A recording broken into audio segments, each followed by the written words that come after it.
All right, we will go ahead and get started. Good afternoon and welcome to the February 24, 2026 Salinas City Council meeting. Let's go ahead and call the meeting to order. And Patty, over to you. This meeting is available in Spanish for members of the public in attendance and on Zoom. Translation devices can be obtained in the foyer. Esta reunión está disponible en español para los miembros del público y en Zoom las unidades de traducción se pueden obtener en la entrada de la rotonda. Pursuant to California Code Section 54953, this meeting will include teleconference participation by Councilmember Andrew Sandoval from 18685 Swanner Avenue in Salinas. And I see he is with us. Andrew, welcome. And with that, note that the Zoom webinar participation is available for members of the public. The Zoom webinar ID and link are available on the posted agenda on the city website. And with that, let's stand for the Pledge of Allegiance.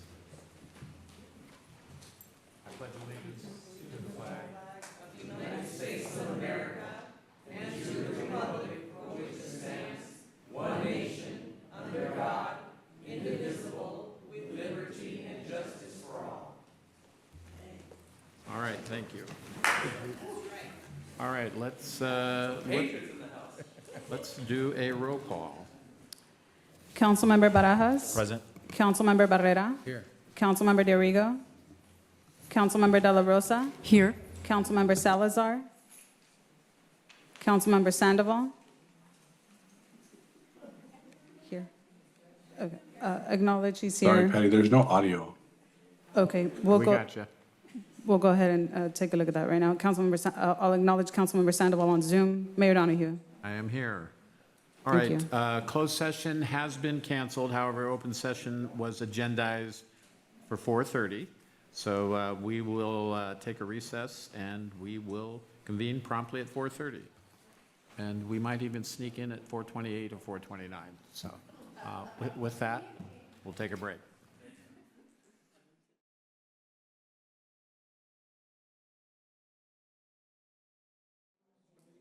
All right, we will start. We will resume with a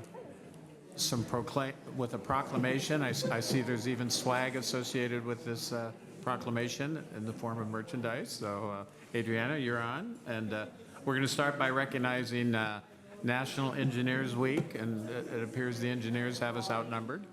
So, Your mic. it's on. Can you hear me now? Okay, well, the mic's on. How about now? Okay, this one's on the AV stuff, not me. How about now? All right, well, we'll just do the best we can. The mic is on. So I want to recognize National Engineers Week 2026. Lots of whereases, so we'll do a couple of those, and then Adriana will let you speak on behalf of the week and the group. Whereas engineers make vital daily contributions that improve our quality of life, engineers face the major challenges of our communities, from designing and constructing resilient infrastructure systems, cleaning our environment, and assuring safe and efficient buildings, to designing information systems that allow us to communicate more effectively and solving everyday problems. And whereas in 1931, the state of California enacted the Professional Engineers Act, establishing regulations for the practice of engineering and to ensure that only licensed professionals represent themselves as engineers. And whereas the city of Salinas employs engineers from diverse backgrounds and knowledge in civil engineering, mechanical engineering, structural engineering, chemical engineering, and computer science. Whereas founded in 1951, National Engineers Week is dedicated to ensuring a diverse and well-educated future engineering workforce by increasing understanding of and interest in engineering and technology careers. So a couple more whereases, and we will shift to my personal favorite, the now therefores. Now therefore, I, Mayor Dennis Donahue, on behalf of the Salinas City Council, hereby recognize and proclaim February 22nd through February 28th, 2026 as National Engineers Week, and urge all residents to join me in recognizing the important contributions engineers make in our community and our daily lives, dated this 24th day of February 2026. And the group has a spokesperson. Adriana? Thank you, Mayor. Thank you, City Council. Good afternoon. Adriana Robles, City Engineer for the City of Salinas. So I'm here joined with some of your engineering staff. As you mentioned, this engineering staff is not only from the Public Works Department. We have Building Department, Community Development, and then we have Information Systems. So there are a number of departments that employ engineers in various fields and various knowledge, like you pointed out. So this year's Engineers Week theme is Transform Your Future. This is not only an inspirational slogan, but a call to action. Before I continue, let me tell you a little bit about myself.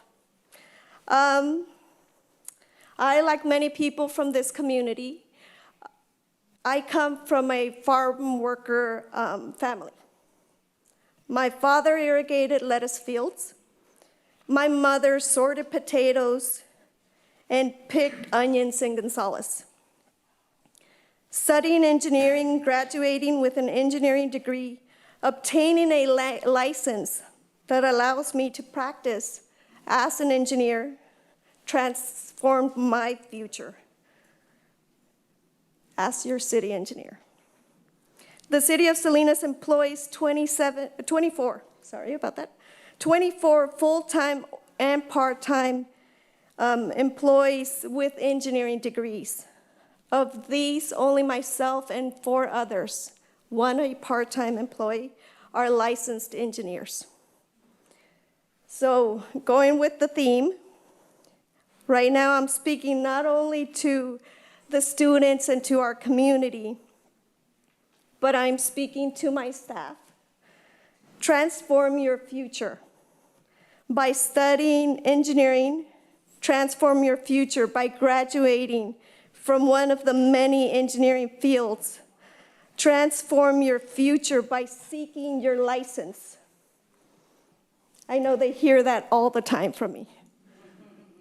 It's not easy, and there are many steps to it. There are 4 exams that lead to it, and some have begun the path, some are on their way, but I encourage everybody to move forward, to transform your future.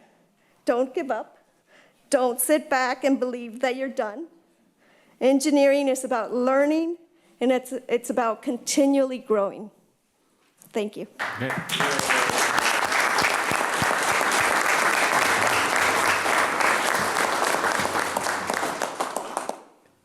Well, I'm going to invite the group up, and we'll receive the award, do a photo op, and I understand I'm also going to present you in the group with the Caltrans 2024 Excellence in Transportation Award for the BART and Safe routes to school improvements as well. So a twofer.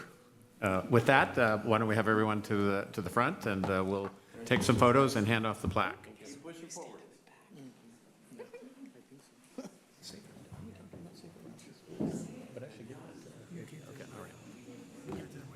Okay.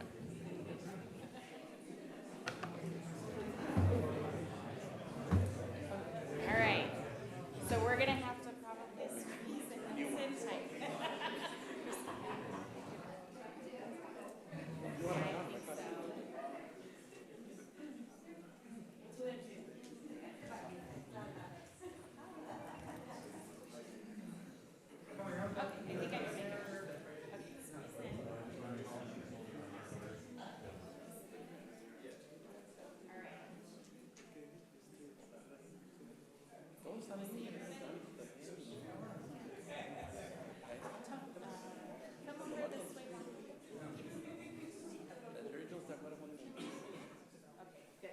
If you can't see me, I can't see you.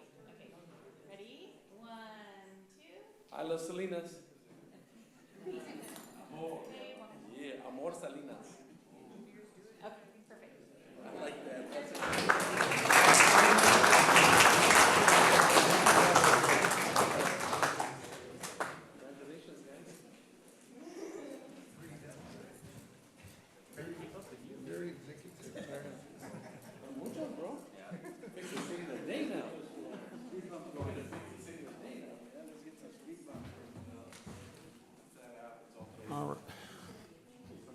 All right, I'm going to turn it over to Council Member De La Rosa for City of Champions. Gloria?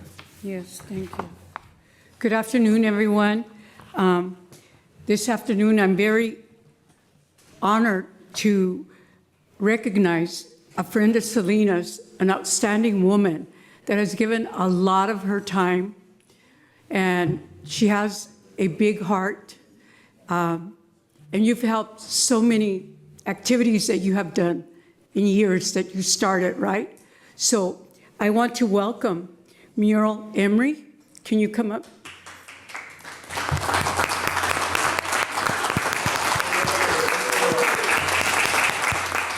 Muriel, can you just 3 minutes tell us of all the activities that you've been doing to help? Okay. And I believe you graduated from Elsa High or North High? Yes, I did. I Elsa, graduated right? From Elsa High School. I am the third generation of my family that lives here in Salinas. I, for the last 3 years, have been a proud owner of a hair salon. It's a 600 square foot space, but I have 48 years of experience and clientele. I have 2 women that work with me. We've been together all those years. And since I opened the salon, we have continued to fundraise and be a part of the community.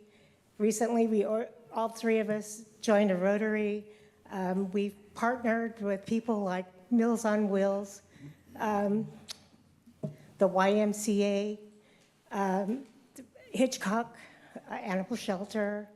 The list goes on. It's And the been a prom. fabulous experience, and we do it because we love to be a part of our community, and it just brings us joy, and we will continue to do that. And it's a feel-good thing. It's a lot of fun. But also you're involved in the prom. Oh, yes, we are now currently involved with the Bella Zoe experience, which we are fundraising for them, and we're collecting dresses and suits for young men. And we will have our prom giveaway in March. Last year, we serviced over 600 students. They're bussed in from all the high schools. And it's an ongoing project, and it's a great deal for the high school kids. They come in, they take what they want. There's no charge. It's a beautiful event, and they all leave with a smile, and it's a joyous occasion. Thank you so much, and we appreciate you. And let's give her a round of applause, please. Thank you. We take a picture, right, Mayor? We do take a picture. What we do.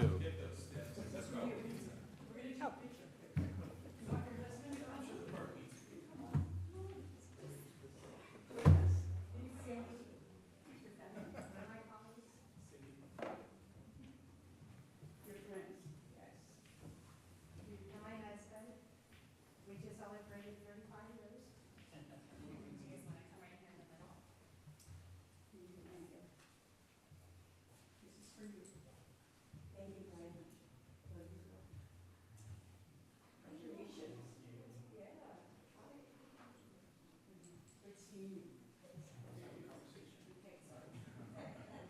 Ready? And 1, 2.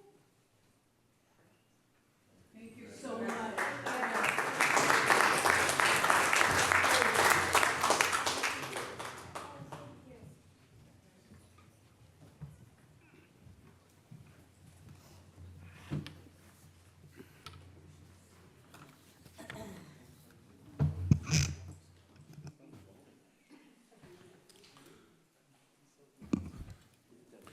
Okay, we are now open for public comment on items that are not on the agenda and that are in the City of Salinas' subject matter jurisdiction.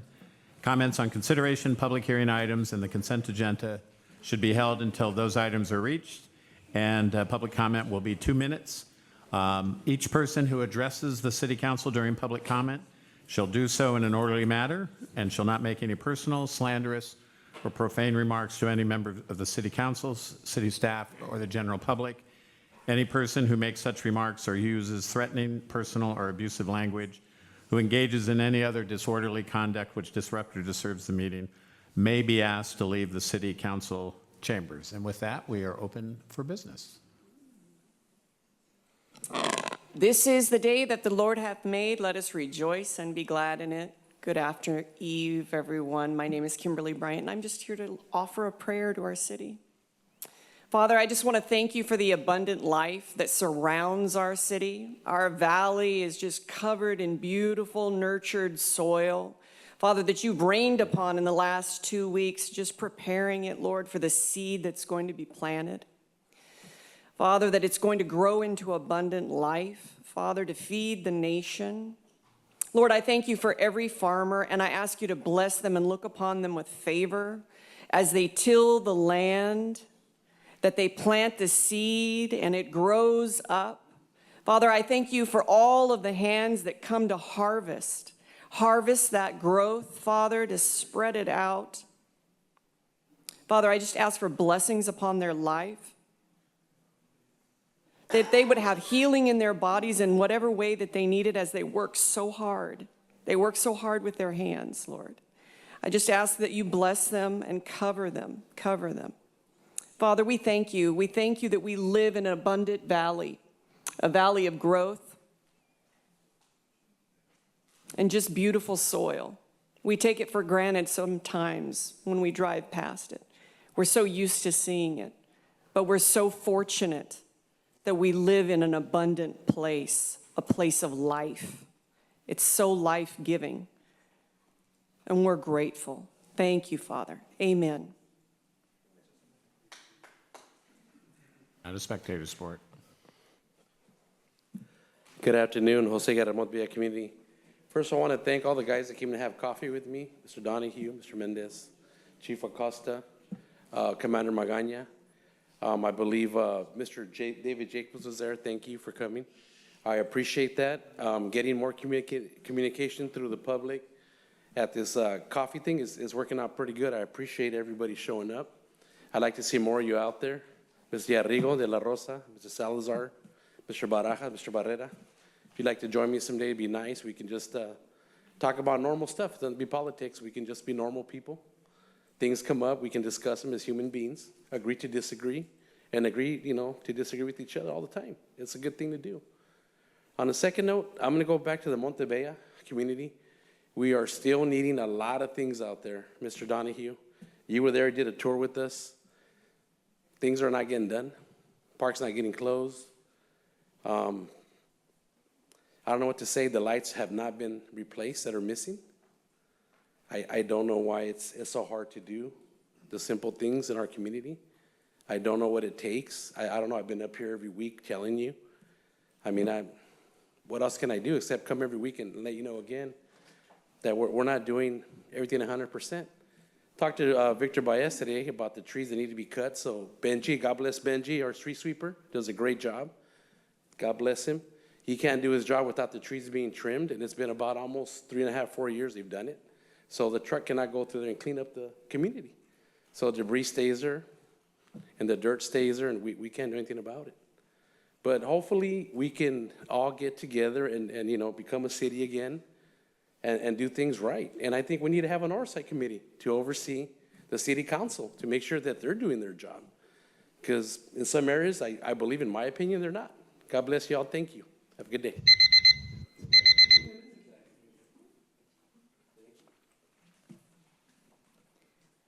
Good evening, Mayor and council members. My name is Bianca Arizmendi, and I'm a community outreach assistant with the Community Development Department here in Salinas. I'd like to invite everyone to join us for an upcoming general plan open house. The general plan is the city's long-term guide for growth, decision-making, covering topics such as housing, transportation, land use, environmental justice, and community health. The city has recently released an updated draft general plan, and this open house is an opportunity for the community to learn what's included, understand what it means for Salinas, and ask questions. We welcome dialogue and public comment as well as part of the review process. The open house will take place Saturday, March 7th from 9 a.m. to 12 p.m. at the National Steinbeck Center. Food and childcare will be provided, and all community members are welcome. Flyers with additional information and registration will be available in the front. Thank you. Thank you. Good evening, Mayor, City Council, Mr. Callahan and Mr. Munoz, and everyone else. My name is Sharon Field, Santa Lucia Village bordering on Hardin Parkway. This is an update on El Dorado Park. When I spoke to you in January, there was a woman who had her dog unleashed that was vicious. She's only been seen once since then, and she was looking all around according to the neighbors, and then she threw a big bag of garbage into the enclosure.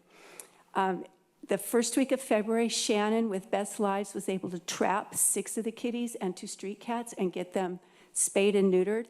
And I've been doing TNR for 10 years, and you usually release the animals wherever you found them because they know who the predators are and they know where the food sources are.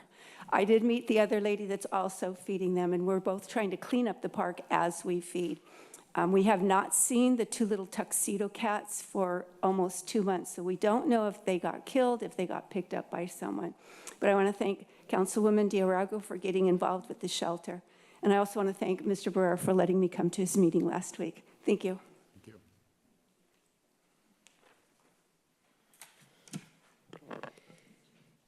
Hello, good evening, council members, mayor, city manager, and attorney. My name is Carrie Swenson. I want to respond to Councilmember Barajas' remarks on item 26022 from the first meeting of the month. When you make broad statements suggesting that unhoused people are all drug addicts or mentally ill, that is not only inaccurate, it's harmful. Many unhoused residents of Salinas are seniors, families, workers, and the children who simply cannot afford housing.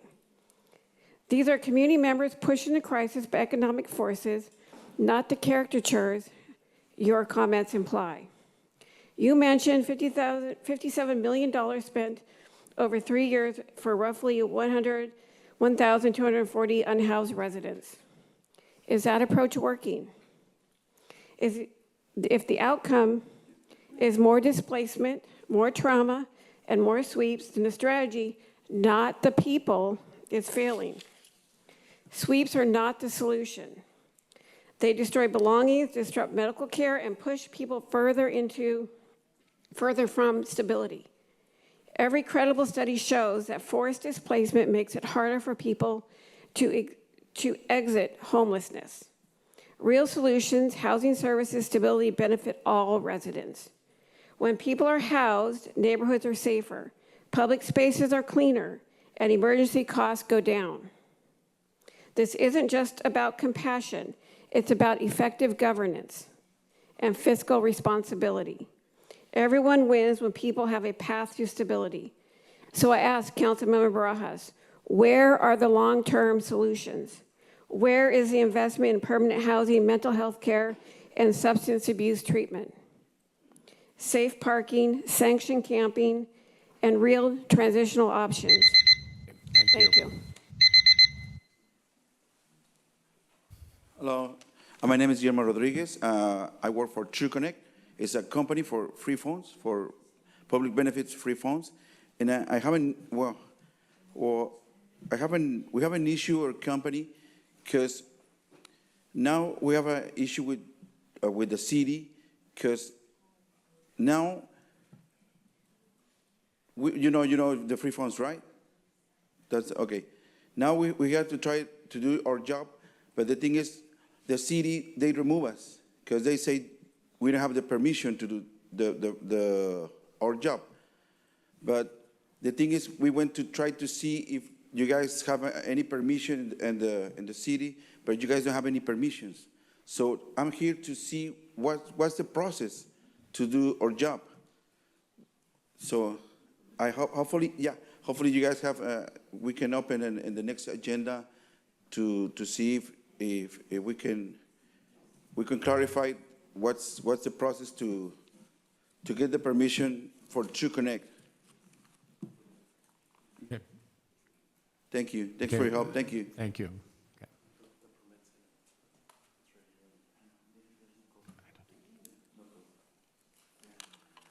Buenas tardes a todos. Gracias.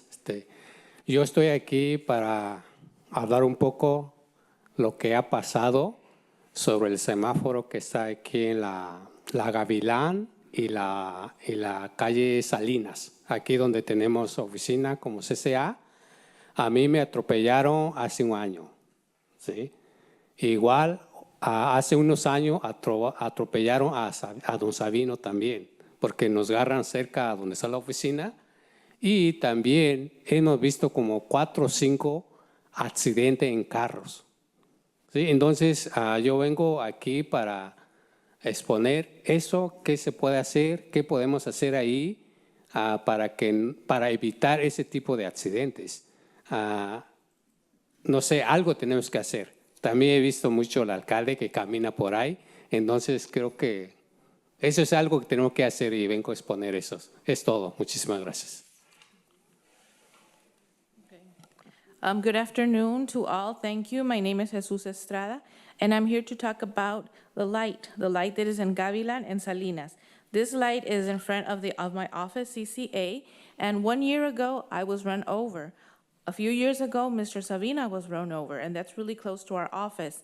And we've seen 4 or 5 car accidents. So I'm here to let you know what is happening, and please ask you to do something. We have to do something. Something must have to be done.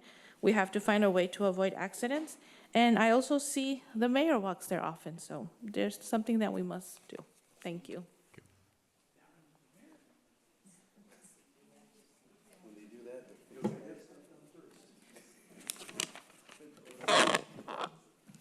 Peter Zalai, thinking of running for mayor. At your last meeting, Councilmember Barajas let loose with a breathtaking cannonade against the city's homeless individuals, branding them all with the most demeaning behaviors imaginable: murder, drug use and sale, lewd conduct, indecent exposure, public defecation. Barajas noted tons of debris collected and millions of dollars spent on a fraction of our city, 1,240 individuals, 0.75%. Now, it is true that the homeless do consume vast resources. Many are diminished or limited by addiction or mental illness, and the impacts on the majority to enjoy and be proud of public resources are real. And the larger public does have a right to question why spending billions of dollars statewide resulted in an increase in homelessness and in the bureaucracy that is the homeless industrial complex. But a minority of homeless people are drug addicts, a minority are mentally ill, and a minority are a threat to public safety. A not insignificant number are employed. Some go to school, some are veterans, some are seniors, some are disabled, and some are families. We expect our elected officials to do better than to denigrate with contempt any subgroup. It might come as an unwelcome surprise, but you represent everyone in your districts, even the homeless. Leadership requires understanding, bringing together all stakeholders, learning from exemplars, hammering out a plan of what can we do as opposed to listing condemnations. Just imagine how uplifting council members and the mayor could be by instead highlighting those who have successfully transitioned out of homelessness. Your job, the ones you sought, is to solve problems and not just describe them in the most inaccurate and lurid way possible for political gain.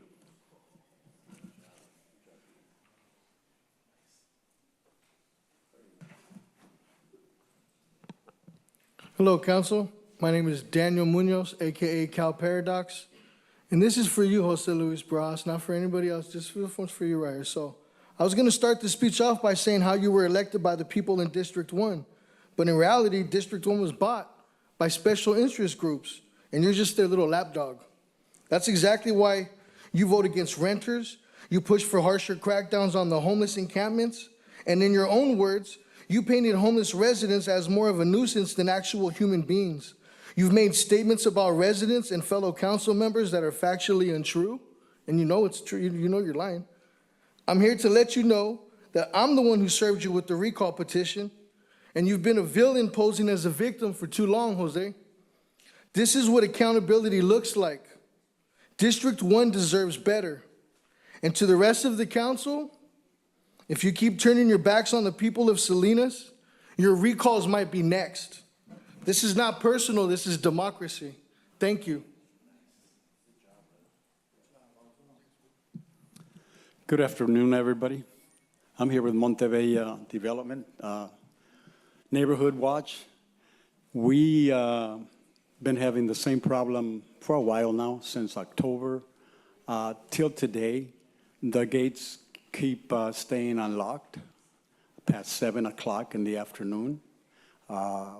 When cars park inside the parking lot of the park, Ms. Lindquist tells the servers or the janitorial people not to close the gates, just to go home. So sometimes the gates stay open. And so this has been going on since October of last year. We are now coming to March of this year, and we have the same problem. We are talking directly to Mr. David Jacobs. He has not done anything about it or responded to our request. So we're asking our representative, maybe he can talk to him and kind of guide him where Montebello is and give us some kind of a solution. The other problem we have with the speed bumps, in the month of October, we were told that we are in line between year 27 and 30 for the speed bumps, because your budget for speed bumps is $230,000 for the whole city of Salinas. We submitted all the paperwork for the third time back almost 2 years ago, and we want to know where we stand, because we were told that the city council needs to give us the money for the speed bumps.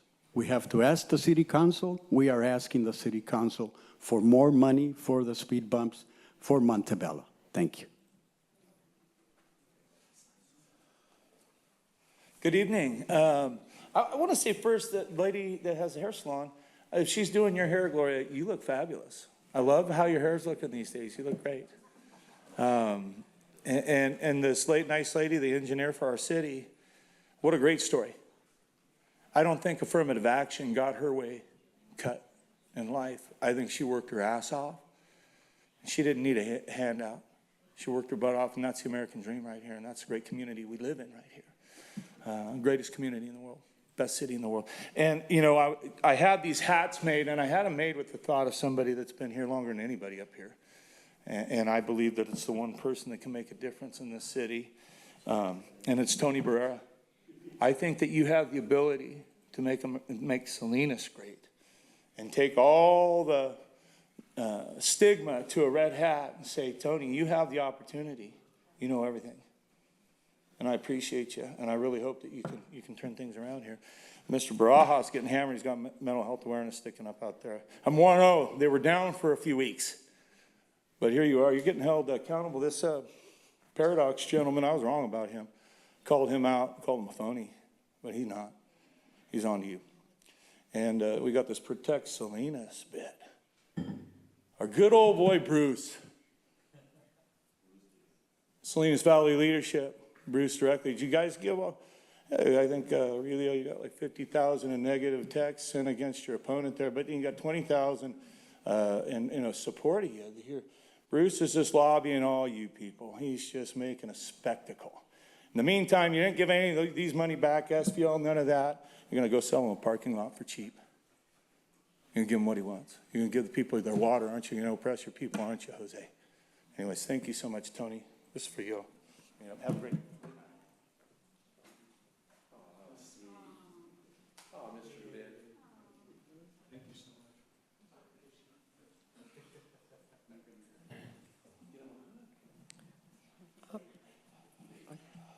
Buenas tardes. Mi nombre es Marina Zárate. Soy de VHC, voluntaria de la comunidad. Llené estas encuestas y las personas que cuando estaba llenando estas encuestas, ellas me dijeron que necesitaban que las calles y las luces estuvieran para cruzar las calles. Querían que hubiera luces, las banquetas arregladas y las calles, las carreteras arregladas. Y que haya más viviendas. Muchas gracias.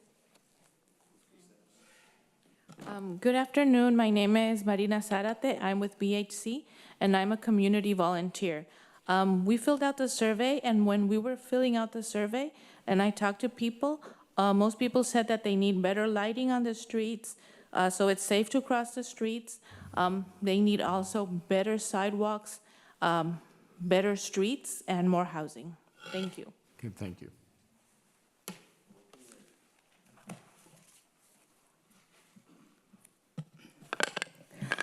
Muy estimados y respetables autoridades de nuestra ciudad de Salinas, gracias por permitirme hablar. Me llamo Melchor de Jesús Ríos López y pertenezco al Distrito 2 aquí de la ciudad de Salinas. Y lo que les venimos a entregar físicamente es el sentir de los ciudadanos que aquí vienen encuestados. Quiero que lo tomen en cuenta, por favor. Y aquí como testigo tenemos a nuestro gran representante y concejal, Tony Barrera, que pertenece a nuestro Distrito 2. Y esperamos que esto pues tenga buenos resultados. Sabemos que ustedes son competentes, la verdad. Son buenos porque hemos visto que algunas peticiones que se les ha hecho sí han cumplido, pero pues claro, falta todavía mucho más. Y esperamos que el sentir de los ciudadanos que traemos aquí encuestados es el sentir de todos ellos, y son cerca ya de 1000 encuestas, y creo que esto sí tiene respeto. Por favor, les pido que lo tomen en cuenta y que aquí se van a dar cuenta que todos leyeron y nos dimos cuenta que lo leyeron, y aquí vienen todas las encuestas que se les hizo la prioridad de nuestra ciudad. Por eso pedimos a ustedes, respetables concejales, que Dios les dé mucha sabiduría para que embellezcamos a nuestra ciudad, que es obligación de ustedes y de nosotros también. Gracias. Melchor de Jesús Ríos López. Good afternoon, very respectful City Council. Thank you so much for letting me speak to you. My name is Melchor Jesus Rios Lopez, and I'm from District 2. And I'm here to physically give you the sentiment of all the citizens. I'm asking you to please consider, because we're witness. Our witness here, our representative, Tony Barrera from District 2, knows all the needs that the community have. And we hope we can get a good result. We know you are competent, to be honest. We know that you are good. We have seen that many petitions that we have done, you have complied with them, but there's still a lot to be done. There's a lot of city desires, there's a lot of sentiments. We have been able to fill out 1,000 surveys, and with all due respect, I please ask you to consider it, to please see. All of them, all the people that have filled out the surveys have read them, and they have been able to establish what their needs are and what the city priorities are. So I ask you, please, City Council, if God can give you the knowledge, it is your obligation and ours, so we can also comply with the city's needs. Thank you. Buenas tardes, mi nombre es Verónica Torres, soy voluntaria de BHC. Estas encuestas yo las tomé de la comunidad, y lo que estamos pidiendo la comunidad y yo es pues también las banquetas, algunas calles, luces y sobre todo pues viviendas. Espero pues lo tomen en cuenta. Yo soy voluntaria y ya tengo mucho tiempo pues que me preocupa mi comunidad. Pues soy del Distrito 1, aquí está mi representante. Espero y pues nos escuchen, y pues muchas gracias, señores concejales, con todo respeto. Dios los bendiga.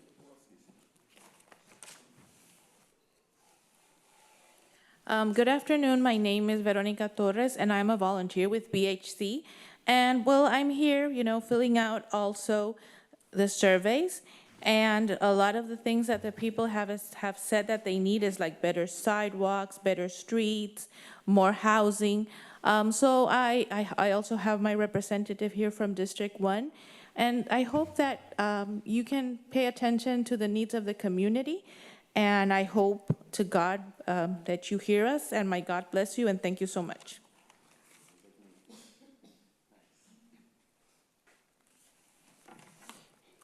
Buenas tardes, mi nombre es Sofía Alvarado y soy voluntaria de HBC, vivo en el Distrito 1 y estas encuestas que nosotros, mis compañeros y yo llenamos es lo que la comunidad pide y espero que tomen en cuenta todo esto que ellos están pidiendo aquí con el concejal José Luis Barajas, que es mi concejal de mi distrito, y aquí piden mucho las luces de los peatones que está en Costa Plaza y Garner. Piden mucho esa luz de los peatones por la escuela. Espero que tome eso en cuenta el señor José Luis Barajas, por favor. Aquí están las encuestas, lo que la comunidad del Distrito 1 regularmente fue lo que pidió, y las luces de las calles también de toda la Laurel, que ya no sirven las luces de la Laurel con Natividad y Sambor. Es para todos los concejales. Y espero que pues tomen en cuenta todo esto, que nuestro trabajo nos ha costado mucho llenar estas encuestas que nuestra comunidad está pidiendo. Gracias.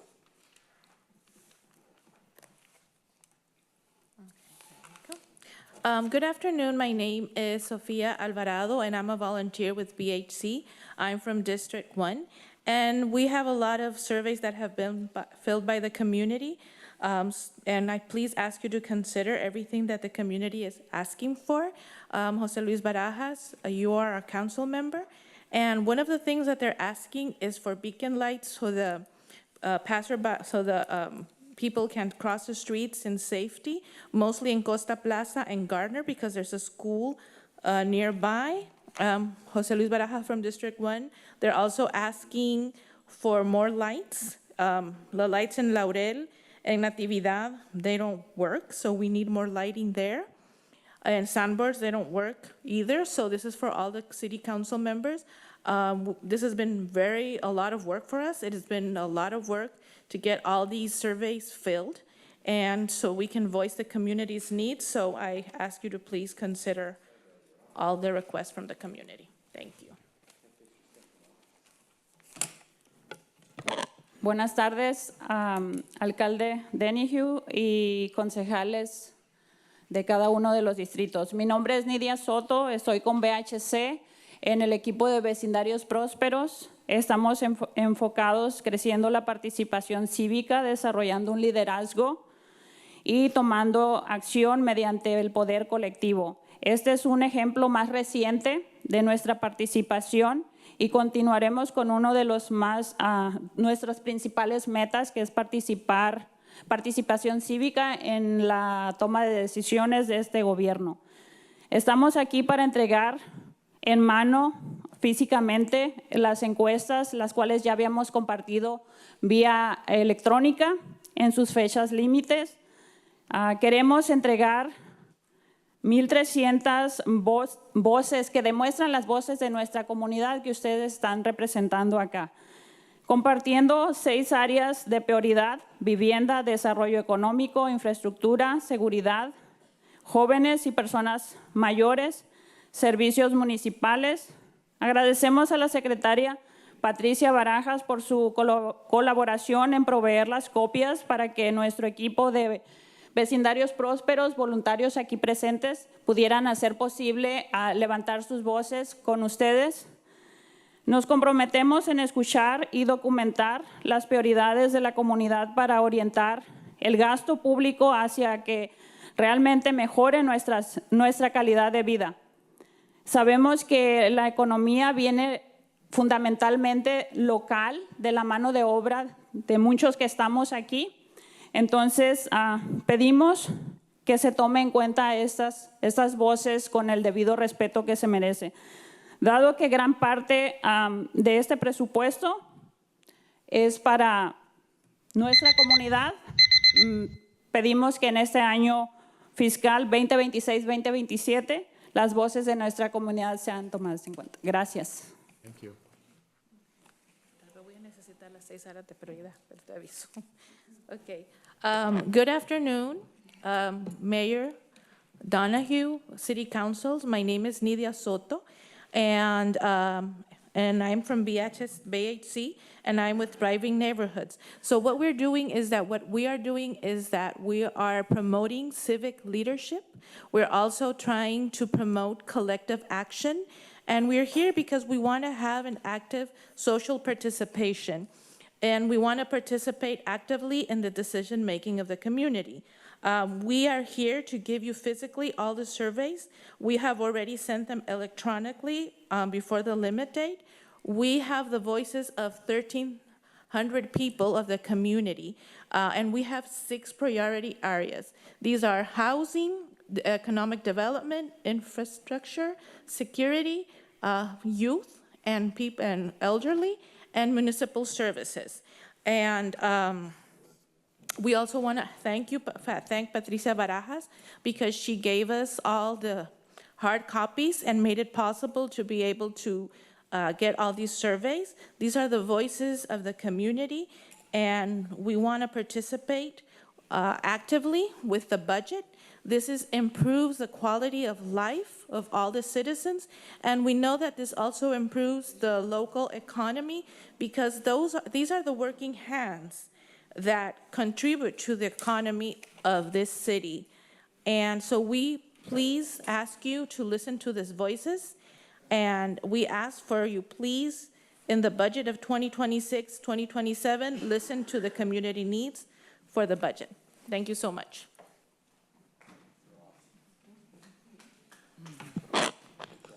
Good afternoon, Mayor Donahue and council members. My name is Kevin Moore. I'm in District 5. At the end of 2025, my neighbors and I became very concerned about the proposed location of the new community center and parking lot plan for Northgate Park. We support improvements to the park, and we support opportunities for Salinas youth. However, this planned location is a very significant negative impact on our neighborhood. The first issue is access. The plan proposed directions of input into the parking lot will be from Sepulveda Drive, which is a very, very narrow resident street that struggles with congestion and limited visibility. Cars are frequently parked close to corners, making it difficult and sometimes dangerous to see oncoming traffic and pedestrians. Introducing additional traffic for community center would increase safety risk for our whole neighborhood. The second concern is the plan to locate a parking lot directly in front of existing homes. This creates quality of life and safety concerns that no residential neighborhood should be expected to absorb. Residents are worried about noise, late night activities, loitering, trash, and the need for ongoing security. This will be one of the only few parks where visitors must drive through narrow residential streets before accessing the park through a main thoroughfare, which we do not have. There's a better solution. Our proposal is to relocate the community center and parking lot to the north side of the park along Cherokee Drive. Cherokee is wider, provides better visibility, and offers safer vehicle access. Even in our last meeting, the condominium manager supported this north location because it improves safety for children walking to the park and center. Okay. All right. Thank you. Thank you. Okay. No, thank you. And we have your. You have my petition? Yeah, we do. Thank you. Okay.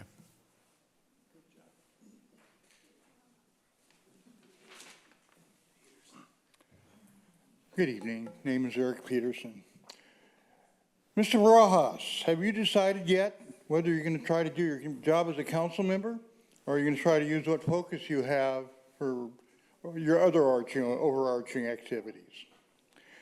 Mayor, you need to take control of your protege and get him to start working for the city of Salinas instead of his own interests. He is so wet behind the ears, he drifts. Look at his shoulders. Mr. Rojas, your irresponsible tirade at the end of the last meeting was totally irresponsible. You need to get out and learn about your district and the city of Salinas. At the last meeting, I offered Lisa Murphy the opportunity to meet with the mother of a homeless person. The offer still stands. We haven't heard from her. Mr. Barajas, the offer would go for you too. You might learn something. Ignorance is not a positive. And at the last meeting, I mentioned a previous council member organized a homeless camp in front of City Hall. Mr. Barajas, if you'd like to try that, I'll get you a tent. Thank you.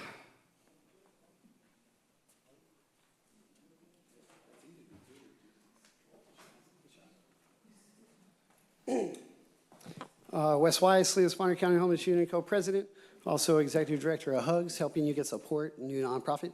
Please donate. Just want to say I'm really proud of my community right now. Carrie Swenson, Peter Zalai, Cal Paradox, BHC. I mean, we're doing all these wonderful things, and hopefully you're listening and following the lead that we're providing for you, you know, what the community wants and needs. You know, a lot of people got swept off the tracks just a little bit ago off Union Pacific. That's all private property, so it's all right. No worries, no foul, no harm. You know, and the cops are like, well, don't camp here. That's already a misnomer. It's not camping, it is living. This is affordable housing. It's what people can afford. I see these administrative procedures, and I don't see them being followed now. So it trips me out. You know, a lot of people are now on Bridge and Market, and I've never seen a posted notice anywhere in the city, even today. They were clearing off debris, mostly trash, but a little bit of people's belongings, so somebody got upset. So call the cop, he's there. And, you know, so I'm like, you know, what would it take for it to be passed over? You know, like legitimacy of cleanliness or health. It's not a health and safety risk. It's just, it's the best we can do right now. How come we're not providing running water? How come we're not providing electricity? How come we're not providing laundry service or some kind of way, you know, to at least for them to be able to access it, because a lot of businesses say no. So that needs to be part of this plan that you got. You know, stopping the sweeps is really paramount, and I'm so appreciative that other people are picking up on that now. You know, you got doctors that are giving you reports as well. I'm hoping you're looking at that. Think about shelter in place. Back in 2020, you know, we weren't getting rid of any camps. We were too worried that they might kill us, so we were actually providing those things that I was just talking about. So please stop the sweeps.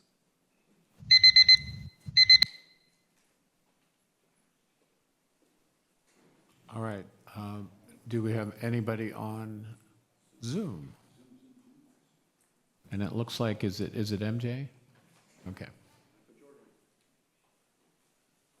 Hi, my name is Catherine Thomas. I don't know why I have the initial MJ. Anyways, follow the money, follow the votes. Salinas, California has a housing and homeless crisis. Families are struggling. People are living on the street. Services are stretched so thin. Public records show $5,500 campaign contributions that were later returned to entities controlled by Bruce Taylor. After positions shifted around homelessness, funding, and policy direction, that sequence matters. Residents deserve answers. Why were the donations returned? What discussions happened before and after?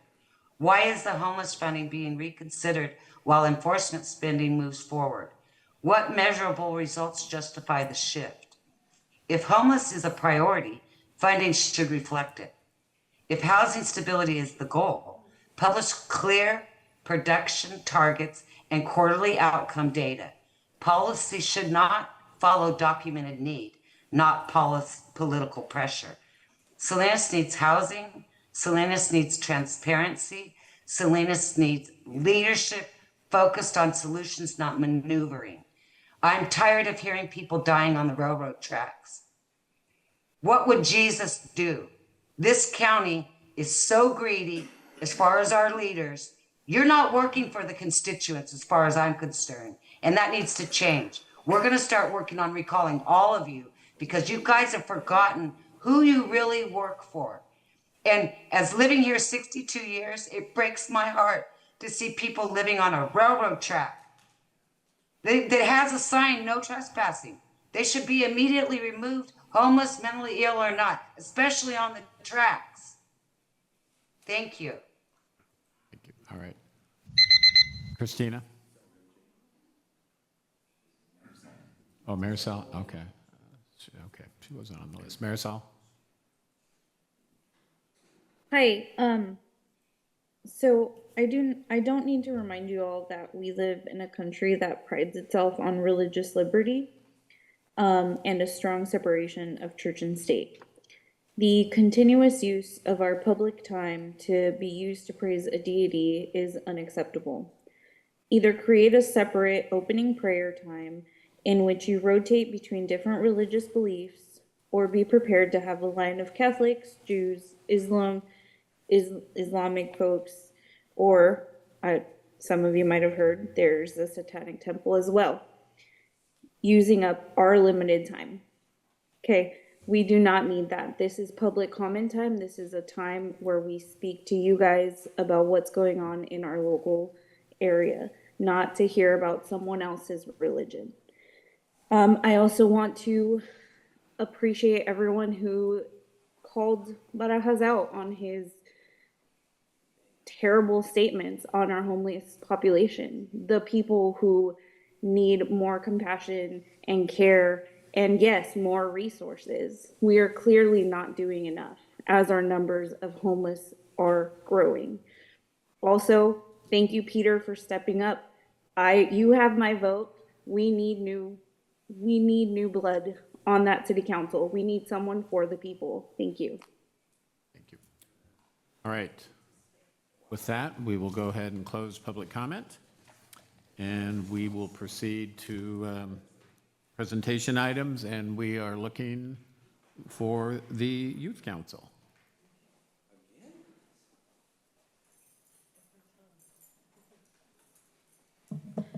Good evening, council members. Regarding the development for Chinatown for affordable housing, the Chinatown Revitalization Plan was adopted back in 2019. Chinatown highlights and represents something culturally significant in our community, so it's encouraging to see progress being made and more affordable housing coming. Regarding the rental registration and rent stabilization update, the Youth Council is appreciative of the update and supports seeing the program continue. We support the staff's plan for 2026 to implement the program and like that there will be regular updates on the progress. Thank you. Good evening, Youth Council. I'm here to offer City Council. I'm here to offer updates on the Youth Council's recent projects. This week, our sidewalk art competition at Alisal High School will be released to the students.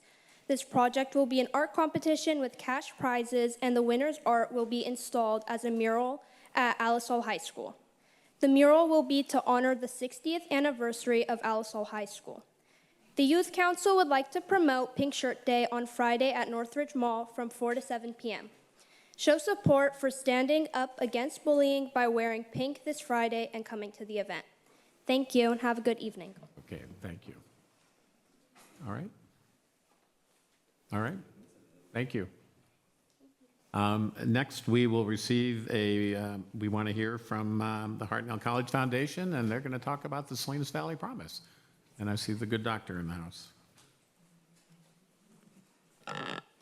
Mayor Donahue, members of the City Council, City Council staff, my name is Michael Gutierrez. I am the Superintendent President at Hartnell College.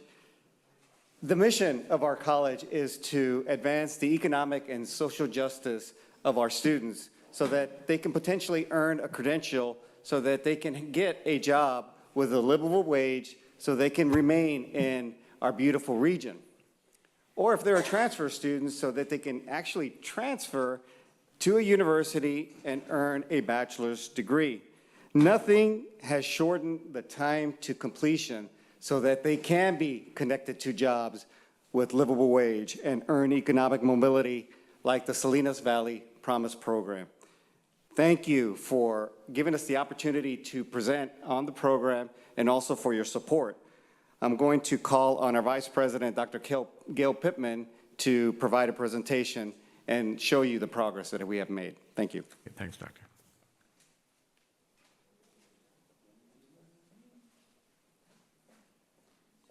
Great, thank you, President Gutierrez. Mayor Donahue, members of the City Council, Mr. Mendez, Mr. Callahan, it's an honor to be able to present the Salinas Valley Promise to all of you. I know that this is a program that is not new to you, but this is really an opportunity for us to give a refresher about what the program involves and also share with you the impacts that the program has had on our students, and I would go as far as to say as on the community as well. So you can go to the next slide. Oh, I have a clicker. Fantastic, even better, thank you.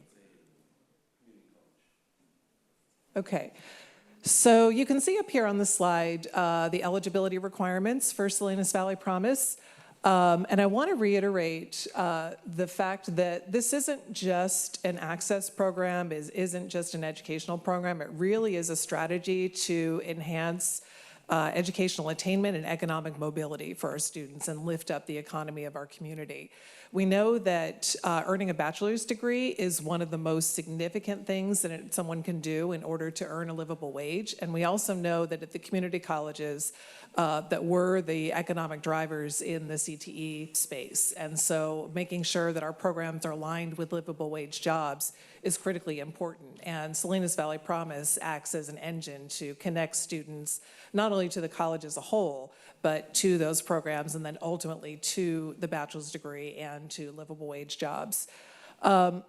So we really see Salinas Valley Promise as being an economic mobility strategy. And if you look at the left-hand kind of sidebar, you can see that the vast majority of students that are in the program are low income. The vast majority of our students in general are low income and come from low income families. Many of them, of course, are the first in their families to go to college. And we also know, lastly, that students that complete the FAFSA, the financial aid paperwork, are significantly more likely to enroll in college. And so that's one of the levers that we have as part of Salinas Valley Promise. Again, as a refresher, there are many cities and counties that have Promise programs. You see them up and down the state of California in the community college space. And I'm really proud to say that our Promise program at Hartnell College is unique in the sense that it's not just a fee waiver program. It also provides wraparound services and mentoring opportunities. And so you can see in the slide what all the program benefits are. So not only do students get free tuition, they get the option of a free textbook voucher for textbooks, or a free laptop. And then there's opportunities for them to connect to different entities within the institution to learn more about financial literacy and educational planning and other kinds of things that will help them on their educational journey, as well as for them to connect with folks to feel a sense of belonging with the institution, to feel anchored at the institution. We have faculty champions that advocate for students in each cohort, and we also have peer mentoring in the first year of the program. So what I'd like to do at this point is walk you through briefly the student journey and show you the impacts that Salinas Valley Promise has along the way. So it's not, like I said before, just an access intervention. You'll see that there's significant impacts at the beginning of the journey all the way through the end of their journey and even post-graduation. So to start off with, in terms of the Promise program being an access strategy, and I realize that there's a lot of information on this slide, but one of the things that we know that college students really grapple with is the cost of attendance, right? And we know that many students after graduation are burdened with student loan debt and then having to spend many years paying that off, and in many cases not being able to pay that off because of rising interest rates and just sort of that ongoing amortization. You can see from this slide that as a result of Salinas Valley Promise, the cost of attendance at Hartnell College is significantly lower, not only compared to other colleges within our California community college system, but compared to the CSU and UC and with our other local institutions. And so by reducing that debt, by reducing the cost, we're also reducing the debt burden to students and advancing their economic mobility right from the get-go. So I realize that looking at the slide, especially if you're looking at the screen, this is very small, so I'll try to explain this in a way that makes sense. Basically, what you're seeing here is the proportion of students that are coming from the various cities within our service area. And probably the thing that's of most interest to this body is that the group of lines that are the tallest are the ones representing Salinas, obviously Salinas being the largest city in our region. But you can also see not only are those the tallest lines, but they've been steadily growing since over the last 6 years.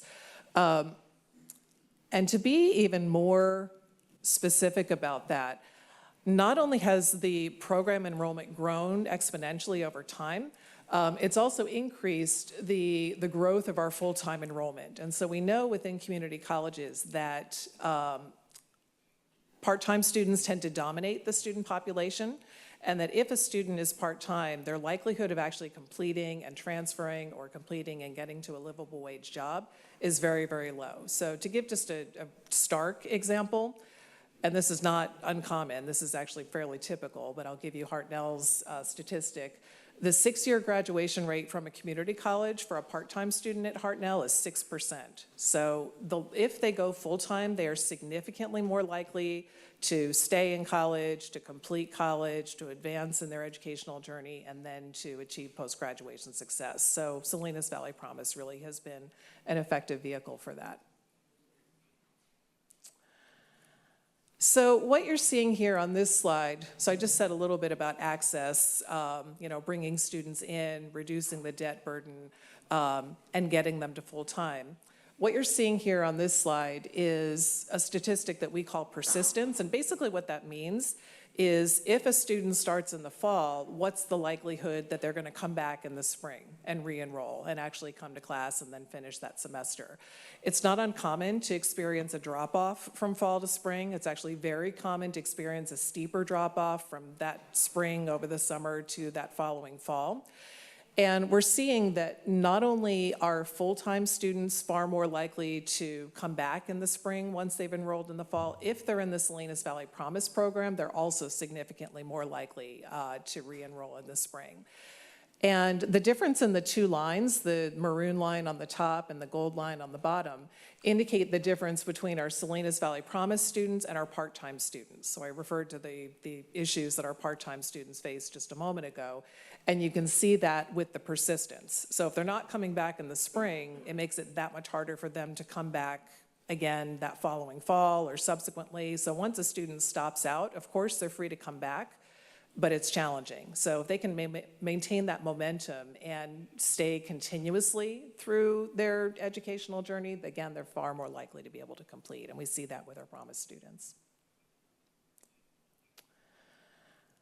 Okay, so let me unpack this data point as well. So one of the ways that community colleges measure completion is by using a 3-year completion rate. And I realize that many community colleges are perceived as 2-year colleges. It's pretty uncommon, actually, for students to finish within a period of 2 years. And so the federal government, the U.S. Department of Education, uses a 3-year graduation rate. And so what they're looking at are first-time, full-time students who are seeking a degree. And you may look at these percentages, and again, the maroon reflects our Salinas Valley Promise students. The gold reflects full-time students that are not Salinas Valley Promise. You may look at these percentages and think, well, why aren't they 60% or 75% or 80%? And what I'll say is that in the community college space, that's where we would love to get. The reality is that the average community college 3-year completion rate across the nation typically hovers between 25% and 30%. So that's a challenge that we see just nationally among community colleges. For us Salinas Valley Promise students in fall 2020, their 3-year completion rate was almost 35%. In fall 2021, it was almost 45%. That's like out of the stratosphere. Again, I'd love to make it higher, but when you compare to other community colleges, both in California and nationally, that's significant. And you can see the difference between the students that are in the program versus students who aren't in the program. Our overall 3-year graduation rate is 40%. Last year, it was 32%. It's hard to attribute cause and effect to that, but I think it's safe to say that Salinas Valley Promise is one of those factors, probably out of several, that is driving that overall number up. And then the last thing I'll say about transfer is that, and this doesn't come from IPEDS, this comes from another source, but 55% of our students at Hartnell complete the bachelor's degree within 6 years. And so there's a reason why CSU Monterey Bay recently got that recognition, because their completion rates and success at bachelor's attainment has been so significant. The Aspen Prize that's cited on this slide is a national recognition, a fairly high, it's a highly regarded recognition. And they have benchmarks for different metrics along the student journey. And the benchmark that they've established for prize-winning colleges is 45%. So we're 10 percentage points above that in terms of our transfer and then bachelor's degree completion rate. Again, it's hard to pinpoint one single thing to that. But I think it's fair to say that Salinas Valley Promise is a significant contributor. I also want to say a little bit about the impact on workforce. So of course we have students that are in the program that transfer and complete the bachelor's degree. We also have students in the program that go directly into the workforce. And then of course we have students that transfer, earn the bachelor's or beyond, and of course enter the workforce as well. And what you see up here are the employment status outcomes from this last year, from 2025. And the bars that you're seeing up here represent the percent of respondents who report employment close to or very close to the field of study by their employment status. And again, you can see from these percentages that the number of our students that responded that have one full-time job in their field of study, a quality job, is approaching 80%, which again is significant compared to other community colleges throughout California. And then the last thing I'll say is that President Gutierrez had mentioned our mission at Hartnell College to advance social and economic justice through the power of education. And of course, one of the things that we want to do is make sure that our students are earning a livable wage. And that, of course, is not an easy thing in Monterey County. It's not an easy thing in Salinas Valley. It's a very expensive place to live. We see income disparities both within the Salinas Valley as well as throughout the county.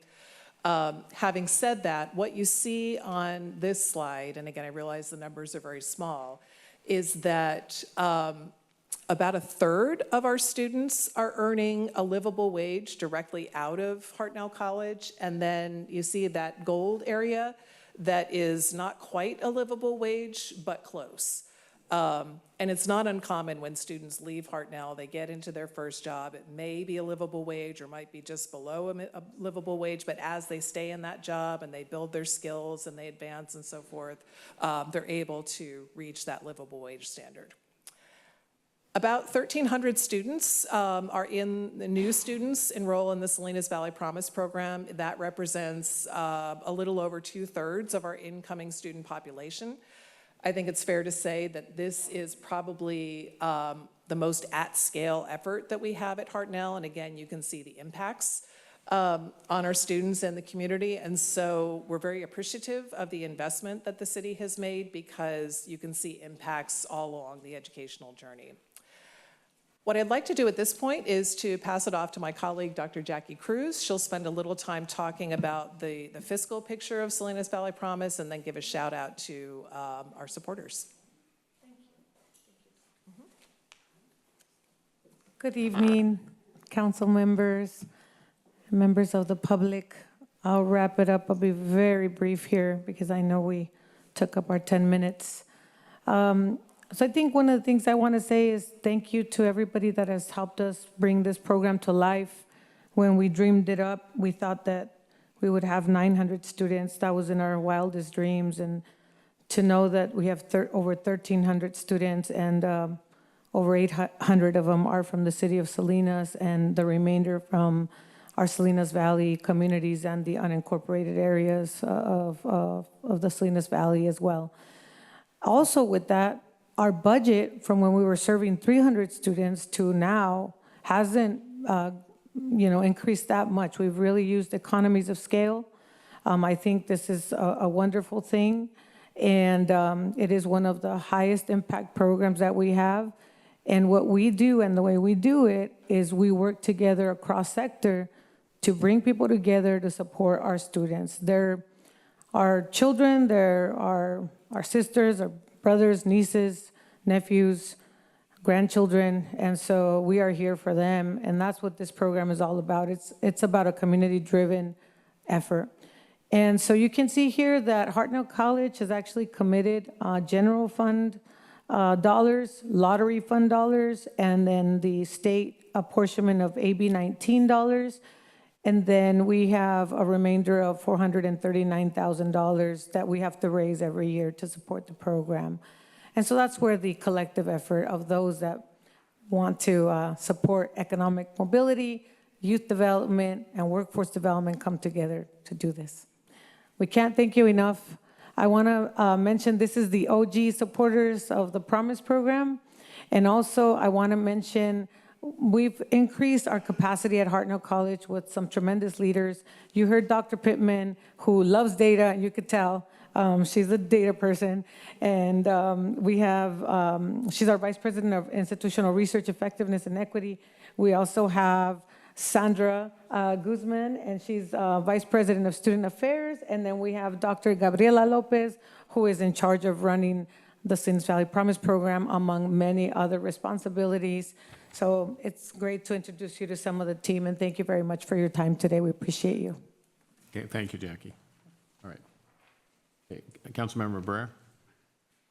Well, congratulations. The Hartnell College looks like a beautiful university. I mean, it is a beautiful campus.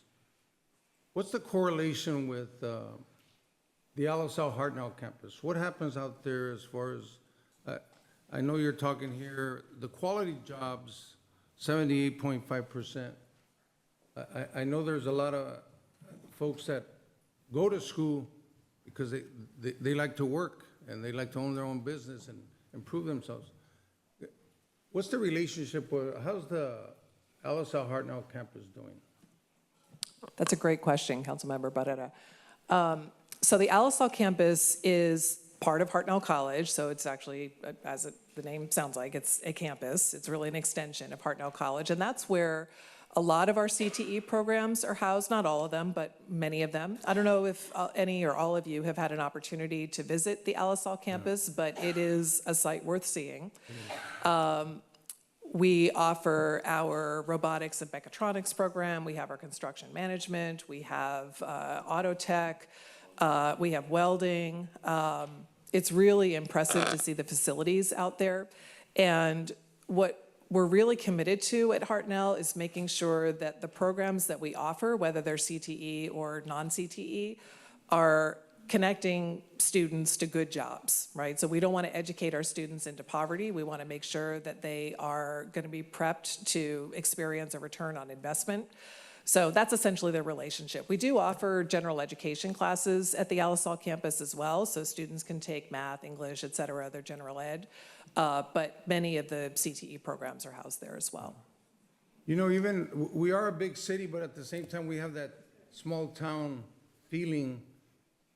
When I go to elementary schools, I go to middle schools, high schools, what is the relationship? How are we encouraging our children to get excited about education? You know, how do we bring them together? Because I know when I hear some educators, they struggle as well. You know, some of our children, because they're monolingual, Spanish, there's all kinds of barriers, but at the same time, we have a lot of very proud educators. How's the relationship there with our Hartnell College and our schools? Thank you for that question. Once again, we're very proud, again, of building cross-sector partnerships. We know that Hartnell College, in and of itself, can't do it all. We have to work with our K-6 and our K-12 partners, our university partners, and our industry partners, and our community-based organizations. So what we do right now, a specific strategy, have been our K-12 STEAM programs. One of the things that I heard from the Alisal School District that they mentioned to me is, if you would have asked one of our kids some 8 to 10 years ago what they wanted to be, I don't think the answer would have been a scientist or an astronaut or an engineer.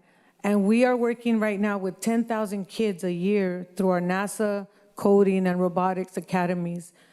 We are working with the districts. The districts are supporting us. And through that, I mean, it's pretty amazing the scale of that. We started with 150 students at the Alisal campus. And then it grew when we took it out. We went to the schools. So when you meet the community where they're at, we were able to scale. When we were just at the campus, like build it and they will come, it wasn't really working. It was working for some, not for all. So we're very proud of scaling that. So at 10,000 a year, now the question is, how do we deepen those relationships and how do we follow them through all the way, you know? And the next step is middle school programs because that's a big gap. So we're working right now. We got a grant from the Wallace Foundation, a foundation in New York that is investing about $7.5 million in the next 5 years to support a middle school strategy. So we wish us luck. That's great. Let me ask you, I know the mayor has been very passionate, I mean, since he's been a mayor here. How are we educating our young people to stay here? You know, are we having jobs? Are we creating jobs of these young people that are getting their bachelors? Mm-hmm. With that education that they have, are they able to stay within the Monterey County, Salinas Valley area? Yeah, the brain drain. Yes. So a couple of strategies. I think Dr. Pittman mentioned one of them, and that is working with CSUMB. The close to proximity of Cal State Monterey Bay, working and having our pathway programs, our business programs, our ag programs, now that they have an engineering program. We have an engineering program, but we also have the very first ag mechatronics program in the state. So we could really build these pathways for our students to stay here. But the strategy has to be intentional to bring them back when they go to like a UC Davis or other places around the country, to welcome them back home with opportunities for those high quality jobs. So it's a responsibility of us, the adults, to create those industry partnerships, to have those jobs ready for them. One of the biggest successes is our STEM research internship program. If they can do internships, whether it's at USDA or any of our ag companies or our research institutions here in the Valley, they're going to be likely to stay. They need a shot. They need an opportunity. Absolutely. Thank you. Just one other question. I want to make it a question because it's a comment, but I want to turn it into a question. I see here you have your OG Salinas Valley Promise Program champions. Man, I see 4, Dr. Jackie Cruz, which is you, Councilmember Margaret Arrigo, Councilmember Aurelio Salazar Jr., Mr. Rene Mendez. How can Tony Barrera get on this list? What? I called you, but you didn't answer. Thank you. I just put it with my pen right here. I'm on there. Yeah, there you go. Thank you so much. All right, very good, thank you. All right. Thank you, Mayor. Thank you for the presentation. I have a quick question on the Salinas Valley Promise and the eligible programs that it funds. I know Hartnell College also has some bachelor programs, if I'm not mistaken, in particular in computer science. If someone was eligible for Salinas Valley Promise and pursued that route, would the 3 years potentially cover that, or would Salinas Valley Promise only cover the 2 years of the initial 2 years of the program? Yeah. So the bachelor's program that Councilmember Barajas is referring to is the CSN3 program that is in partnership with Cal State Monterey Bay, where the program is structured so that students can complete their associate's and their bachelor's degree in 3 years, rather than having to do the 2 years and then transfer and, or however many years it takes to finish, and then transfer and get their degree. So we fund, if they're enrolled full-time, we cover their first 2 years. Okay, awesome. And then on the funding and budget projections, appreciate any organization that can work with as little as you all do and maximize it to the extent that you all do. In terms of ongoing commitments, obviously we saw the slide where the city of Salinas was an ongoing partner, and being aware of the delta that you all have to fundraise every year. If the city of Salinas were to commit on an ongoing basis to support the Salinas Valley Promise, what would be our proportional share of making up that delta on a year-over-year basis? Dr. Cruz, would you like to take that one? I figured. Okay. Could you repeat the question? Absolutely. So obviously there's a $400,000 delta between what you guys receive and what you need to fundraise to keep Salinas Valley Promise going year over year. If the city of Salinas were to contribute on an ongoing, regular, programmatic, systematic manner year over year, what would that amount correspond to the city of Salinas? If of that $400,000 delta, what corresponds to the city of Salinas? Yes, so the way that we were working with the 5 cities in the valley was to prorate so that they were funding their own students. So for example, we have the 834 students of the city of Salinas, and we had calculated approximately about $400 per student, which was the amount that we thought was good. I mean, it would cover either the textbook or the laptop or one of the support areas in the gap.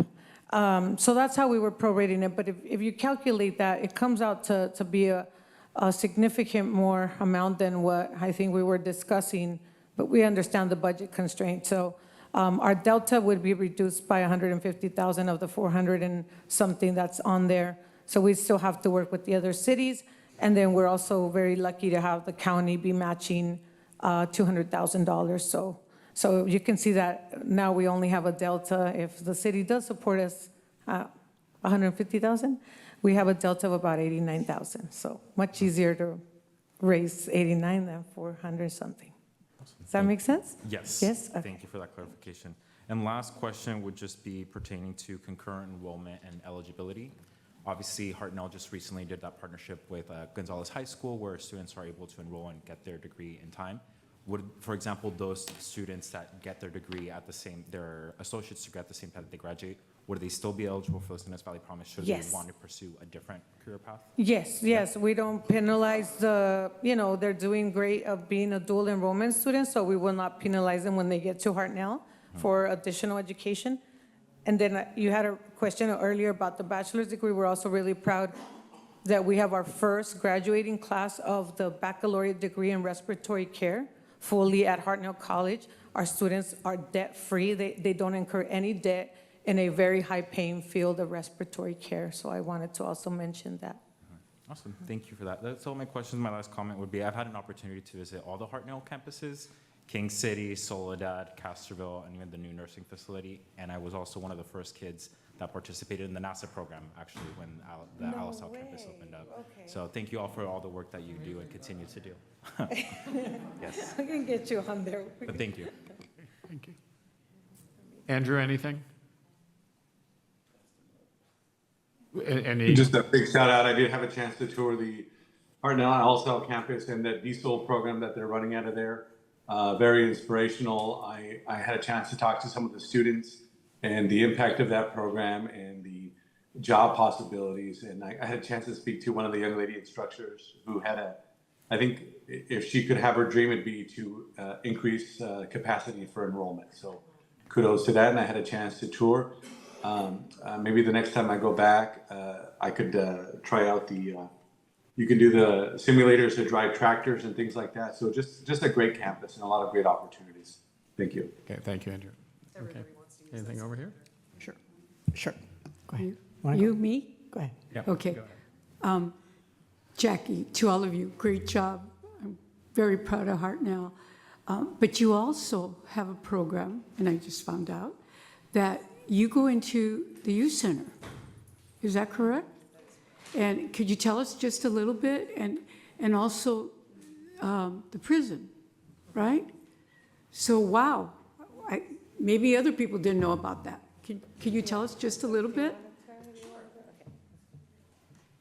Yeah, so we offer classes in the juvenile facility. We offer classes at a number of correctional facilities.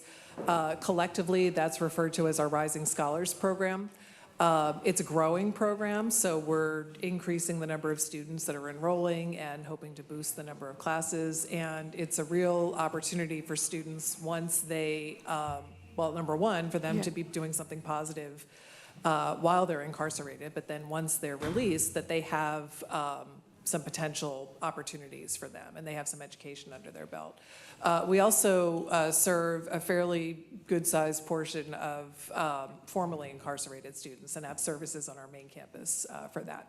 Okay, what a great opportunity. Thank you. Numerically, that represents about 800 students right now in the Rising Scholars. Aurelio, then Margaret. Sure.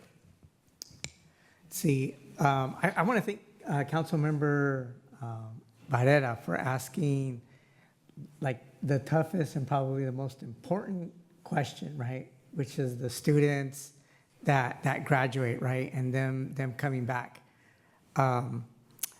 Before coming onto this council and before serving on the Hartnell Board of Trustees, I had the opportunity to do some scholarship fundraising and supporting students at the Salinas Union High School District. You know, one of the things that we found was about 80% of the scholarship recipients were Latinas, and many of those that transferred, probably close to 90%, 95%, did not come back to Salinas, right?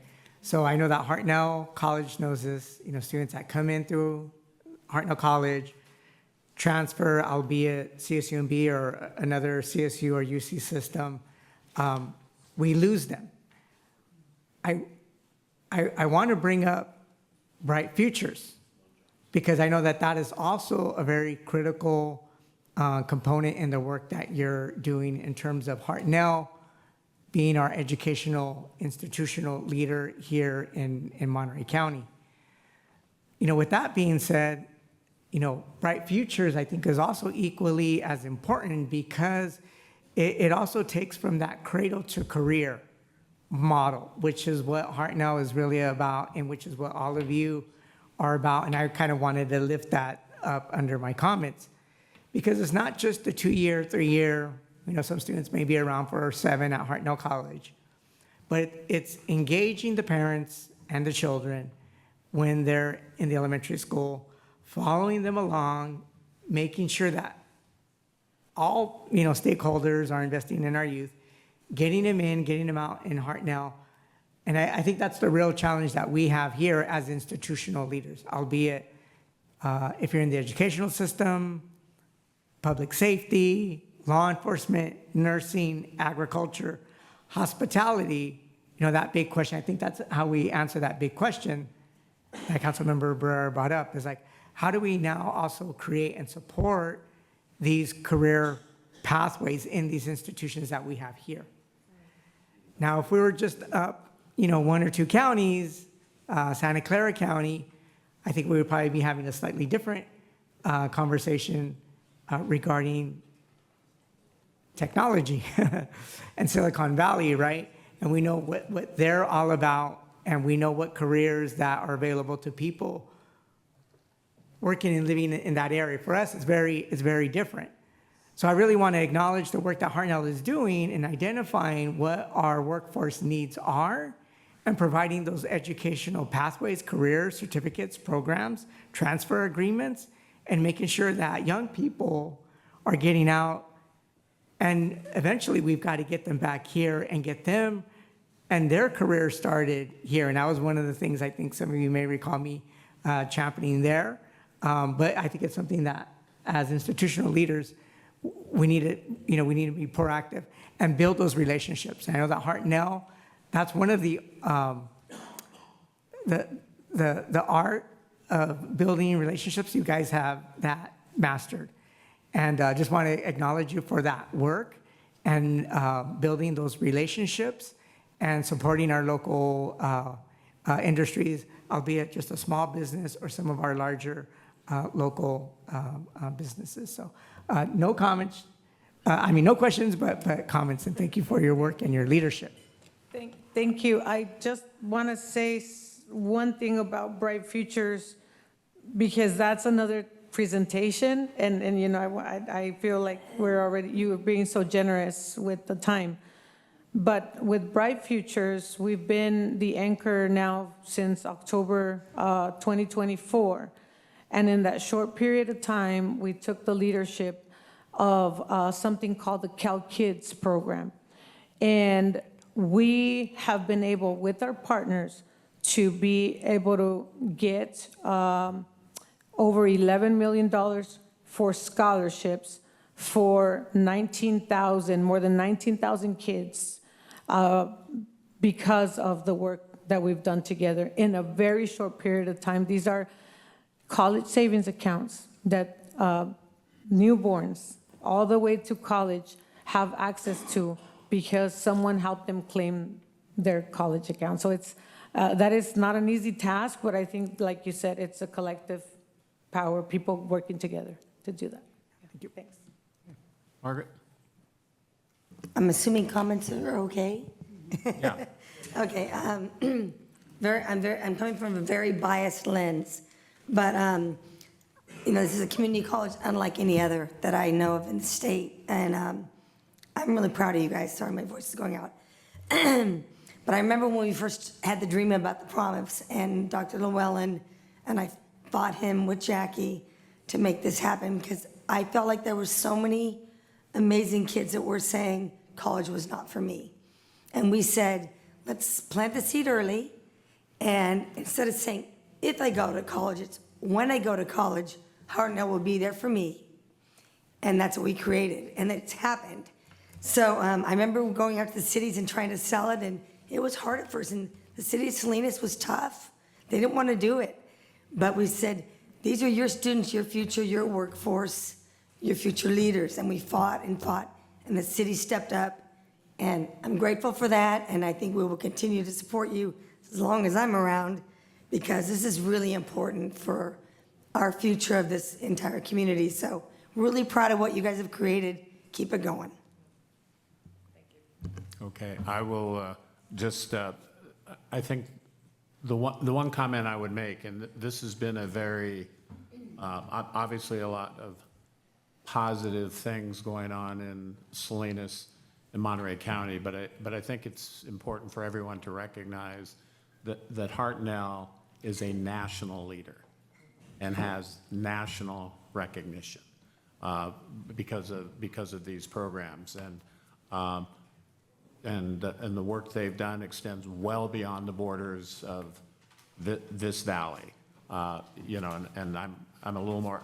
I'm certainly familiar with this. I'm familiar with Jackie's work and the ecosystem, the platform around all of your activities extends throughout the state of California. So it's, as you know, since you got to sit through public comment, it's a busy city with a lot of things on people's minds, but people ought to know that something really big, really positive, broad-based is being moved forward on behalf of the entire community. So Hartnell's done a terrific job, and Doctor, thanks for your leadership. So I would just make that comment that sometimes I think we have a tendency to go good old Salinas, and it is, but this is nationally renowned stuff that's going on. So thank you. Okay, thank you. With that, okay, we appreciate it. Okay, we will now go to our legislative platform, and I think we're looking for Lisa. That's me. And we are into consideration items. Yes. Good evening, Mayor, Council.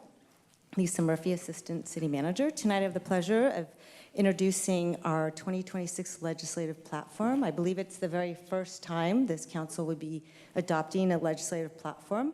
I'll make it brief because we have a presentation from John Arriaga from JEA and Associates. This is our state lobbying firm. And just real briefly, the platform, the legislative platform, will establish principles that will guide the city's policy and legislative advocacy efforts, not only on the state level, but also on the federal and local level. And there are several key focus areas, which John will review with you. The opportunity now, though, is to hear the legislative platform, to weigh in on the key areas that were identified by this council and by staff. And so it's my pleasure to introduce John Arriaga to do their presentation. So thank you. Do you want him here? Yeah, okay. Yeah, that's fine.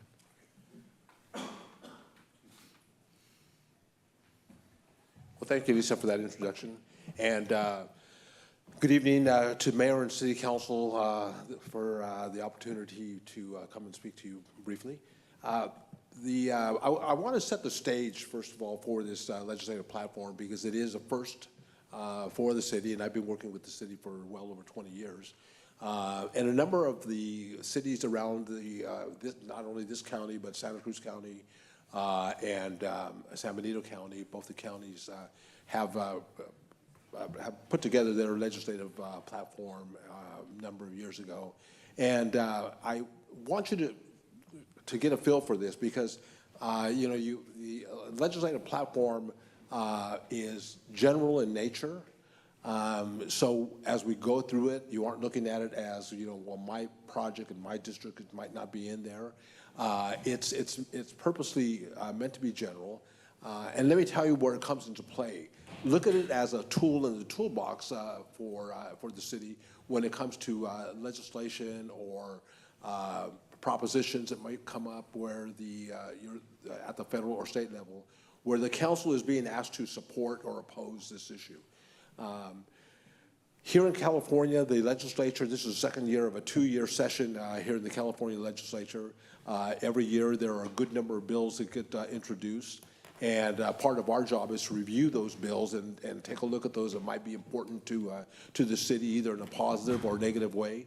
And to just give you a feel for that number, last Friday was the deadline for bill introduction for this year.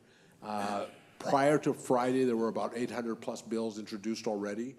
On Friday, and this is what always happens, there's a big dump, and there was 1,100 bills that were introduced on Friday. So we're now in the process of going through all those bills and so forth and determining which ones we want to send to your city manager for distribution to maybe the other departments and for consideration as to support or oppose and so forth. It also helps us when we're looking at the budget annually to determine, what areas in the state budget or the federal budget, we might be interested in either talking to our state legislators or federal legislators about, making a push for more money in this particular area, whether it's a parks or health or education or so forth. But where it really comes into play is during the year when, the council is asked to take a position on a particular bill. And say, for example, the League of Cities or the National League of Cities come to you for a bill that's coming up next week. Well, they may come to us as your advocates and ask us to get the city to support or oppose. And that bill is coming up in a week or so. Well, your process doesn't lend itself to that. Normally it takes several weeks, before it actually gets approval for a letter of support or given this authority to go and testify on the city's behalf. And by that time, that bill may have already gone through a couple of committee hearings and be now on the House floor or the Senate floor or so forth. So your support or oppose advocacy doesn't really have the impact that it might have if it were there at the beginning. So all that helps. It also gives us an opportunity to share it with your legislators as to what is important to the city. When we sit down with them or their staff, we come with them with our issues that we've talked to you all about and share that with them. The other thing you should know in putting this together, we looked at a number of things. We looked at your strategic plan for the city. We've talked to, annually we talk to your department heads to get a feel for them as to what's important to them this year, whether it's a fire department or the police department or housing and so forth, just so that we have that on our radar. And in addition to that, I think we've talked to most all of you, and we try to do that on a regular basis throughout the city. So there's been a lot of input into this legislative platform. Like I said, it's general in nature. And the last thing I want to say before I go into this PowerPoint is that it's a living document. You should look at this annually just to see if there's something that either no longer is relevant to the city or something new that's come up to the city. And you should also understand that if things come up throughout the year and it may not be in your platform today, it's yours to take up during the year and decide whether it's something you want to get the city involved in. Things are changing so rapidly. Sometimes, like I said, there's a great number of bills introduced. But issues like a great example these days is AI. With things happening so fast in that area, you may be asked, by something that's going to impact cities considerably to take a position. And this just puts it on a platform so that when we look at this and determine whether a city has an interest or can participate, we can use that as a platform.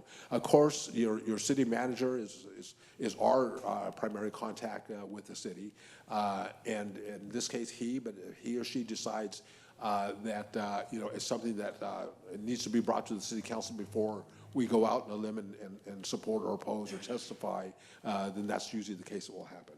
So having said that, I will go over a brief overview of this and then answer any questions at the end. So the legislative platform, why this matters. State and federal legislative and budget decisions directly impact the Salinas funding authority and services. The platform provides clear direction for advocacy in Sacramento and Washington, D.C. It aligns city priorities with upcoming legislative and budget cycles. Again, it frames things for us, for everyone, so that we know, what the playing field looks like. What is the legislative platform? The legislative platform defines the city's official policy positions on state and federal legislation. It authorizes staff and advocates to support or oppose legislation, to engage in administrative and budget advocacy, and participate in legal or coalition actions when aligned. The council's authority and governance. Adoption authorizes advocacy consistent with council's priorities. Platform is reviewed annually, as I suggested earlier. Specified bills still return to council when required. And again, that happens from time to time where it's either so controversial you want to make sure we have your council to review and make recommendations. Protects local control and avoids unfunded mandates. Again, the unfunded mandates, that's one thing we are always looking at, because you're the people that get stuck with that bill. And so we're always trying to stay on top of that. Top legislative priorities areas at a glance. So what we did is we under each of these, and I think you've all have the actual legislative platform, you'll see that we have bullets that we've identified under each of those. And again, general in nature, but gives us all some direction as to what's important in those areas. Agriculture and tech, of course, in this area, it's obviously important. It's been important for years and years, and it's a big part of your economy. Workforce and so forth. Healthcare. You got a wide range of people here in this community of your constituents that need various type of healthcare situation, either by a community type of facility or by Natividad or Salinas community and so forth. Funding in that area, and these days with what's going on at the healthcare at the federal level, I mean it's high up in the list of things to watch for. Transportation and infrastructure, always a need, whether it's your streets here locally or 101 or some of the other highways that come into the area, is looking to see how we can deal with that. I know some of your projects that you have coming on in 101 are really important.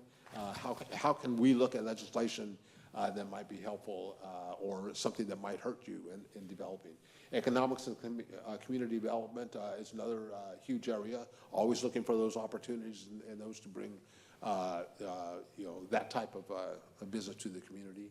Public safety, of course, huge, and in that one, that area, you'll see that we actually identified a couple areas that we know over the last couple of years working with the city are key, and we want to make sure we pointed that out in this area. Water and environmental quality. Again, these are the headline items in the platform. Under that, we have a number of bullets. Again, this is for your review. There's no priority list here. We just identified those that we thought were important to the city. We heard loud and clear from you all, and we'll go from there. Key priorities with direct Salinas impact, the water allocation needs. We know that's big. We know that we've heard from your department heads and from you all that $1 million gallons a day is what needs to be added. Affordable housing for workforce and farm workers. We know that that's always been important in this community, affordable housing. And I think you all are doing a lot in that area for affordable housing, but there's still a great need. And farm worker housing has always been, there's been good projects recently to address that, but there's still a lot more that can be done. Hospital and healthcare workforce funding, infrastructure investment, roads, transit and freight, fire station and emergency preparedness. You know, with the growth in housing and so forth in this area, we know that's key. So it's something that we, as your advocates, you know, can make sure that our legislators know of that. When there's budget opportunities, obviously this isn't the best year for budget ask, but when there is a surplus, we know what's high on your list, and we can make those asks on your behalf. How this platform will be used, again, guides advocacy meetings with our legislators and agencies, gives us all some directions both at the federal and state level, using coalition work. You know, we work closely with the League of California Cities on those general issues that affect cities throughout California. Informs budget requests, letters, and testimony. Again, that's something that comes up, and you know, it's helpful to us to know that it's on your list, whether it's housing, roads, and so forth. So when the opportunities come up at the state or federal level, like earmarks at the federal level, where those pop up, just, you know, with very short notice to get your applications in within 2 weeks. This gives us, you know, the ability to move quickly on that, ensures consistent messages from staff and consultants. That's it in a nutshell. I know that's a lot, and I know you've got that and you've had a chance to review it, so I'm open for questions on any of these items. Okay, sounds good. I'll start to my left. Margaret? Thanks, John, appreciate that. So when we get these opportunities to support or oppose certain bills, is that one of the services that you'll offer? Because sometimes it's kind of confusing and we only have, like you said, a few days to respond. And let's say we all sign a form letter, sign our name. I mean, how effective is that truly? It's effective if it gets in timely, you know, before the committee hearings and so forth, and you know, we let our legislators know. It's important, and particularly when our state legislators or at the federal level know that this is important and that they've actually got something from the city saying so when a bill is coming to a particular committee that a Senator Laird might be sitting on, or particularly with Speaker Rivas, they know this is important to all of you all. We go and let staff know that this is coming up for hearing. Here's our letter of support. We'd like the senators or the speakers vote on this for us. So if it's something that's really pertinent to Monterey County, would it be more effective for us to have a letter and all of us sign it versus sending in, you know, 10 different letters? I'm just trying to simplify things. I think the letter from the city, you know, is what's probably what's most important. Okay, thank you. Gloria? I don't have any questions for Mr. Arriaga because I've known him for a long time, and I'm very pleased with his work. And but I have comments, but I don't have any questions for you, John. Okay. Thank you. All right. Because we have that communication. You communicate with us as electeds, and we communicate with you. I feel fortunate that I have that opportunity to talk to most of you on an individual basis on a regular time. Yeah. So my comments. All right, John, since you brought it up that you've been working with the city and county for 20 years, I remember speaking and working with you about maybe a little bit more than 20 years back. So I'm really happy to have you on board and being the eyes and the ears in terms of all things legislative in nature with our state capitol. For those who are listening or in the audience tonight, we had an opportunity to meet and speak and discuss some of these in a little bit more detail. And then just for those who are also listening, I know that one of the things I was also kind of advocating for, or would definitely want to hear more about, are anything that may affect or support, like our local libraries, our recreation centers, parks, and then anything legislative that would support economic development. I think more importantly, like small businesses, and then also. As we continue here, we have some infrastructure and transportation needs. And so I think those are all things that we want to be in tune with in terms of what's happening and being advocate for that at the state level. So again, thank you very much for your work and your presentation. And again, it is a living document, and we'll adjust and pivot accordingly. Thank you. Thank you, yeah. And of course, your city manager takes his every opportunity to share with us what's important to your city, so we're on it. Jose? Thank you, Mayor, and thank you, Mr. Arriaga, for the presentation. I do have a few questions. I'm one of the folks that didn't have an opportunity to quite provide my feedback on it, so this is my opportunity to provide some feedback on it. On the legislative platform itself, just additional comments on, for example, transportation and infrastructure. I would just also point out seeking funding for pedestrian safety projects. I know that's a big priority here in the city of Salinas. We had, I believe, 7 fatalities last calendar year alone. Yeah. We are definitely on track to kind of meet that. And on that one, yeah, we have had that on our radar and looked at opportunities either for slowing traffic, additional type of stop sign signaling, timing, and so forth. So we're on it. Yeah. Awesome. And an additional item on the transportation and infrastructure category would be seeking funding for infrastructure improvements for the perennial flooding that occurs in North Salinas, particularly around the Santa Rita area, those neighborhoods. And then the economic and community development categories, just would also like to call out seeking funding for workforce development for our youth and upskilling of the existing population. And 2 additional items on public safety. I know we're working on the prostitution issue, but just if there's a way that we can reframe it so that we're a little bit more proactive about not just monitoring any legislation that's regarding prostitution, but rather Salinas being at the forefront of trying to overturn the legislation which allowed for the decriminalization of prostitution, all those activities. Yeah. And on that one, just to note, last year, we've had 2 year council members, Diarrego and De La Rosa, there to meet with the legislators who actually introduced legislation to try to overturn that. There's been progress. There's been talk about more legislation this year. We haven't gone through all the 1,100 bills that were introduced on Friday, but I think there are going to be opportunities, and we've had, thank you, Councilmember De La Rosa, for your support and so forth, because they listened to you when you were there. So. Yeah, I know at the League of Cities, at the retreat we were at back in December, setting our legislative priorities for this calendar year. Public safety ended up being one of the top 4 priorities. It was previously removed for the previous legislative session, and one of the main reasons was prostitution. Up and down the state, hearing from different communities, not just Salinas, that prostitution is an issue, and they would like to see that overturned. And my last comment would be under the future growth and innovation category. Just if we could please squeeze in the Salinas Regional Sports Authority. I know it's in the general plan and a few other planning documents for the Salinas, for the city of Salinas, for the city of Salinas to become the sports capital of the Central Coast for athletic tourism, right?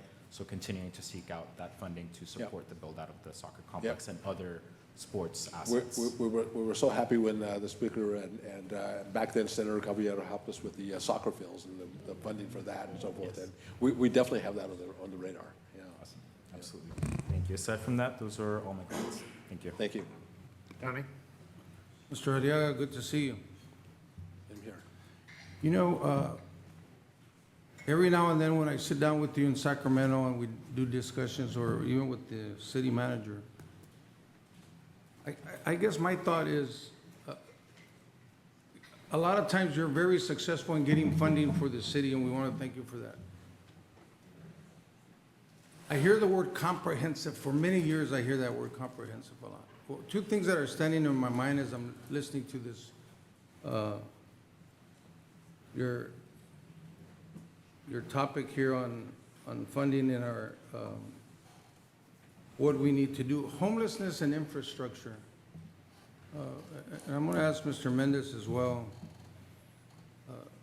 So we get X amount of millions of dollars. I'm thinking about Carly. Carly cost us almost $2 million just to clean it up, all that toxic waste.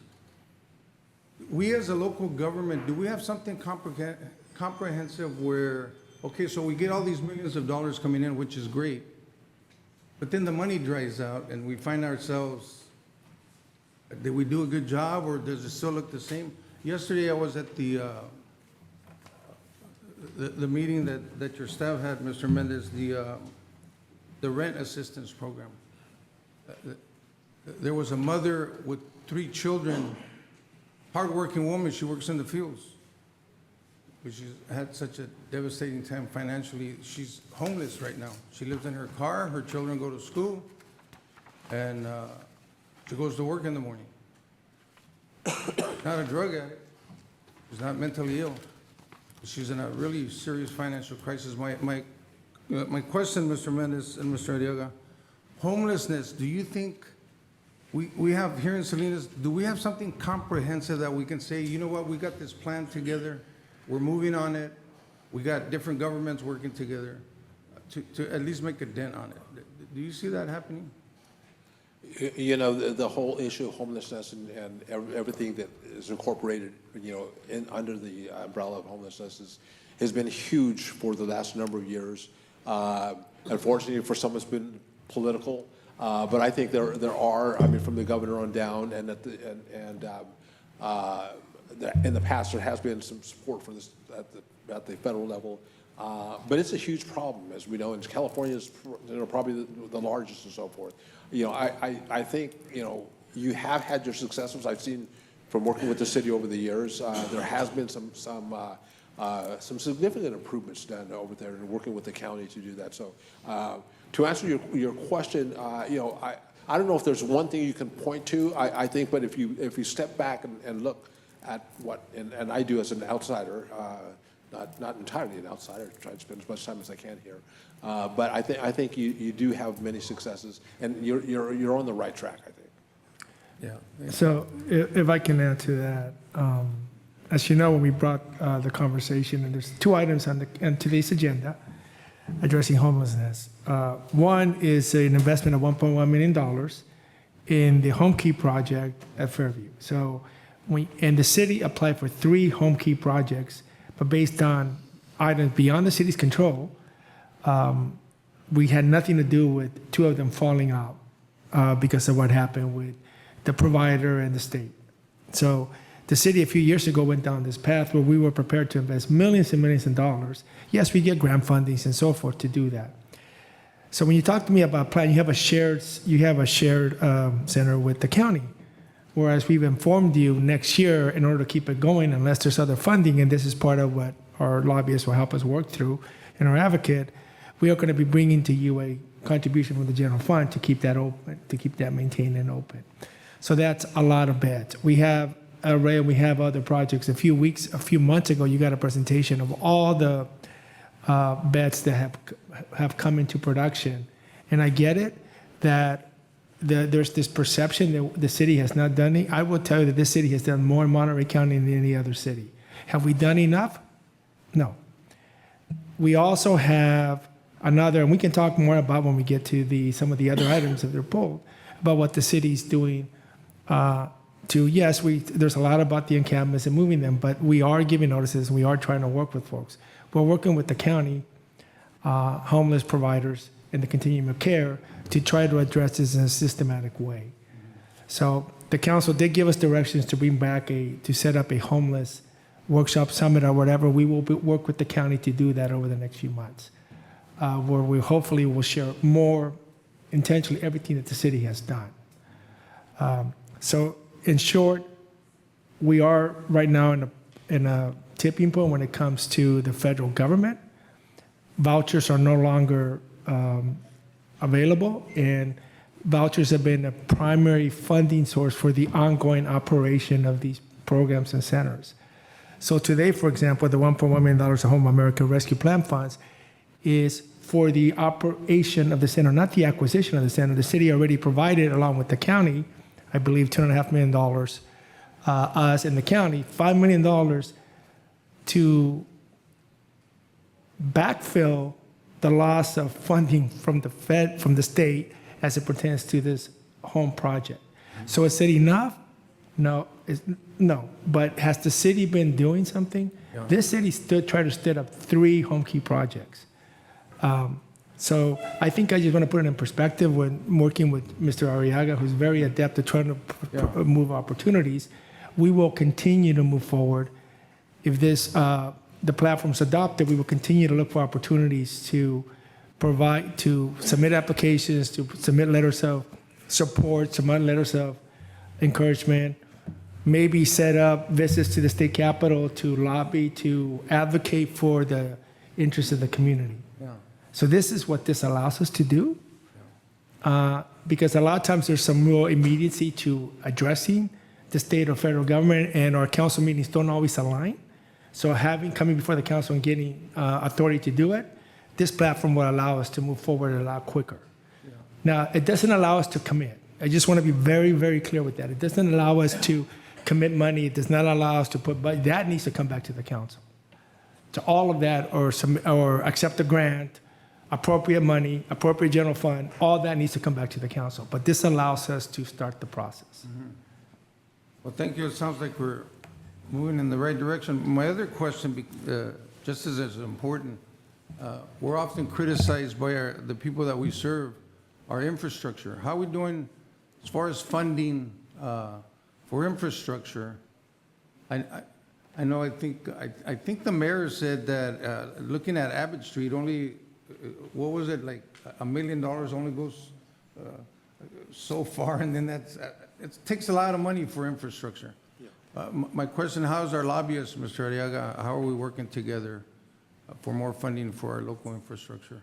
Well, like I said earlier, we have been successful in a number of programs. I mean, I was really pleased to come a few weeks ago to the grand opening of the Hemlock Center over there, and to see that finally come together. And what a beautiful sight that was, and what a beautiful day that was, and with the soccer fields and so forth. So like I said, we are continuously looking for opportunities. But I think as important as actually getting that opportunity when you get it, there's a lot that goes into it beforehand. So we're letting our legislators know that this is a priority and so forth, so that when that opportunity comes in like a surplus, we're on the radar already. And we've been doing our homework for the last 2, 3, 4 years sometimes.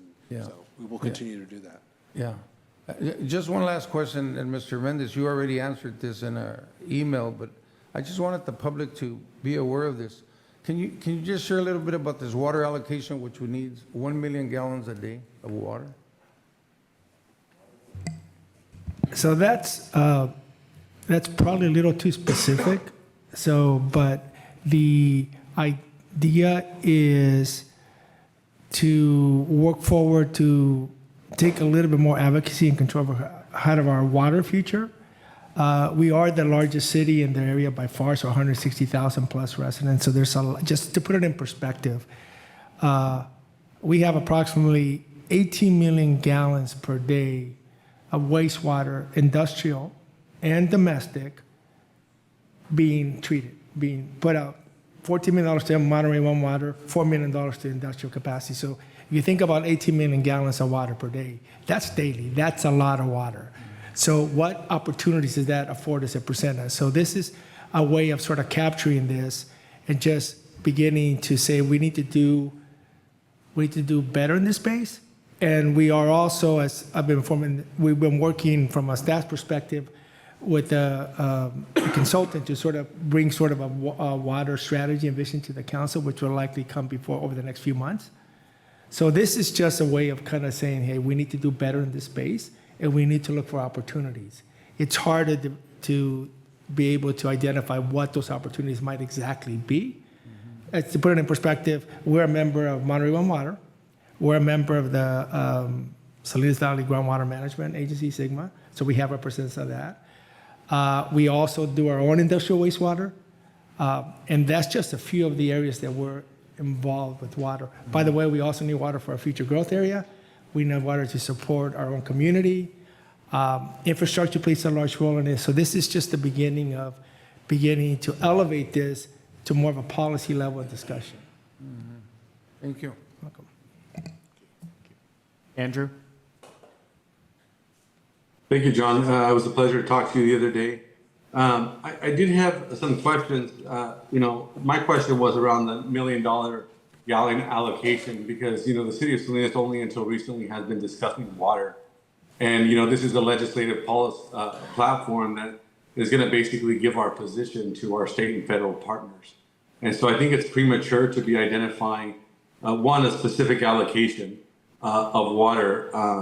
And then some of the other ag tech, and I get it, we're in the ag tech industry, but when we're talking about the priorities of our residents, you were here for public comment, and nobody's talking about ag tech. Now, I recognize that they bring work, and we want to support them, but some of these things, to me, seem like they would divert resources, either your staff time or our city. We're looking at, it says seek targeted state funding for ag tech initiatives that enhance food safety. And some of these things seem like more industry specific. And those billion-dollar companies that are located in our area also have lobbyists that could do some of these things.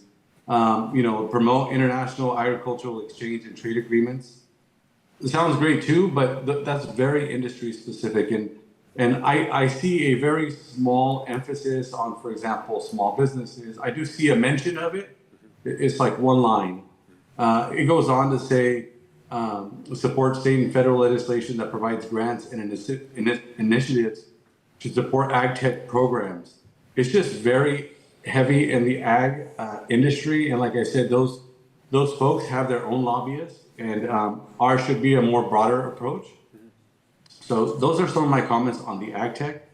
For the healthcare discussion, it says pursue ongoing funding streams for Salinas Valley Health and Natividad Medical Center.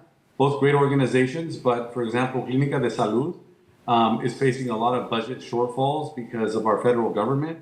So if we could broaden that instead of being specific to those and saying, support policies that would support, healthcare for those most affected residents in Salinas, because we know that, with the federal cuts and Medicare and Medicaid and all those things. So I'd like to expand that instead of just specifically Salinas Valley Health and Natividad Medical Health.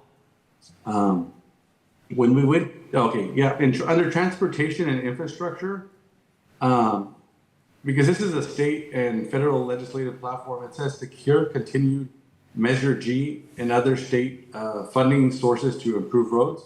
I didn't understand why the Measure G would specifically be called out in the state and federal legislative platform. Only because I know the importance that plays in the area, and just like on the sex trafficking and prostitution and so forth, those seem to really be highlighted, and that's why we included them. Try not to be too specific, but in that situation, we did mention it as an opportunity we want to continue to support. Yes, I was just curious how that would, on that level.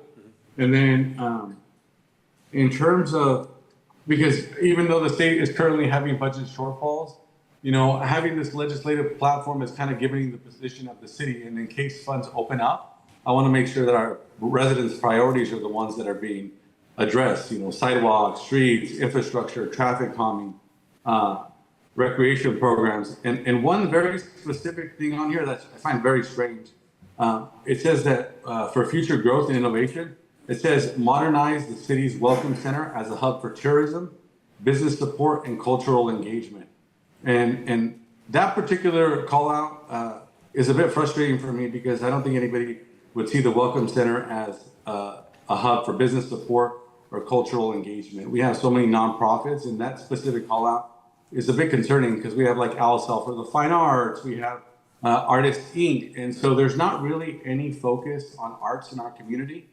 I really would like that removed because if money does come, I don't want us to, and we've not had a discussion as a council to say that our priority is to modernize the city's Welcome Center. They do some good stuff, but that's just not a priority for me, and collectively as a council has not been discussed.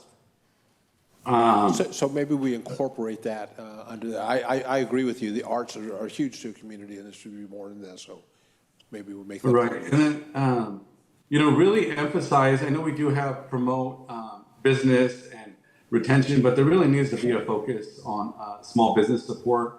And then around the arts, also to try to secure or support funding for nonprofits that do a lot of good work. Like I said, like ours. Okay, and then some additions for consideration.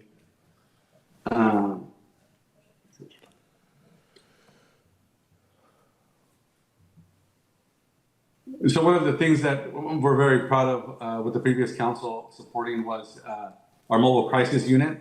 And so I'd like the inclusion of a support legislation that fosters the continued development and increase of alternative behavioral health emergency response team and other funding sources like that. I know public safety is called out in that, but it doesn't include that specific category. And then how about support legislative efforts that create pathways to citizenship for immigrant families and individuals? And then, as we talk about AI, I didn't see any mention in there of AI, but support policies and funding mechanisms to provide resources to communities for training and the development of related to AI. And really want to call out, I know that what confused me a bit is some of these are really general categories, but then some are very, very specific. So, included in there, like, support measures that expand funding opportunities for youth, mentoring, local parks and recreation agencies, including support funding for after-school program. And I know you already have community centers in there. Yeah, those are my notes. Okay. No, I appreciate that, and what I will try to do collectively with the comments that were made today is maybe sit down with the city manager and talk about these and see what we might add to this. It didn't sound like there was much to take out, but add to it to satisfy these requests. So. Thank you. Okay, thank you, Andrew. All right, we will go ahead and go out to the public on this. Open for any public comment on the legislative platform.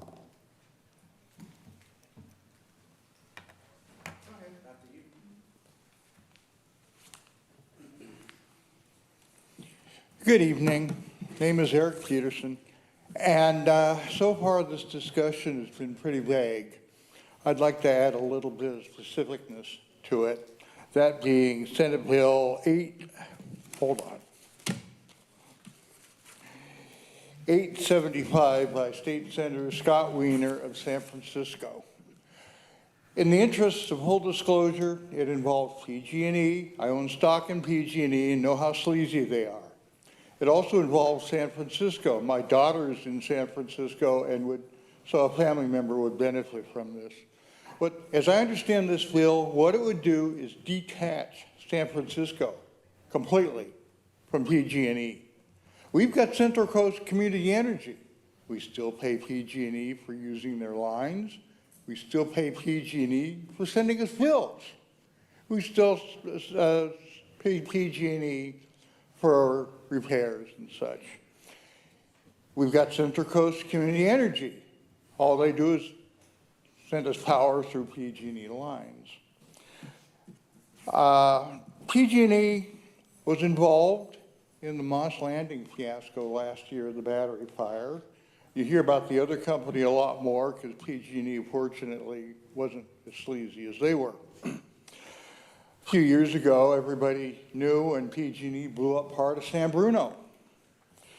Last year, PG&E was involved in a major multi-day power outage in San Francisco. And Patty Poppe, the trustee, for those who complain about how much the city manager makes, she gets well over $20 million a year to have battery fires and things like that.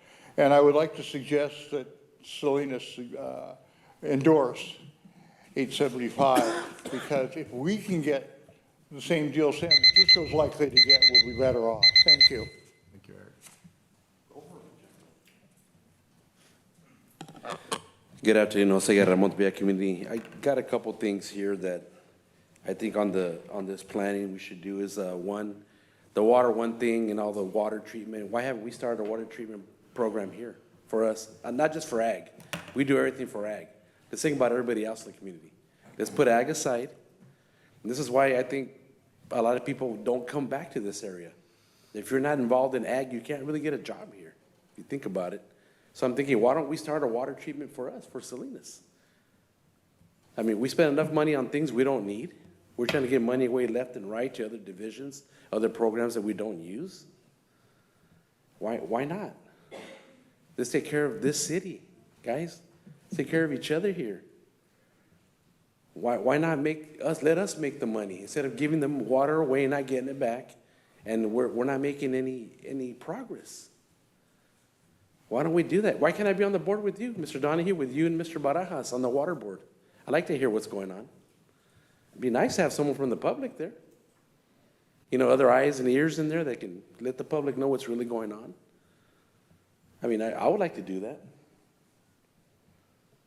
I mean, we ask for all this money for the city, but we don't put in the right areas. You just took the funding away from the homeless to do the rent, whatever they call it now, rent assistance. I don't get it. I mean, you guys need to work for us, for the people here in Salinas, and you're not doing that. You're thinking about your own personal agenda and what you can push forward with the people that support you. But you forgot about the small people that live here in Salinas, the little people, the taxpayers. You guys forgot about us. That's how I feel right now. It's sad that you know, you guys don't understand that. Everybody's looking at the clock. I got 4 seconds left. Well, God bless you guys. Good luck with it, man. Hey, thanks for the presentation. All right, thank you. All right, anyone on Zoom? Okay, nobody on, okay, there is one, Mayor Sal. Hi. Yeah. So I wish the anti-socialism guy was here today, and I hope that if he saw this, like, he would go out against this. This legislative platform, quote unquote, is literally, it plays out like what it looks like to us, just everyday ordinary people, is it's a gift to those who contributed to the majority of your campaigns, right? This is like, here you go, Master Taylor, et cetera, et cetera. This is what I've done for you. This is what I'm going to make sure we're fighting for you in the legislature, in the state legislature, versus what you should be doing, which is trying to find as much funds for the actual people that live here. I understand ag is important. I understand we have a lot of work, but also think of all the workers. Think of the workers who need assistance. We are not working for them. You are working for the big corporations. And this is what this platform is telling me. So if you guys were to remove that whole first ag tech, I would be okay with it. It's subpar, but I would be okay with that. That's it. Thank you. Thank you. All right, we will bring it back to, this is an action item, so we will be looking, motion to approve, okay, first and a second, all right. All right, go ahead and call for the I'm question. sorry, I have some comments. Okay, go ahead, Andrew. Well, one, I forgot to include one of the items that said support the reduction of pesticide use in your parks, homes, schools, healthcare facilities, and under other sensitive receptors. And I want to get some clarity. What exactly are we approving? It as is? That's the motion on the floor as I understand it. Okay, so whatever comments were made by the council and recommendations have no bearing on this vote. I just want to get that clear. I wouldn't think that's the case. I would. Can I read what I'm making a motion on? No, please. Yes, I'm going to read it. By adopting this platform, the City Council authorizes the city's participation in state and federal advocacy efforts that are aligned with municipal interests. Based on the adopted platform, the city will evaluate and take formal positions on specific bills, budget proposals, and regulatory matters. Thank you. And the presuming it's okay, and the motion can include to incorporate the comments and direction provided by all council members. Absolutely. So so if that's implied, maybe we want to make that. This is for discussion. I mean, we Okay, can all right. discussing it. Okay, so that's your motion. Yes. That motion is seconded. Okay. All right, let's So go. we're going to approve a document that we haven't seen with hopes that what we mentioned was going to be included in there? We have a motion and a second on the floor, so we will call for the question. Well, point of order, I'd like to get clarification on my question. I want to know, like, I think it was just. I mean, what are we approving? We're approving a legislative platform with, I mean, at least lay out the specifics that are actually going to be included in there. So if I may, Mayor, the city clerk certainly is taking notes of all of the comments that were made, Councilmember Sandoval. So what I understand the motion and the second to be is to approve the legislative platform that was presented with the additions that were suggested by all of the other council members, including yourself. Additions and removals? As that's the motion that's on the table, council member. Okay, well, I can't approve something without seeing it, so. You can't approve with what? Without seeing it. Oh. Okay, so you have a motion, call for the question. Okay, we call for the question. Well, I'll call Council- for a substitute motion that we table this until we have a final draft that the council and the public can review, and we bring it back at our next council meeting.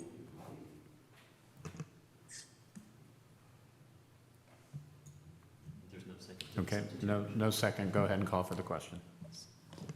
Calling for the vote on the original motion, Councilmember made by Councilmember Barrera, second by Councilmember Barajas. Councilmember Barajas? Yes. Councilmember Barrera? Yes. Councilmember De Rigo? Yes. Councilmember De La Rosa? Yes. Councilmember Salazar? Yes. Councilmember Sandoval? No. Mayor Donahue? Yes. Motion passes. Okay, thank you. All right, with that, we are going to proceed to administrative reports. There will be 3 of them. They are not action items.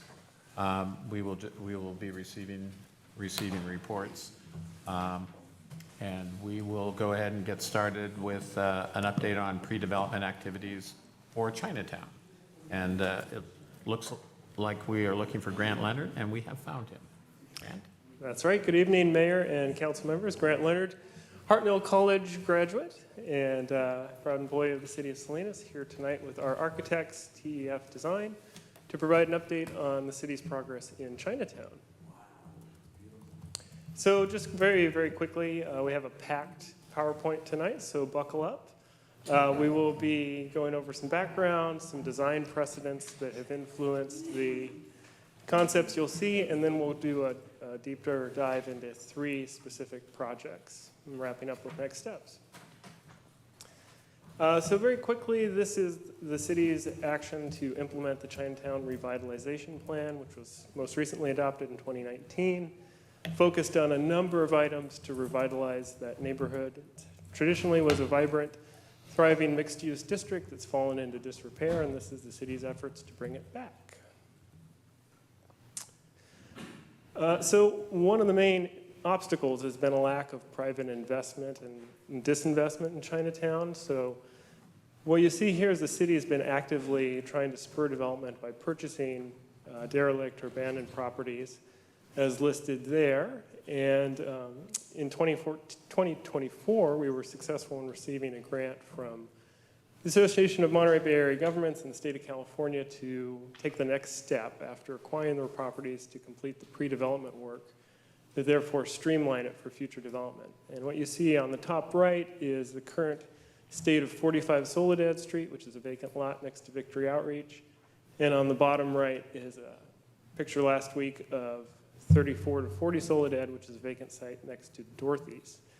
And TEF Design was selected for this project based off their previous work with the City of Salinas and their rich experience with also historic architecture, which you'll see why that's important shortly.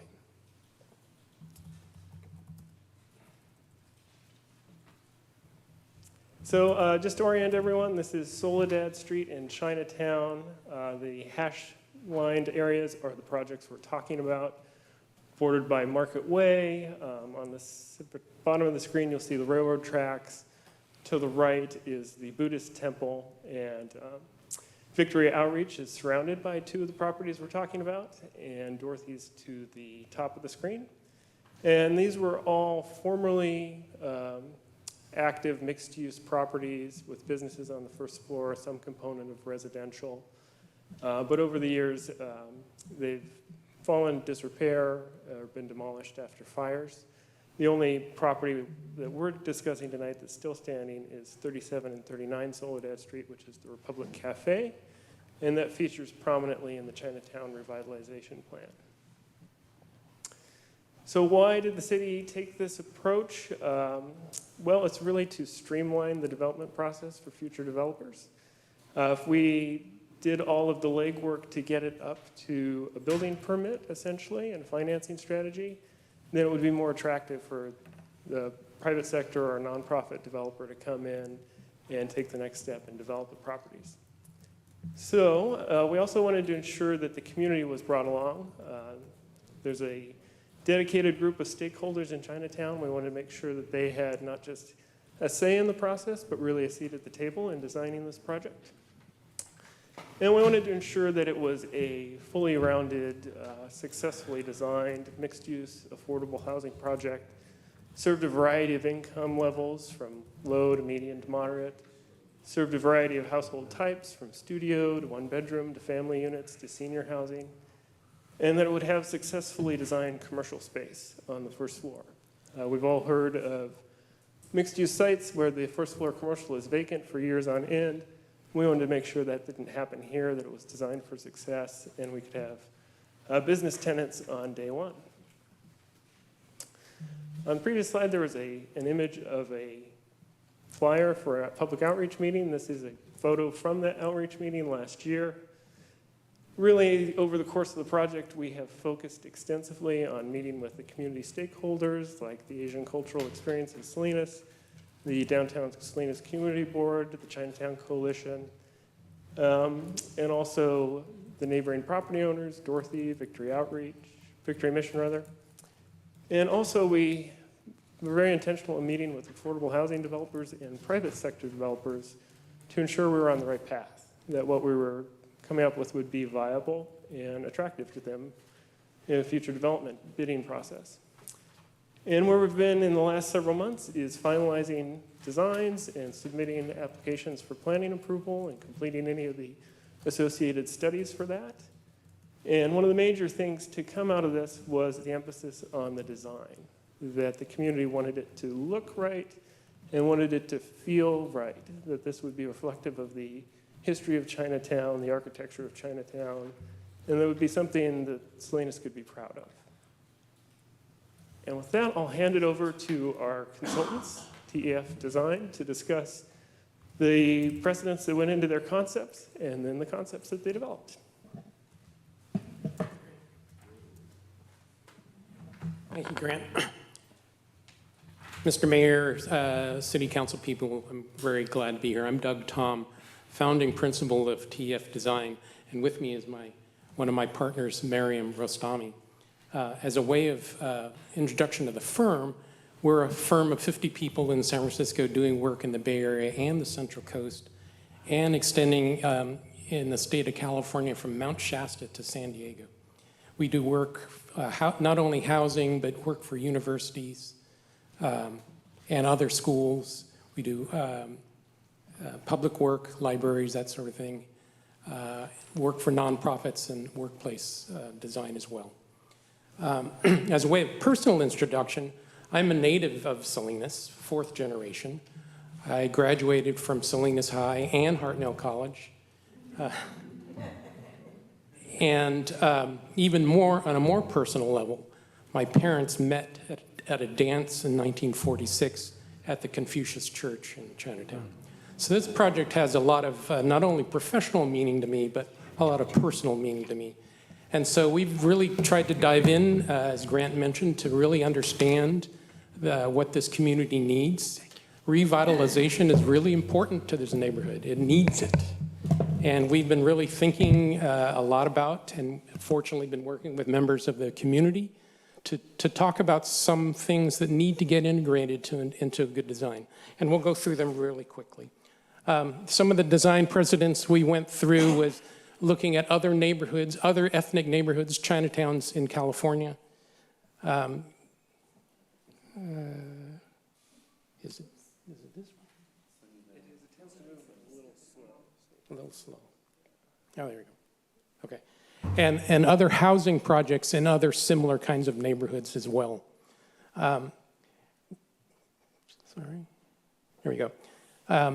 What came out of one of the community visioning workshops was the understanding that the existing architecture of the neighborhood had a lot of Spanish revival influence.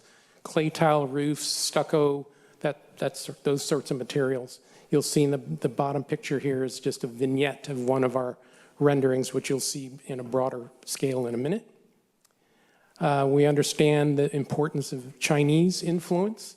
The Chinese red is an important vital color. And the notion of a moon gate symbolizing a welcoming and secure entry. And so you'll see that the central entry to one of our projects is a large moon gate in red. We also looked at some detailing. The Japanese design is very intricate about joinery and things like that. And so we looked at, we're going to have need to have sunshades to protect these windows from the sun. So we looked specifically at some opportunities to begin to integrate that kind of Japanese design in there.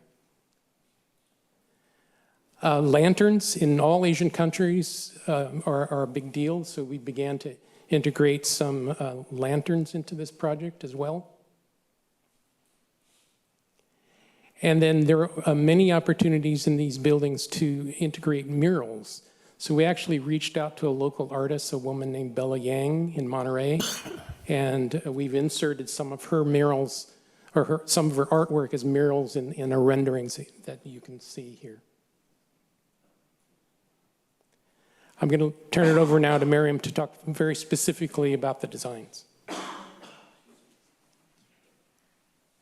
Mayor, council members, thank you so much for the honor of listening to us today. My name is Miriam Rostami. I've been with TEF for 12 years and been an architect for 20 years. And this project is meaningful to me as both of my parents are immigrants to our great country. We are so excited to show you today this vision for the edge of Market Way in Soledad as a brand new and strong gateway for Chinatown in the future. As you can see here, on the left, you see 3440 Soledad, potentially, hopefully, a 6-story building that will be mixed use with retail on the bottom and housing at the top. And on the right, you're seeing 45 Soledad, a 2-story brick building that will be rebuilt to reimagine the old building that was lost in a fire, unfortunately, with 1 story, again, at the street level of retail space. And upstairs, there would be 4 layers or 4 levels of housing intended for seniors. Here we're looking from the other side of what used to be the old Chop Suey restaurant, looking across the street at the old Ars Pool Hall, which was also unfortunately lost to fire. And what we're proposing to you all is more of a broad notion of what Salinas Chinatown may look like in the future if we bring in street trees, revitalization, and rebuilding, importantly, these older, beloved resources, historic buildings, rebuilding them to the exact character that they had been in the past, as you can see in this view, the pool hall being rebuilt, as an anchor for the new developments. And as well as you see in this particular viewpoint, there is a courtyard. And some of these pieces are not in our scope, but we are very inspired by bringing in this kind of fresh ideas and revitalization to the area. So I'll start by talking more about 3440 Soledad. This was an old pool hall, Ars Pool Hall. Unfortunately, again, as I said, this was lost to a fire quite recently. And I'll quickly go through the nitty-gritty of what we're proposing, and I'm happy to take questions at the end. What you're seeing here is a conceptual floor plan, and I want to mention right now at the very beginning that what we're proposing are more like very much developed concepts, not full designs. Eventually, we are trying to get developers very excited to come and invest in this community.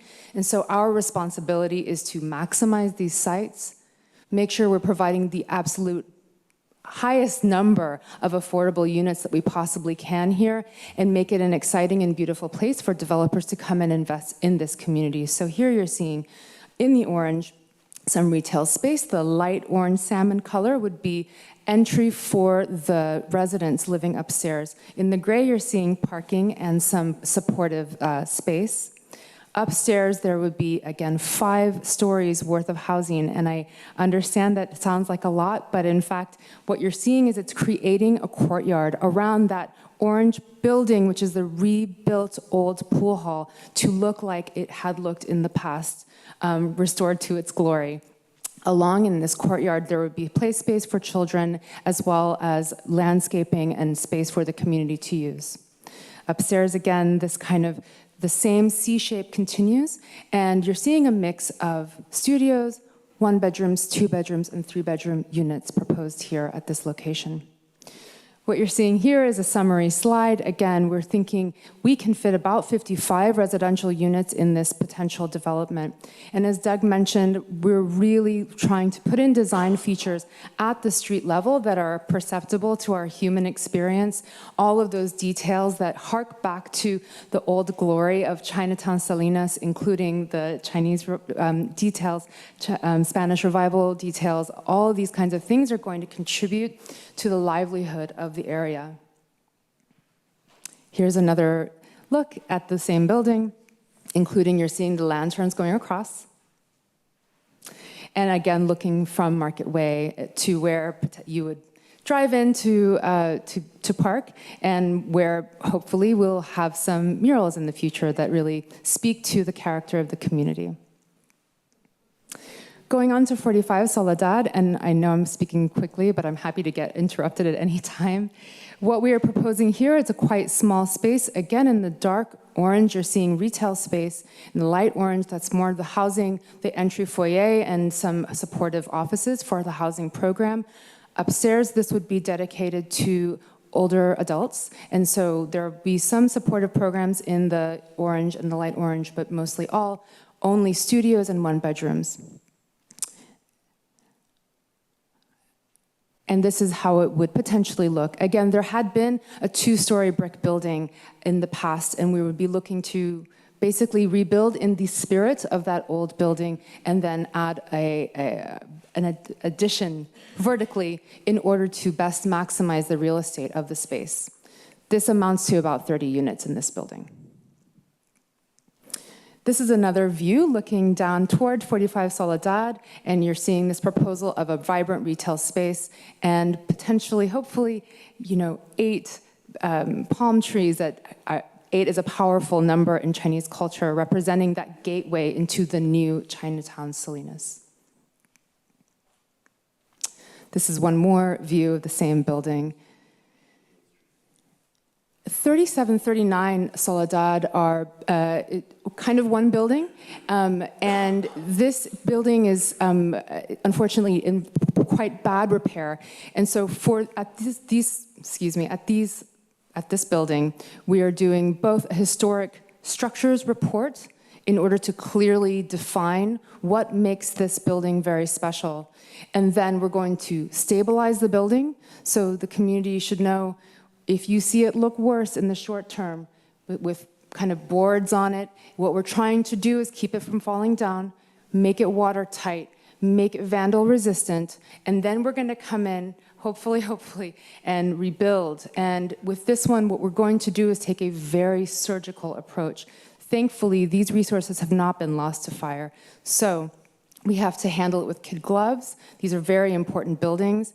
And for these, I won't read off all of these, but you can see we're identifying many very beautiful characteristics of this building that we intend to rebuild. So, as I said, the first step is to stabilize and make sure that the building is safe, watertight, and install a sprinkler system in case, unfortunately, there is a fire. This slide is showing the areas of the temporary reconstruction, meaning we want to be very careful with these particular pieces and really save them, including the sign. And here is a rendering of the vision of what the future of this building may look like. The orange tile at the base actually is historic. What's important to also know about this building is that we're celebrating the lives and the history of the Atai family in Salinas, Chinatown. I'll quickly talk about what's planned in the future for these buildings. The notion is that at the top of this slide, you're seeing in the kind of pink color museum area. This area is intended for the Asian cultural experience of Salinas to take over as an exhibit space, as a community space, as a gathering space. The space you see on the bottom of the slide, it says commercial area. That may indeed also be part of Asian cultural experiences purview to run as a community space, as a gathering place, potentially as a cafe, but that is yet to be seen. The building at the top layer you're seeing has many different levels. All of the kind of pinkish space you're seeing is museum area. There is one historic apartment unit here. You're seeing in blue the Atai family unit. That will be retained as a residential unit. And then in the green space you're seeing, that will be basically delivered as a future program space. It's not yet decided exactly what it will be. Another level upstairs on the museum side. And in terms of next steps, we are currently right now working on the entitlements set for 45 Soledad. That's the one with the brick base. And we continue to work kind of very intently on the stabilization of the 3739 resident buildings. And we are currently working on comments back from 3440. And I think the next steps are, I was just sort of talking about it, we are working through essentially toward the goal of creating an RFP for developers. So we will be working shoulder to shoulder with planning and housing to create a very attractive RFP for developers to come in and say, yes, we are going to invest in this community. So this is a kind of a look at potentially how this development may look. If we zoom out as a bird's eye view, we think that there's lots of potential here, and we could not be more excited to be your partners in this endeavor. All right. Okay, very good, thank you. All right, questions? Yes. Okay, so when it comes to retail, I'm a little concerned about the retail part, only because there's quite a few mixed-use buildings that have been built here. Tynan Village is one that I don't believe is full on the bottom. So what is the city's recruitment strategy to get retail businesses into those spaces? Yeah, excellent question. I stated that was one of the goals of this project, was to make successful commercial space. Having the Asian cultural experience on board as a sort of an instant tenant in the area is a good first step. And then through the outreach process, we identified the type of spaces the community wanted. So a market or a corner bodega, for instance, came up as a good space. And then it'll be working with the business community. We've been reaching out to them as well. You know, what kind of spaces do you need? How can we make this space attractive? So as we're preparing that developer RFP, we're also going to be working with the business community and the economic development division of the city as well for how we can get those spaces ready to be occupied. And are you looking for people to come from outside the area to come and invest here? I'm not talking about developers, but business folks as well? Okay. My other question is, where did I put it? Oh, I mean, I think it's so beautiful, it's kind of shocking to me. I mean, it doesn't look like the Chinatown I remember for the last 63 years, right? So, but it's super exciting and I love it. But I'm wondering, like, how do we change the perception of Chinatown from what it has been to this big, beautiful, booming industrial area and living space for seniors and beyond? Right, so this is one part of the strategy, right? So going back to the 2019 Chinatown revitalization that focused on addressing safety and homeless services, having economic development, having basic infrastructure improvements, sidewalks, street repairs, et cetera. All those are moving forward as well in parallel path. And so the idea is that they come together, perfect timing, community is revitalized, and it does happen in phases. You know, Moongate was a good first phase, 2017, 2018. This is a good next phase. There are still more properties down Soledad Street towards Moongate that the city has purchased or is looking to purchase. So it's going to continue. It's going to be a rolling redevelopment, but this is the next chapter. Gloria? Yes, this has been the goal of the city for many years to revitalize Chinatown. And I'm very supportive. I've always have been.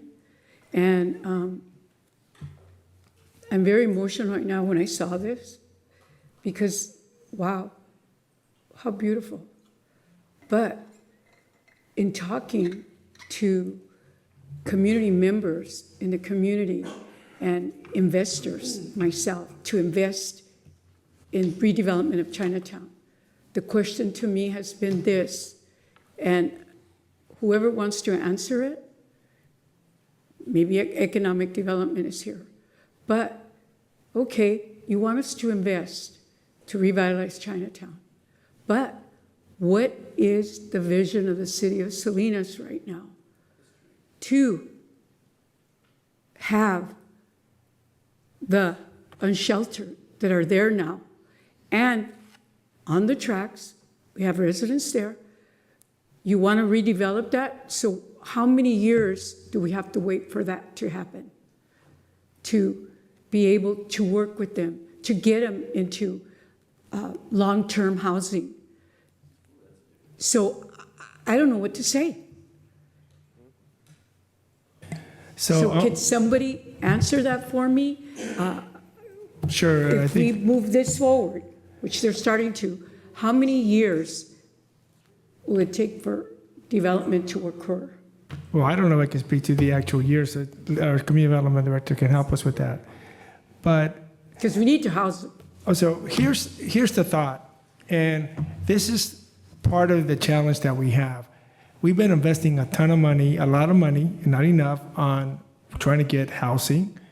We have a lot of housing units coming up, a lot of Fairviews coming online. We're working on a few other projects. So part of it is, can we shift that? But the other issue becomes, it's never, I get the community feedback, but it's never going to be perfect. We are not perfect, and there's no perfect funding source. So we have to take advantage of opportunities. So part of the opportunity, and I walked in this dialogue with the community, let's just understand what we have in front of us. We have a $200+ million budget. We have all sorts of needs. We're trying to figure out how to space out for housing. We don't do housing, but we have provided a lot of opportunity to Chispa, to Eden, to others to do affordable housing projects and to bring the Moongate's another example of the city's investment in this. The city is acquiring property to try to develop it and create a base infrastructure so we can help stimulate some of the economic development that we need. The simple fact of the matter right now is that the entry cost for anybody to develop property there is not obtainable. It's fairly high. So when we talk about investing in our community, part of the investment means, can we set it up so others can invest so our community can benefit? There is no direct pathway. So you want an honest conversation? It's not a conversation. This is what it means. So part of the next steps is, how do we work?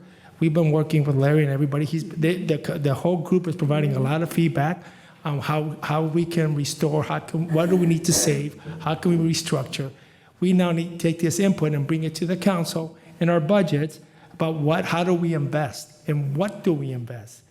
And so the short answer to your question is, this is a step, like Grant said, it's concurrently infrastructure, acquiring property, working to move folks and create housing opportunities for our unhoused and our homeless. They are part of our community where we need to figure out a way to be able to work with them to provide them the opportunities they need. We're also partnering with the county health department on social services. I'm providing wraparound services. Our SOAR team is incredible in trying to connect people. So it's just a combination of everything. So I think our next step is over the next couple of years, we start doing this and you start seeing some real vitality come back in. And now we're able to encourage others to partner with us. And frankly, that community is going to help us, because I think part of the frustration has been they've seen no movement. So they're waiting to kind of take the next steps. So this is the city trying to take the next steps. But the community is going to have to help us encourage and get the development that we need. So I don't have a real great answer other than it's going to happen over the next few years in incremental steps, like Grant said, and we need to do it in phases. Correct. I'd echo everything the city manager Mendez said. And really, it's a signaling of commitment to revitalize the neighborhood. And it's the public investment then that reduces the risk for private sector investment. And so that is the signal that we're really sending. And through that transformation over time, the character of the neighborhood changes. Well, thank you, Renee. You gave a very good report so that the community understands. Thank you very much. And like I said, I'm a supporter, but I just worry about, we have to have a plan. Okay, thank you. Aurelio?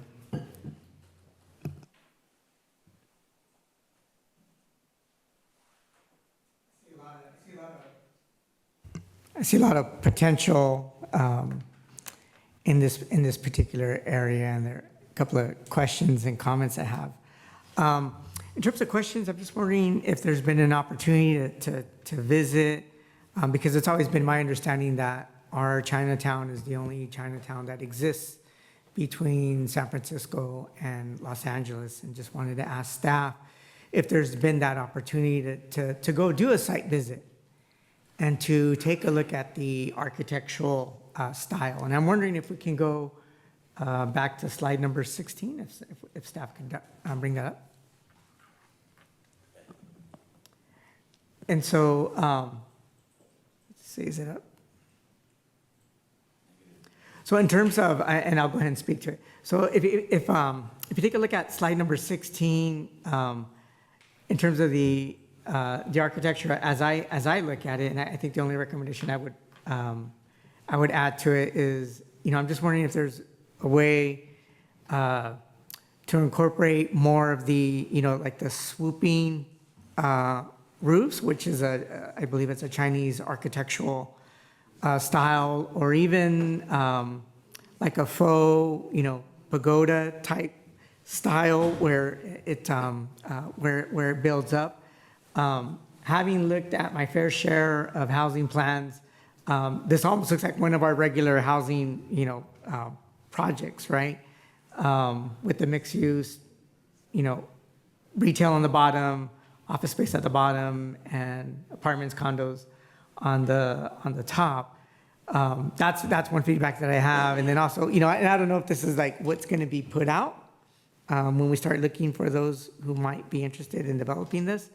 But, I'm looking at the trees. I don't know if those are native trees of China. They almost look like palm trees, and, maybe somebody could correct me. And then also, I think, as we put this project out forward, I just remember growing up, when I grew up in Oregon, we had a Chinese community, we had a Japanese community, and they would have their cultural events. And so as I think about the street layout, right, like how do we also support that as well, right? If we're trying to bring in and be proactive and support the Chinese contribution in Salinas and recognize and honor that. Ideally, I envision kind of what ACE has been doing in terms of like these annual celebrations is like, how can we also make it street festive, right? So that, that one time out of the year, right, it is festive and it is taking into consideration like pedestrians, right? Like the sidewalks, right? We don't want the small narrow ones. We want those big and broad. and then also maybe incorporating some architectural styles there. One of the things that also comes up, regarding this project is I think this is really one of those opportunities where, having that sister city agreement, with one of the major cities in China, I don't know if that's something that we've explored or thought about, like, seeing if there might be some investors either from the San Francisco or Los Angeles area or abroad that would really bring some authentic architectural style and design to this project. Again, this project is very important to me in terms of historic preservation, and this being, the only Chinatown area, again, between San Francisco and Salinas. And I think there is some economic development opportunities, when we can showcase and highlight this particular neighborhood and this block as we renovate it and give it that theme and culture. So, just some feedback to take back to the office. Thank you. Yeah, if it's okay, we have Doug who wants to chime in a little bit on the architectural treatments and sort of the balance that we're trying to strike with its design, and two notes before that. One is, as Miriam mentioned, this is planning entitlement. Yeah. So by the time it comes to the building stage with a developer on board, will be tweaks to the design, so edits can be made along the way. But one of the comments we heard from the community was to honor the very distinct blend of Spanish and Chinese architecture that Salinas' Chinatown had, and to avoid, to quote, a Disneyland version of Chinatown. We didn't want to be overbearing in some of the architectural features. And then the third component was to sort of balance that first floor pedestrian feel with the new additions above, and to still have that be affordable for a developer to construct. And so with that, I'll let Doug kind of chime in a little more. Thank you. You kind of answered the question, but I just wanted to comment. We've struggled with this because we're trying to balance what a developer would be willing to pay for versus what would really make this feel like a Chinatown. And so we put our eggs in the ground floor. And we were fortunate to be able to rely on these two historic buildings to be the focal point. The other comment you had was about street trees. Yes, we don't know if palm trees are the right selection, but you saw in the renderings, we did select Japanese cherry trees as the Chinatown tree. And I don't know if there's a way to get to the next to the last slide. Is that possible?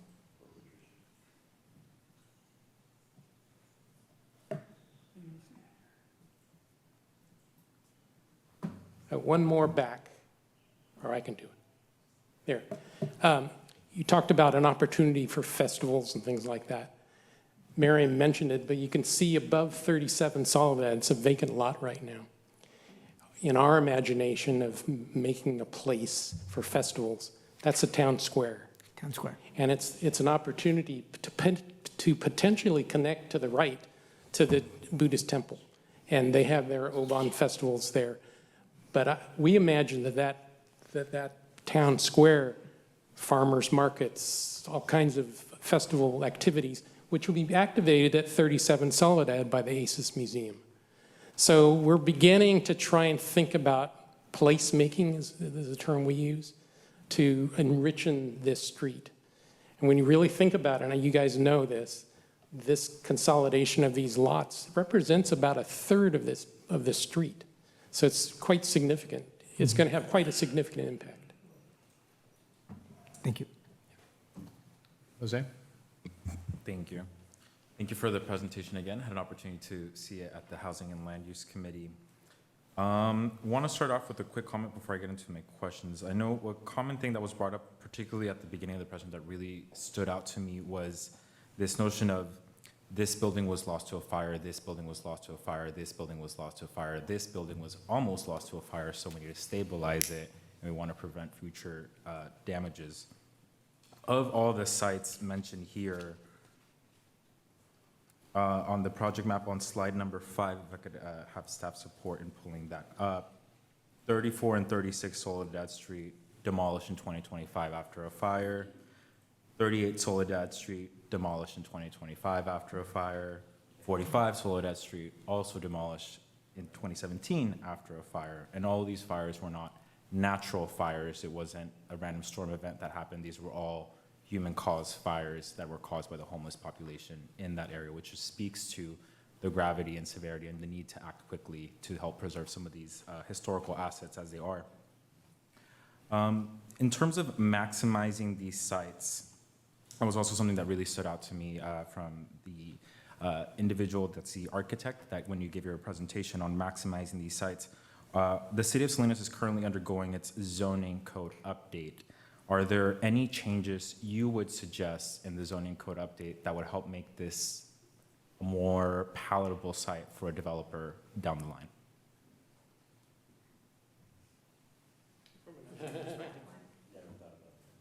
I don't have enough of an educated view on the overall zoning plan to, I would rather concede to Grant.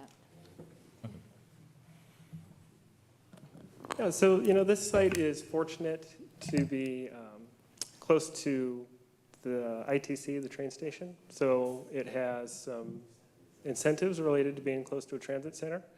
It's also within a focused growth overlay, which is a current aspect of the city's zoning code to sort of focus redevelopment in certain areas. And what the general plan update does, it's currently out for public review, is it takes these special incentives that are sort of layered on now, and it makes them standard. So the incentives, the extra bonuses, those are worked into the updated place types for the general plan. And then through the zoning code, it'll be implemented down to the very detailed levels of setbacks, et cetera. So the goal with the general plan and the zoning code is to incentivize more infill development. Okay, awesome. Thank you for that clarification.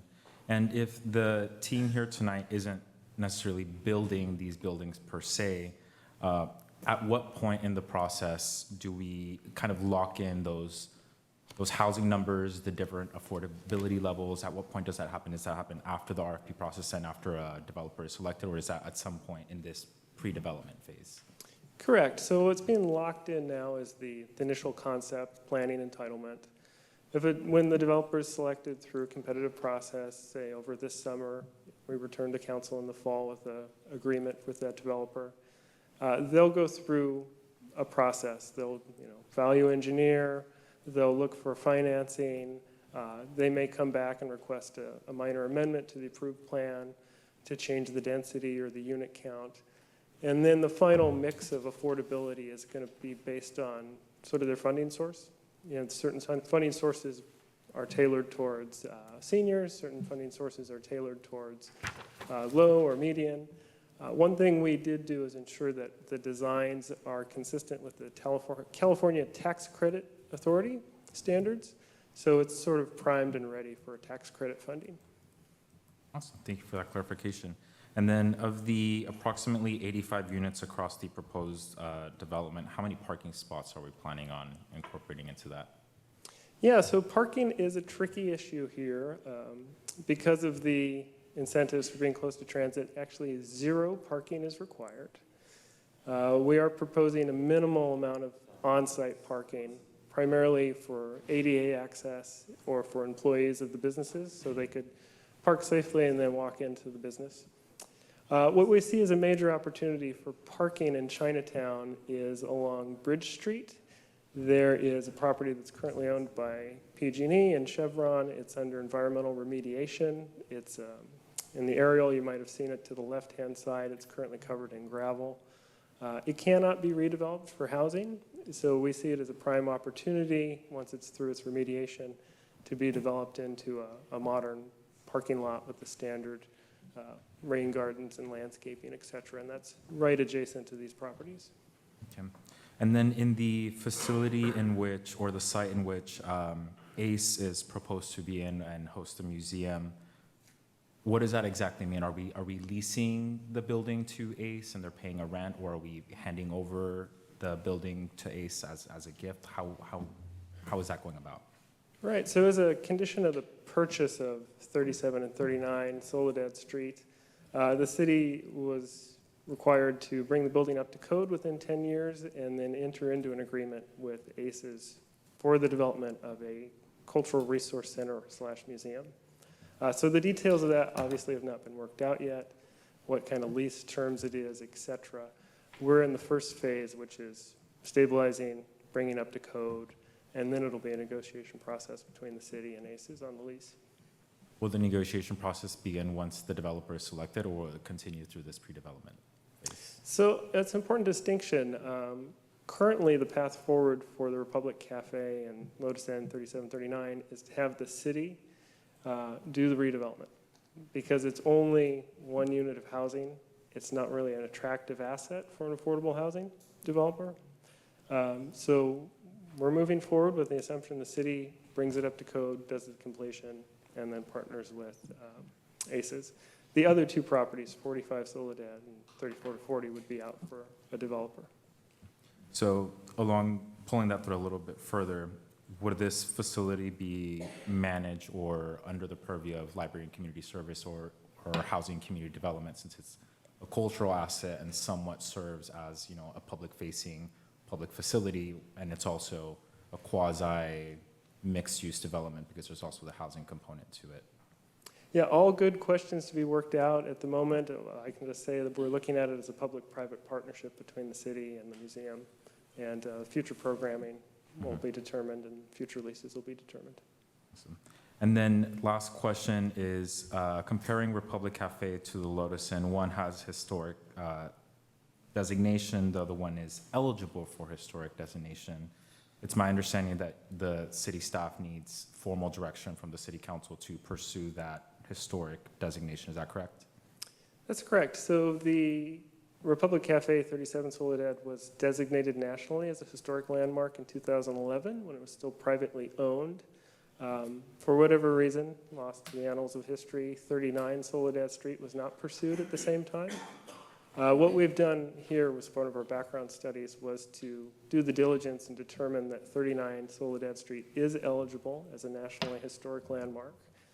And that opens up some opportunities for instance, historic tax credit financing to do construction. It also has certain limitations on design work. As Miriam touched on, you have to be consistent with a historic design, and there's some extra treatment steps that go into it. So there's plus and minuses to the historic designation. Since 39 is not designated, it's only eligible, the property owner needs to pursue designation per the city ordinance, and the city is the owner of the building. Thank you. Tony? Mayor, I don't have any questions. I'm just eager to hear, you know, congratulations, Mr. Leonard and the folks. This is an awesome project. But I'm looking at some individuals here that have a lot of heart for this area. There's family, there's memories. I'm eager, Mayor, when it's convenient, I'm eager to hear how they feel about this development. And I'm here as one council member to support them.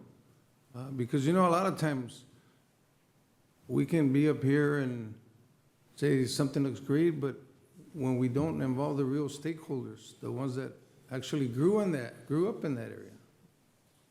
It's fantastic. It's a lot of history. So, Mr. Leonard, to your credit, thank you for your work, and I'm just eager to listen to the folks that have made a lot of investment there. Thank you. Yeah, thank you, Tony. Andrew?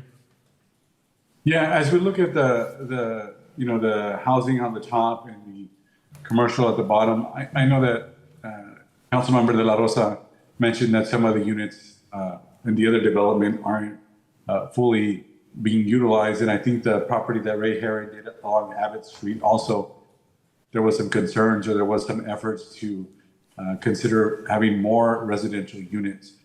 As we go through zoning or this project moving along, will they be locked into having that type of zoning where it has to be multi-use, or will we have flexibility in case those developers want to build more housing to be able to allow that?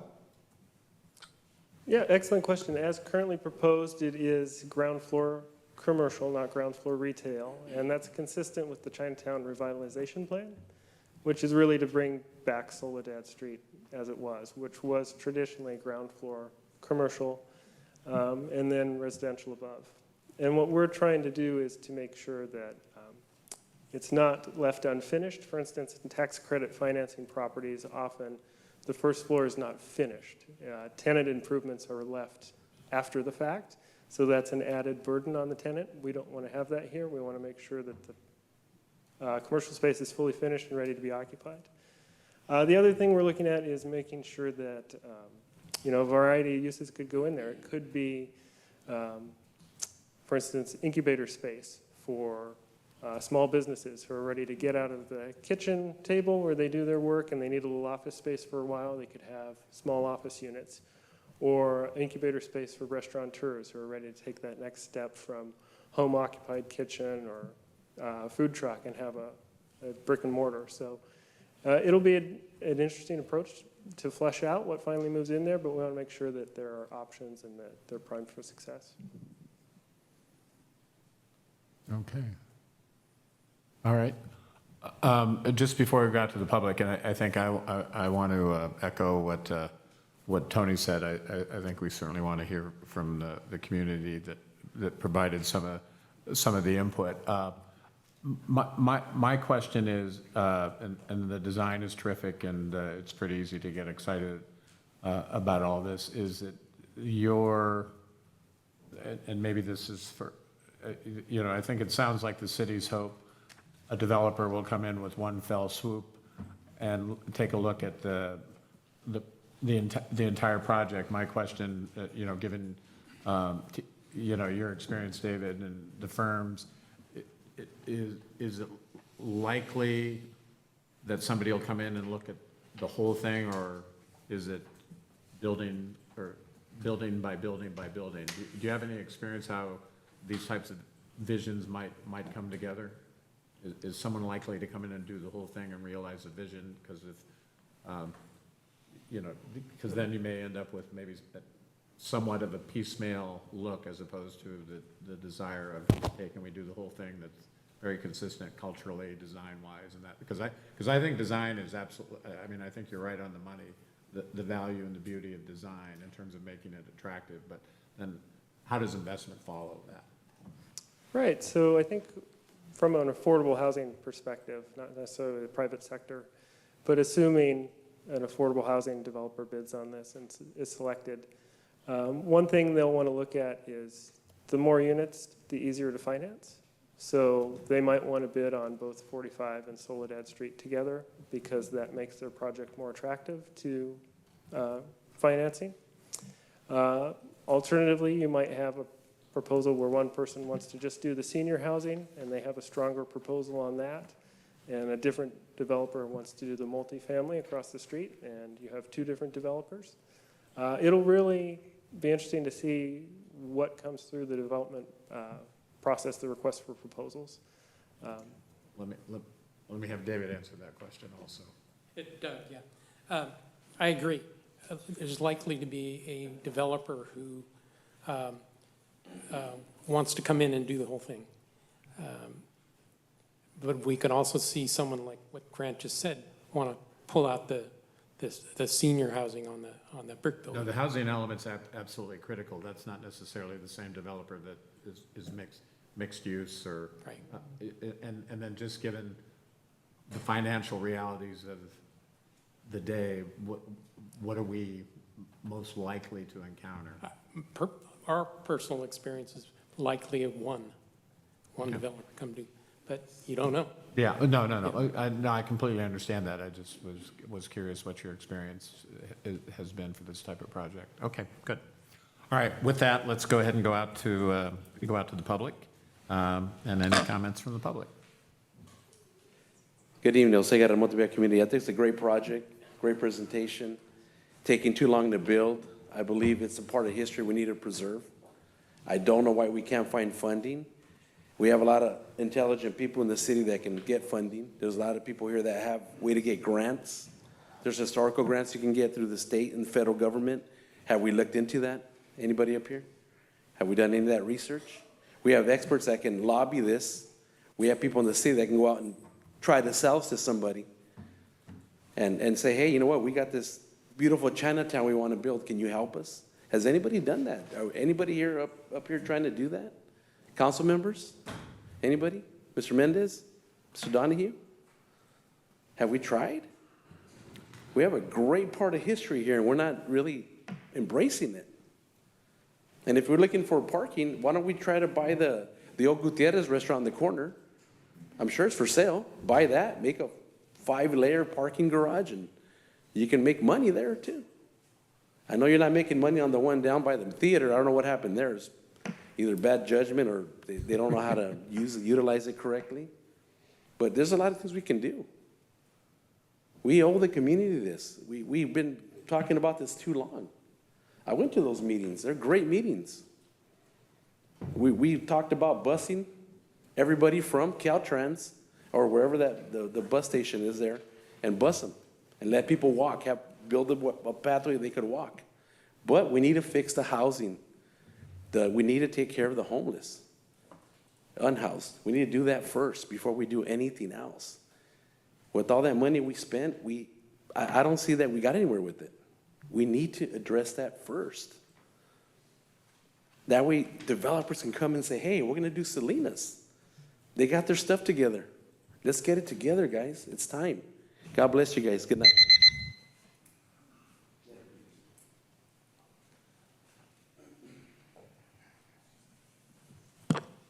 Name is Eric Peterson. Two things. First, a question. On one of the earlier slides and one of the middle slides, there were Chinese characters. Now, my ex tried teaching me Chinese. My daughter speaks some. My ex-sister-in-law is fluent in both Cantonese and Mandarin, and the characters are essentially the same. We need to know what those say. Or either that, or we need to know that they're easy to change, because it would be really awful to find out we've got a quotation from Chairman Mao up on our walls or something. And very possible things like that happen in the real world. The second thing is, a couple months ago, the council did a favor for somebody by starting the process to sell 2 parking lots to be developed. Maybe we could lean on that person to be the developer. He's here. Thank you.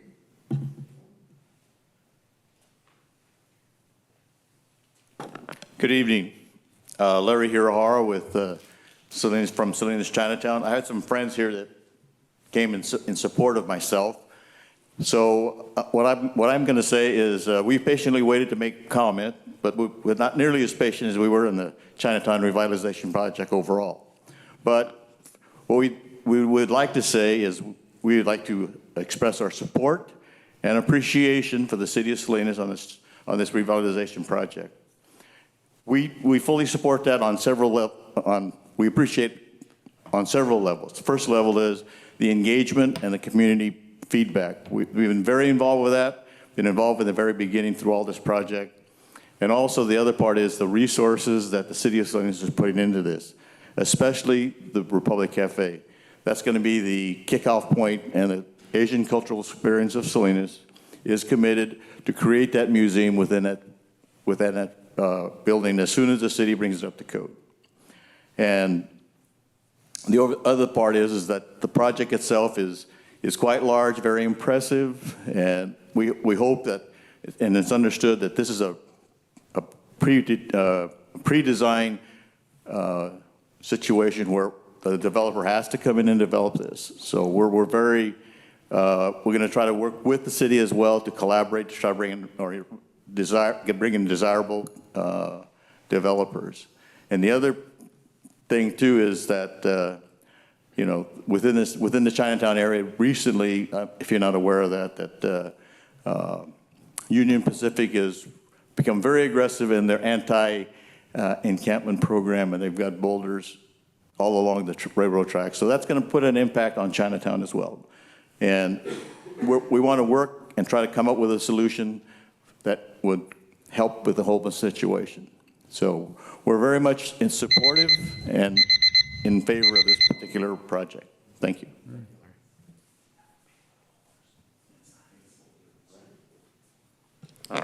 So, good evening, Council. I'm Eloise Shim, and I just wanted to sort of reiterate, you've probably heard it many times, about the history of Chinatown. There, the Republic Cafe, I kind of want to focus mainly on the Republic Cafe. That cafe was built in 1942. It closed down in 1988. So it's been 40 years since the only thing that's really kind of determining that it's a historic resource is the neon sign that says Chop Suey. What that is attached to is basically blight.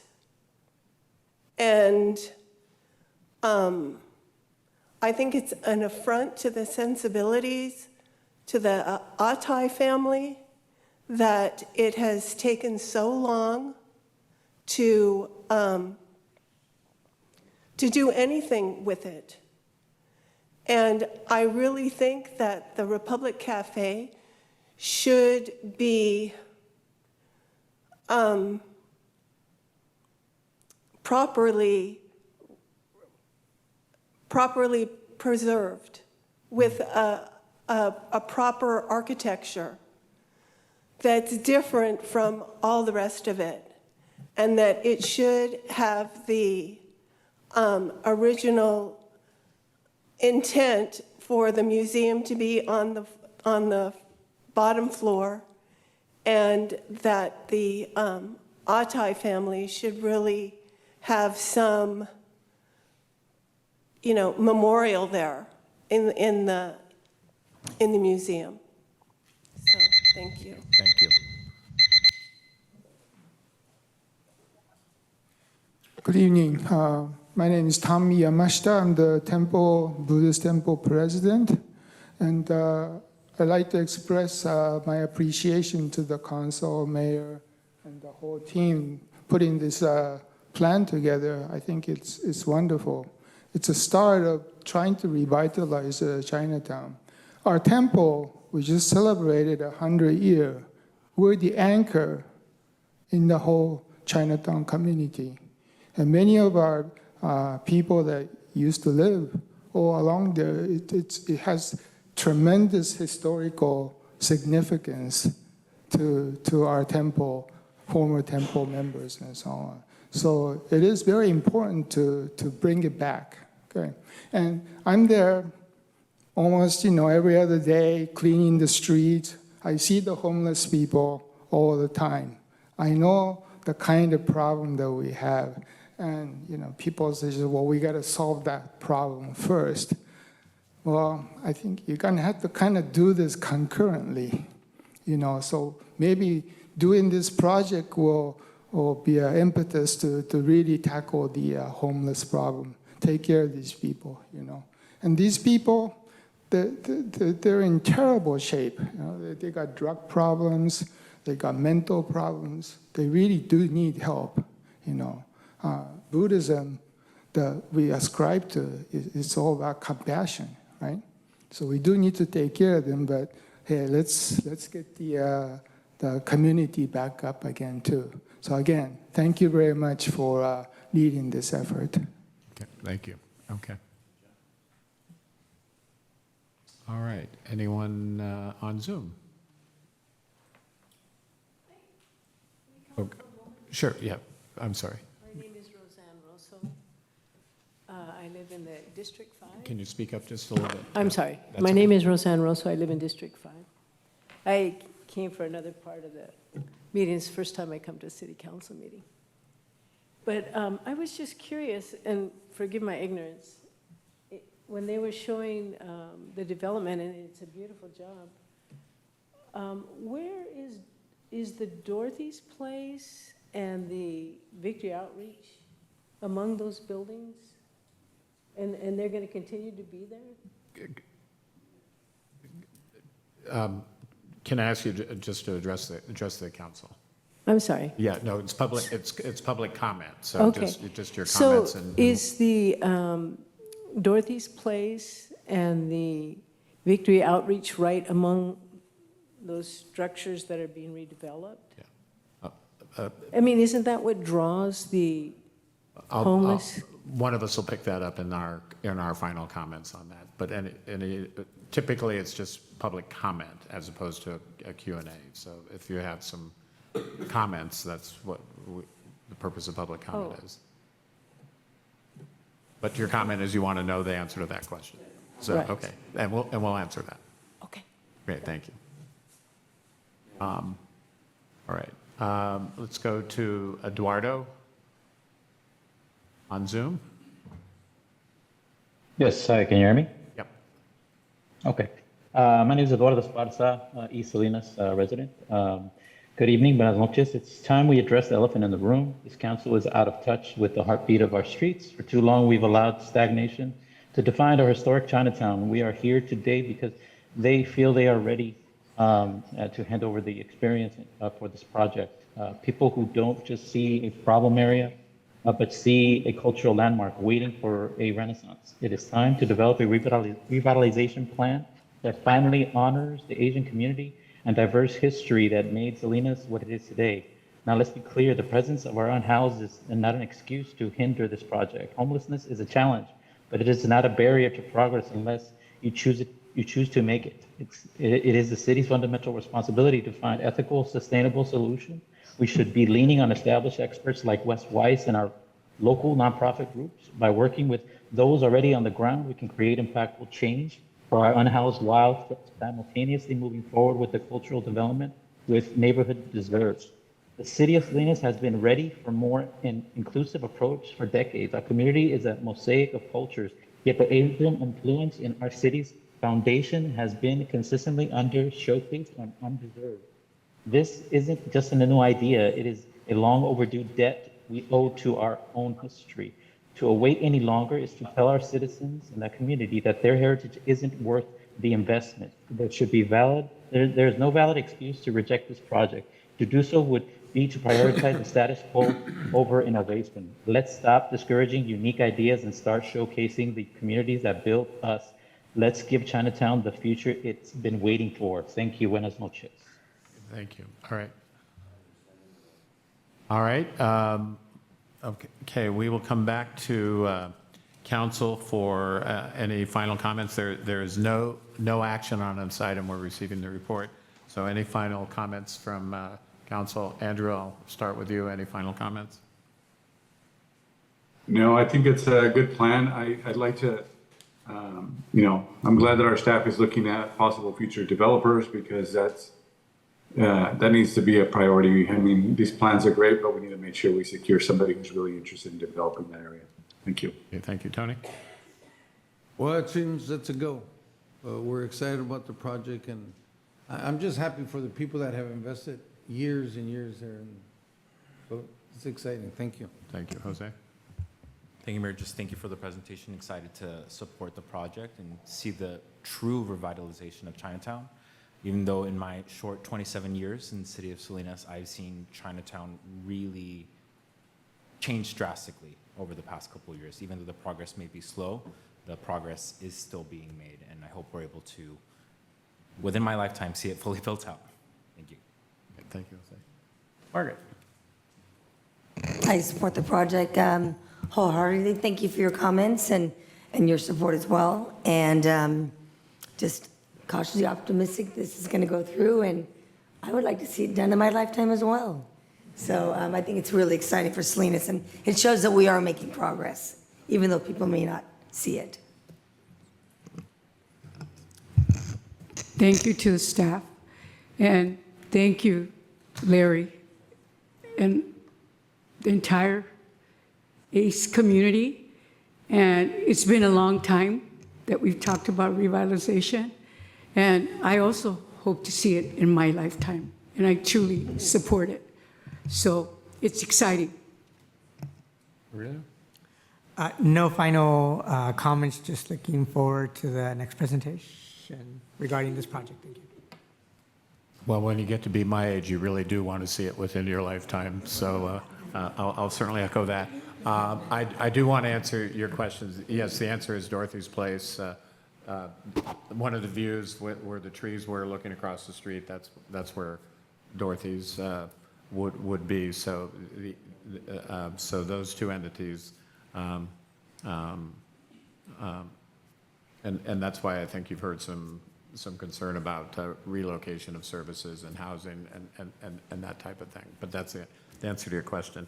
I think one of the things, and I think it's a terrific report, and I think there can be no doubt of the sincerity and the commitment and the patience that we've heard expressed from Larry and others. When things don't get done for a long time, there's often a reason. And I can tell you, this was something, the first time I was the mayor, there was a look, what can we do then? So this has been going on for decades, not because people don't care, not because the same smart people aren't in the room or the various meetings back then as they are today. They're all there.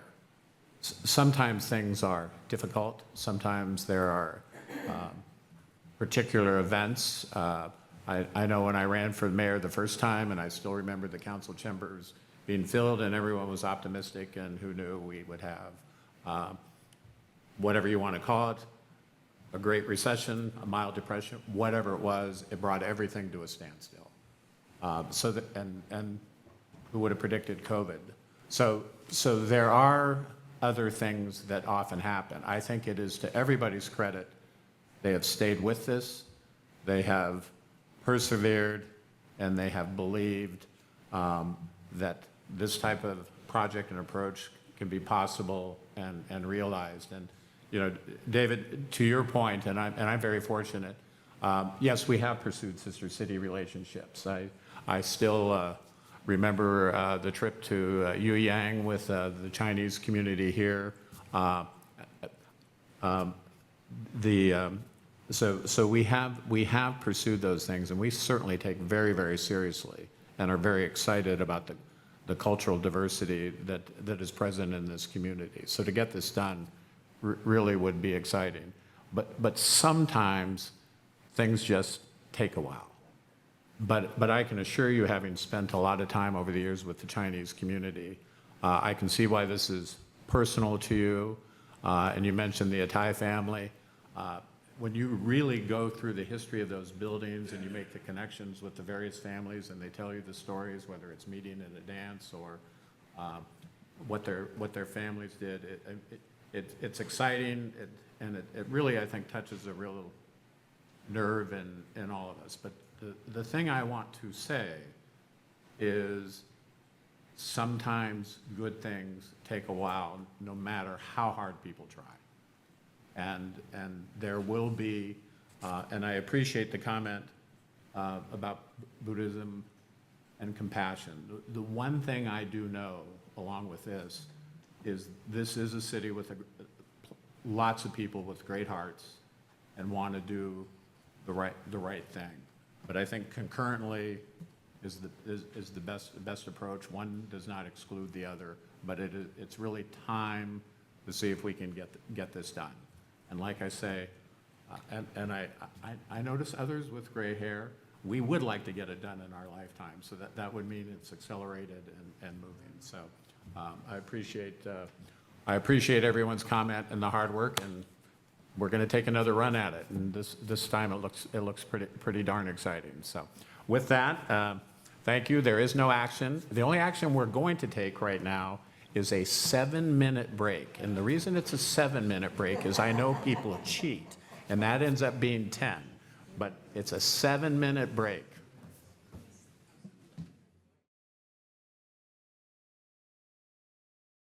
Get started. Everyone will resume their positions.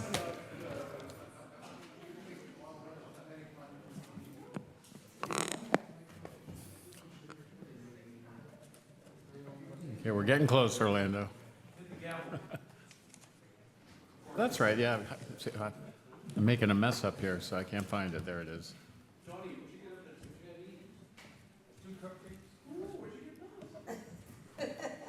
Don't give us up, Tony. Yeah.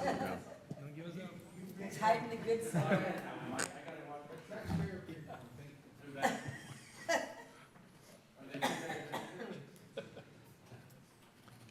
All right.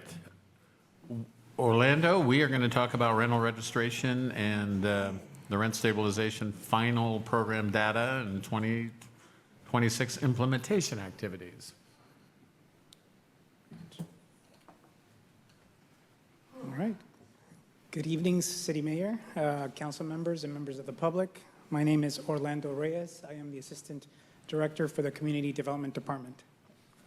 Today, I will be reporting on the status of the 2025 rental registration and rent stabilization program data. Also, I will also be identifying the amount to be refunded and identifying the 2026 implementation activities. As a reminder, the program was scheduled to be and is a cost-neutral program with no impact to the general fund and intended to only cover the cost of the program. First item on the screen is the revenue side of the data. On the screen, what one can see is for 2025, the rental registration and stabilization program revenue from January through December, the full calendar year received was a total of $1,736,811. Of that $1.7 million, it includes $1,707,710 in program fees and $36,101 in late fees.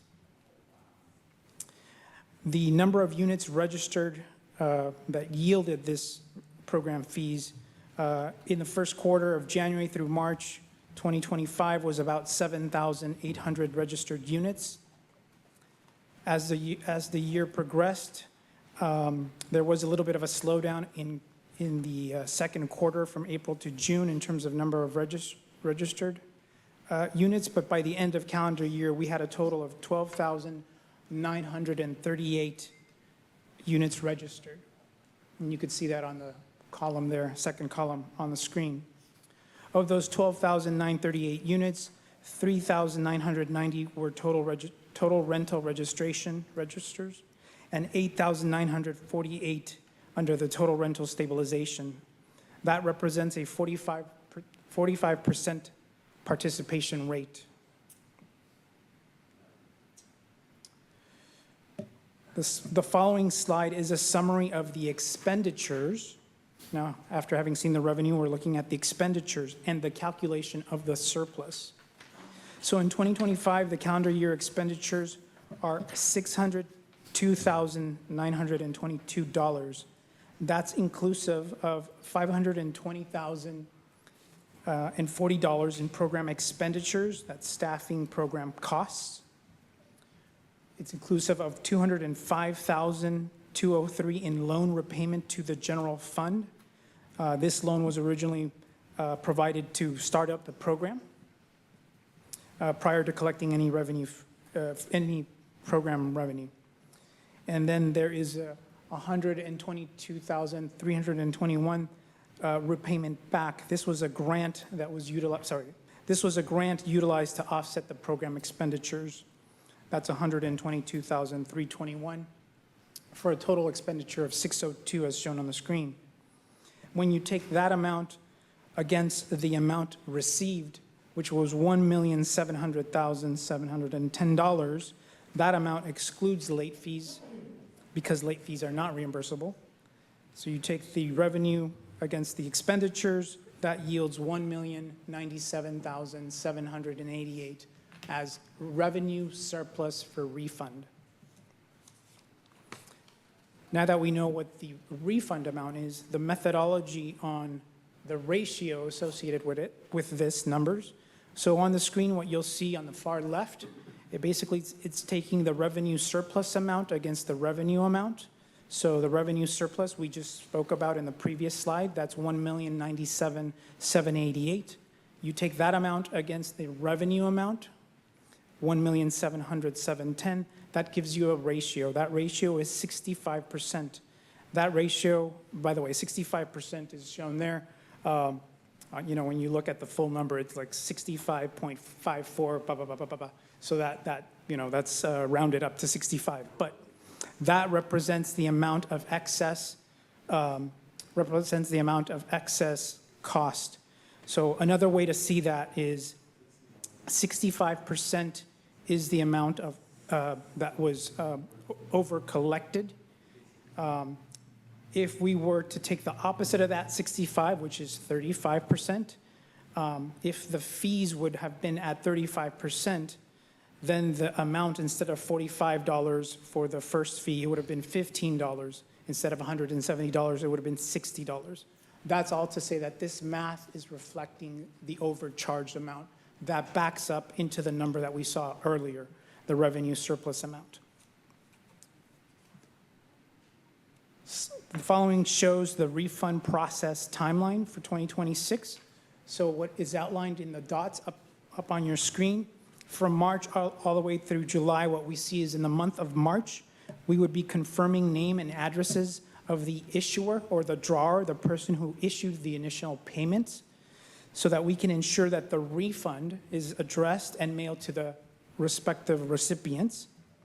In the month of April, we would be working with the city to set up within the city's enterprise ERP system, basically the finance and accounting system, to ensure we are taking account of all the recipients that will be receiving these refund amounts. Through the month of May through June, we're projecting we would be processing and mailing those checks again to the drawers, to the initial individuals or entities that paid. And by the month of July, we're projecting to do a program reconciliation. Again, that's using the database ERP to reconcile all these numbers and confirm our accounting is all in line.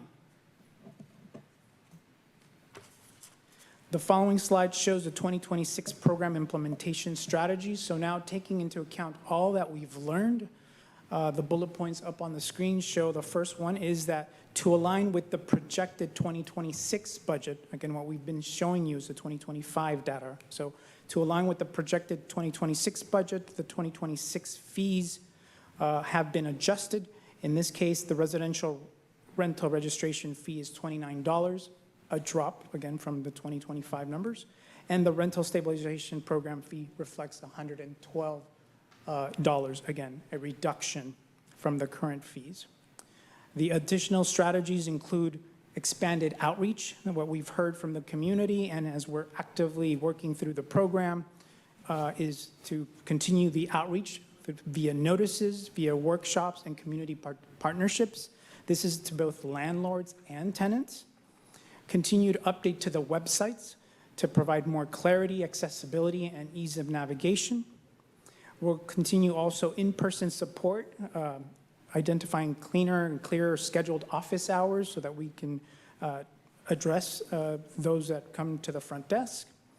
We're continuing to work with Tullamy. Tullamy is the platform used to receive petitions, requests. So we're working with them to incorporate the feedback into the system so the system is more robust. And then the following bullet point shows streamlining the petition process. We've heard loud and clear, a lot of feedback from both tenants and landlords, and this process here is to streamline that, to provide clear guidance, to identify more visible processing timelines and required documentation to ensure that those that are seeking petitions are providing the best information and most sound package that isn't missing pieces. And then finally, strengthening internal tracking, training, and staffing capacity. So looking at all those factors. The intent is to come back in April to provide a first quarter update to all of these activities and the progress that's actively taking place. All of this feedback is actively being worked on. There's a lot of feedback. There's a lot of work happening. The proposed action is not a project under CEQA, and again, the recommended motion is just to receive the report. With that said, I'm open to answer any questions council may have. Yeah, Margaret. Thank you, Orlando. My only one question is, and my concerning question is, and you mentioned it here, staffing capacity. it seems to me that there's a lot being put on this department in terms of, all the different things that they're doing. And I love that they're doing more outreach. I think it's really important.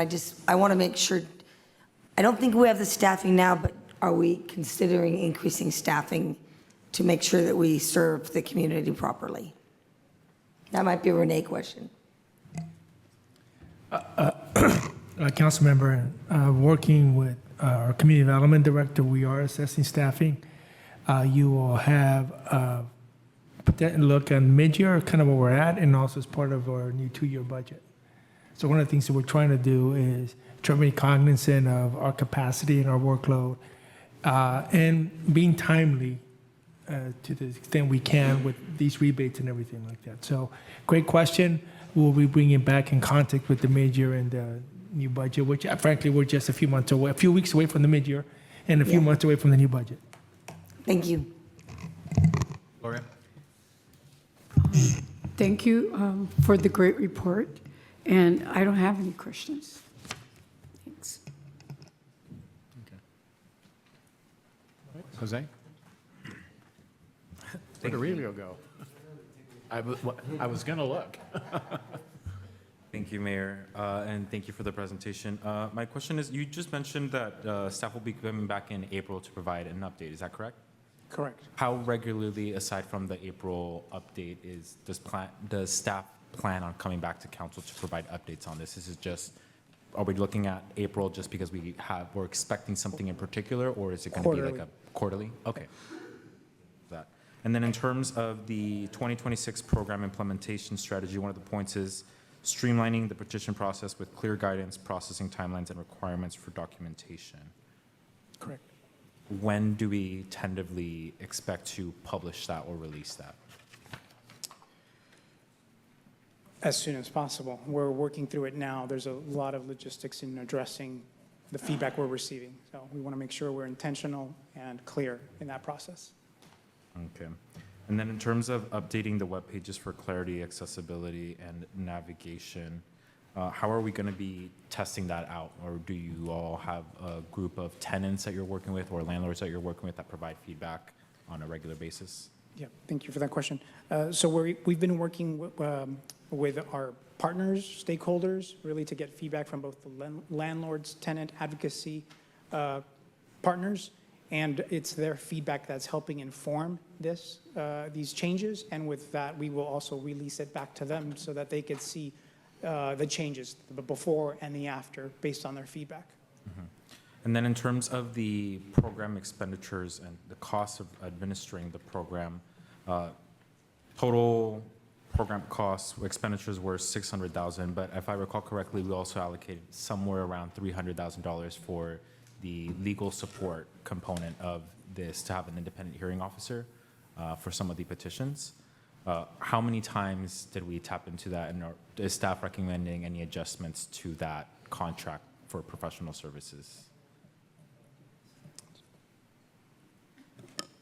So during 2025, there was definitely a lull in the request for petitions and the processing for petition, given the uncertainty of the status of the program. Since we have completed that process and we're moving forward in 2026, there's definitely an uptick in both tenant and landlord petitions that we're working through and trying to iron out any areas of confusion so that there can be an efficient process. So in 2025, it was not as high as budgeted, and that's part of the reason for the refund, right? Our expenses came in a lot lower than projected, but we see a definite uptick and that being tapped into. Okay. Thank you for that clarification. That's all my questions. Tony? Mr. Reyes Rodas, awesome report, man. I'm glad you're doing it, not me. This is a lot of work, so thank you, and looking forward to that quarterly report, and hopefully people will be happy with the service. Thank you. Okay, Tony. Andrew?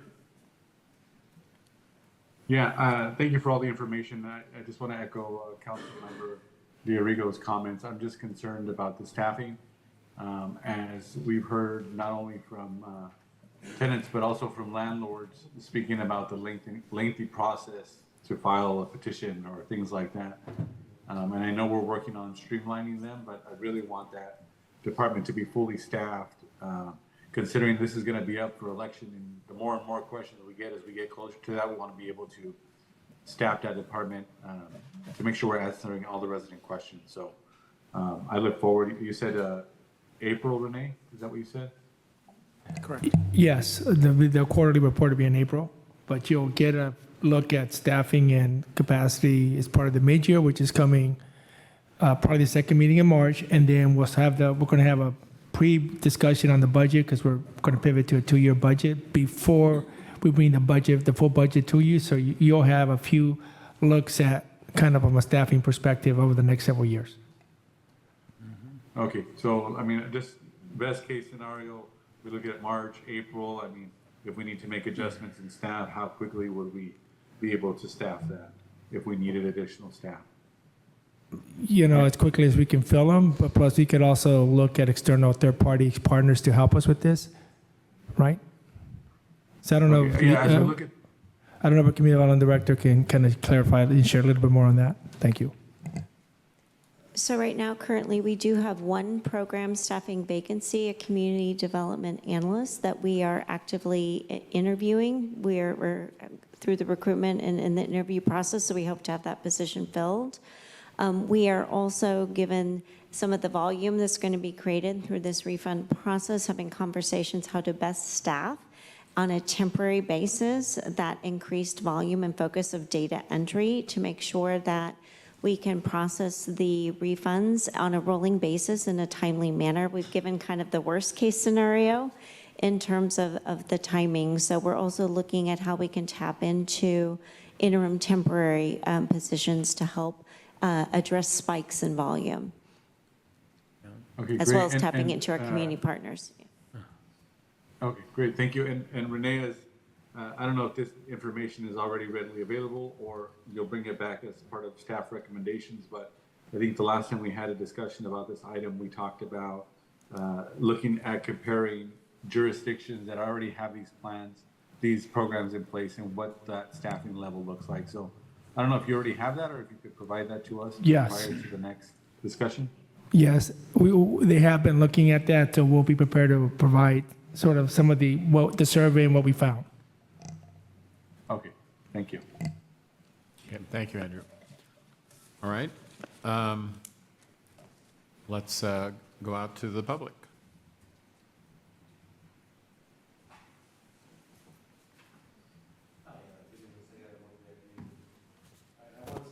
You're doing the refunds back on this. Like I said before, we don't have a rent stabilization problem. We have a housing problem. We need to address that to avoid having an extra entity that the city has to look after. I don't believe rent stabilization. No disrespect to anybody that does. I believe that if everybody had proper access to housing, we wouldn't have this problem. Thank you. Have a good night. Thank you. All right, anyone else from the public? All right, anyone on Zoom? Okay, all right, we will bring it back for any final comments. All right, and there is no action on this. We are receiving the report, and thank you for your work. And Yeah, I would make a final comment, Mayor. Sorry. Oh, sure. Okay, go ahead, Andrew.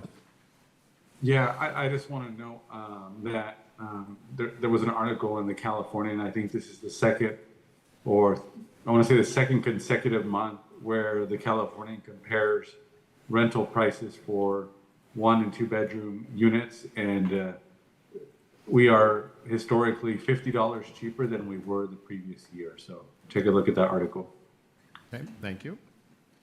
All right, with that, we will proceed to another no action item, but receiving a very important report, I think. And Lisa, you're going to fill us in on the Permit Center. Yes, I am. I'm waiting for the report to come up. So good evening, Mayor, members of the City Council. It is my pleasure to present the 2025 Permit Center Annual Report. And this report is comprised of the documents listed on this slide, as well as they were a part of the agenda packet. And this presentation really provides a focused summary of these documents. In 2025, we came to the Finance Committee in May, and we discussed identified issues and resource needs, especially as it related to the processing of tentative map applications in the future growth area and residential units, especially accessory dwelling units. And we brought to the attention of the committee that the customer complaints of lack of time to obtain a permit, a lack of clarity regarding process, and struggle to interpret regulations really could be addressed through increasing staffing capacity that would enable us to develop processes to improve efficiencies and coordination, as well as address and bring more clarity to the regulatory environment. And so this report really focuses on our progress in these three areas. So first, in the 2025-26 budget, we were granted 5 additional positions to specifically focus on housing development, and that included a permit clerk, permit tech, plan checker 1, senior planner, and an associate planner. And here on this next slide, you'll see an organizational chart that illustrates that 10 positions were filled, so those positions in the purplish color were all filled in 2025, and that only 2 positions remained vacant in permit services. A more detailed table of the vacancies, additions, and positions filled are on page 2 of the staff report. And in addition, a senior planner and associate planner position was added and filled in the current planning division.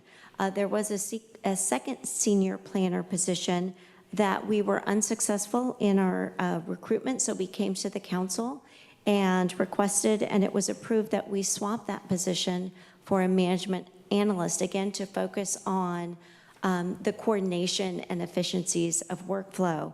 And I'm excited to say that recruitment was completed and an offer has been extended, and we expect a new management analyst to start later in March. In 2025, the department prioritized investment in all employees through structured training, mentorship, and technical professional development to create a cultural shift in the department, and training focused on leadership and management skills development, communication, and improving processes. And an outcome of this department training was the development of a values and action plan, which provides measurable metrics to track how accountability, collaboration, trust, innovation, and service excellence are seen and measured through our work. And progress on achieving the identified measures will be reported next year when we come to you with the 2026 annual report.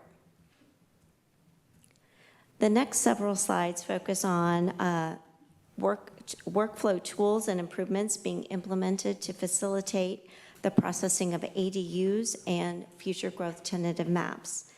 Staff have obtained certification as residential plan examiners. This is all plan checkers, and are completing training to stand up an internal team. So instead of sending these applications out to outside consultants, which can sometimes lead to more time, they're being processed in-house, and also more personalized service to the individual property owner, which is the likely applicant of an accessory dwelling unit. And inspectors are providing these property owners with code resource guides and diagrams in English and Spanish to identify the area for inspection to facilitate a successful ADU inspection process. I do want to share that, since 2022, the city has offered pre-approved plans to reduce the cost and facilitate approval. And to date, 60 homeowners have used the free plans to apply for a detached accessory dwelling unit. In 2025, the average application to approval time for a pre-approved ADU application was 53 days less than for an ADU processed not using the pre-approved application. So we're definitely seeing some efficiencies and reduction of cost. This slide shows that year over year, ADU final permits continue to increase, which translates into more residential units for the community. You'll see the uptick from 114 finaled in 2024 to 140 in 2025. These next slides really provide a visual of where future development is proposed in our future growth area. So here you have the west area. So when I refer to the west area, it's this purple color here, north of Baranda Road. And currently, there are 3 tentative map applications that have been deemed complete all along this eastern side and are in the consistency review phase.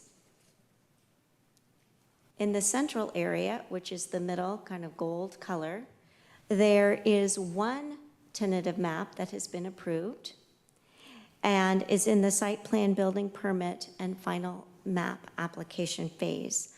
A second tentative map is going through the completeness phase up in the northern area. There is also 1 map here in the eastern area which is being processed concurrently with the development of the East Area Specific Plan. Now, this next slide, this table illustrates the status of these 6 tentative map applications, with the 6th application being broken into multiple phases because it's already been deemed complete. So in the 5 applications, there are just over 3,200 units proposed. And to date, 1,674 have been approved in the 1 central area tentative map. To date, we have 5 of the 6 have gone through completeness review. And that is defined as providing all the information on the development applicant checklist that would determine the number of units proposed, the lot size, the flow of circulation, the placement of open space, etc. 4 have moved on to consistency review, and that is where there's a review. Now that the application is complete, we're looking at what is the compliance with our city policies, plans, and development regulations and standards. Now, East Baranda, which you see broken down into phase 1 at the bottom, is furthest along in that they, in August of 24, received their tentative map approval. And the developer has chosen to proceed with the submission of a site plan review application and building permit application for the first phase of development while completing their application for the final map. Now, estimated timing for this development, first phase, is to begin grading improvements in May and June of this year, 2026. The desire is to start building model homes later in the fall of this year and to begin sales of homes in spring of 2027. Now, this slide illustrates the timing for processing an SB 330 application. And 5 of the 6 tentative map applications have been submitted under this process, which is slightly different than the Permit Streamlining Act. SB 330 allows the applicant to lock in development standards and fees by submitting a pre-application. So at the time of submission of the pre-application, those development fees and any land use development standards would be locked in. And unlike the Permit Streamlining Act, this is where it shifts in that completeness and consistency are separated into 2 phases. While under the Permit Streamlining Act, a project is not deemed complete until it is also deemed consistent, compliant with all existing land use, development regulations, and design standards. So, when we're looking at this, we anticipate that the remaining 5 applications would move forward for consideration of approval this year, but there are several steps that are not necessarily in the city's control. One is market conditions and the speed at which the developer is choosing to move.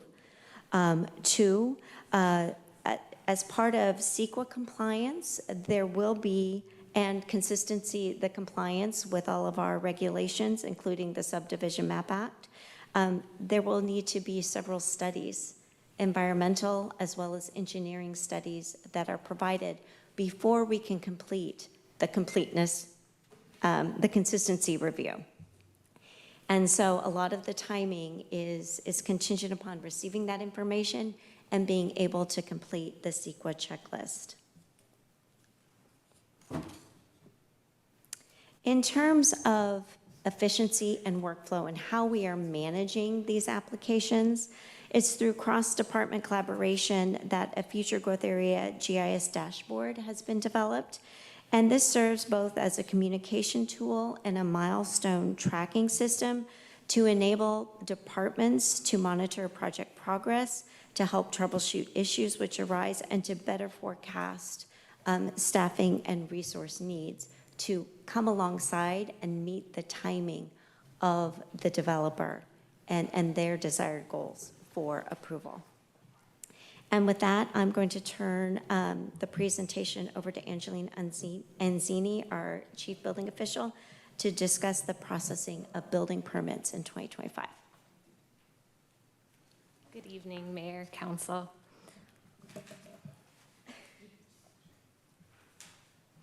Here we have the total permits applied by year. The total number of applications and the number of building permit applications have increased year over year. But there was a small decrease in simple permits between 2024 and 2025. Building permits are for larger construction projects and reviewed by plans examiners. Simple permits are fast-tracked and reviewed administratively. Here is a diagram of the simple permit process. Some examples of simple permits are like-for-like re-roofs, residential electrical panel upgrades, and water heater change-outs. Steps 1 through 5 of the diagram take 1 to 3 days for clerks to process. By providing a separate process for small construction projects, we're making the process easier and quicker for applicants. The building permit process is for everything requiring plan review, from small residential bathroom remodels and additions to new ADUs and new commercial buildings. A building permit application has a couple more steps than a simple permit. One of these steps is plan review because there are many more regulations that need to be verified. This chart is available on the Permit Services website and shows the turnaround times for plan review of different types of projects. For example, when a new commercial project gets reviewed, the reviewers have 15 days to write any corrections or approve. If there are corrections, the applicant will address the corrections and resubmit for a second cycle. City staff then have 10 working days for the second cycle, 5 for the third, and 3 for every cycle after. An on-time review is when city staff meet these goals. This timeline chart allows us to communicate how long the process takes with the applicant. In 2025, 7,523 permits were reviewed by the building plans examiners, and 84% of those met the timelines shown on the previous slide. Since construction projects vary so much, this data allows us to monitor our performance and check we are delivering the promised level of service. Another way we want to monitor and improve the permitting process is to approve permits with fewer review cycles. You can see a steady increase in the number of permits approved during the first and second cycle of review. Additionally, no permits had a 10th review, and there was a reduction in permits with 9 cycles. Here is a real permit example of a 749 square foot ADU that went smoothly. It took 41 days from application to issuance. Both sides were responsive and accountable. This ADU only took 2 cycles to review. Here's a more complex project. It's another real permit example of a commercial tenant improvement. This one took 226 days from application to issuance, but when you look at the timeline, city staff met their timelines and the delay was with the applicant's response. Staff continued to communicate, grant extensions, and eventually get the permit to issuance.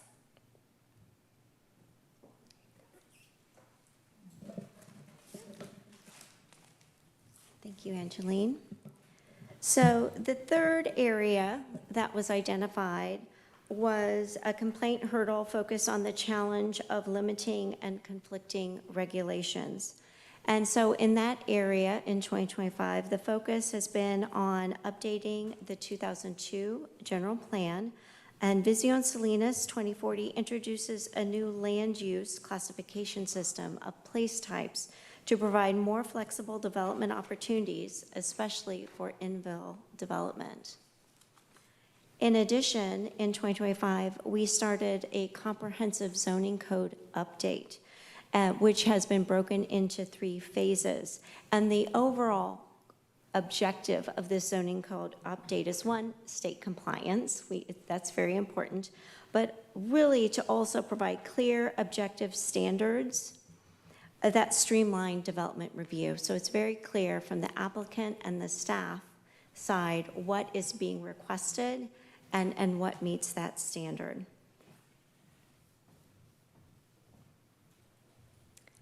I'm going to end just with a recap of some of the data presented in the dashboard.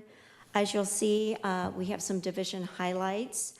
Current planning in 2025 approved 535 applications. Fire prevention completed over 2,400 inspections. There were over 26,000 plans checked through development engineering.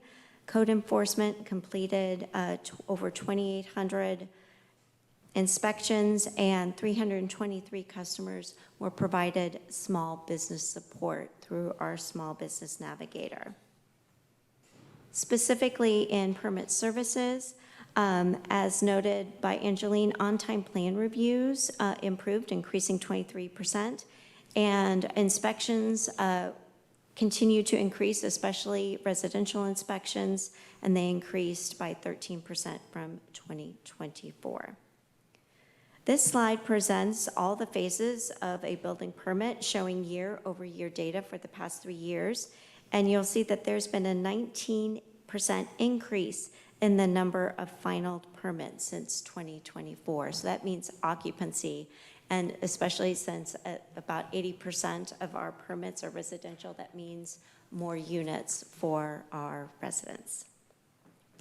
Just want to end with a pictorial collage of some of the permits that have been issued in 2025. The renovation of the Greyhound building into office space, O'Reilly Auto Parts in Northridge Mall, and a multifamily housing infill project in East Salinas on Sanborn.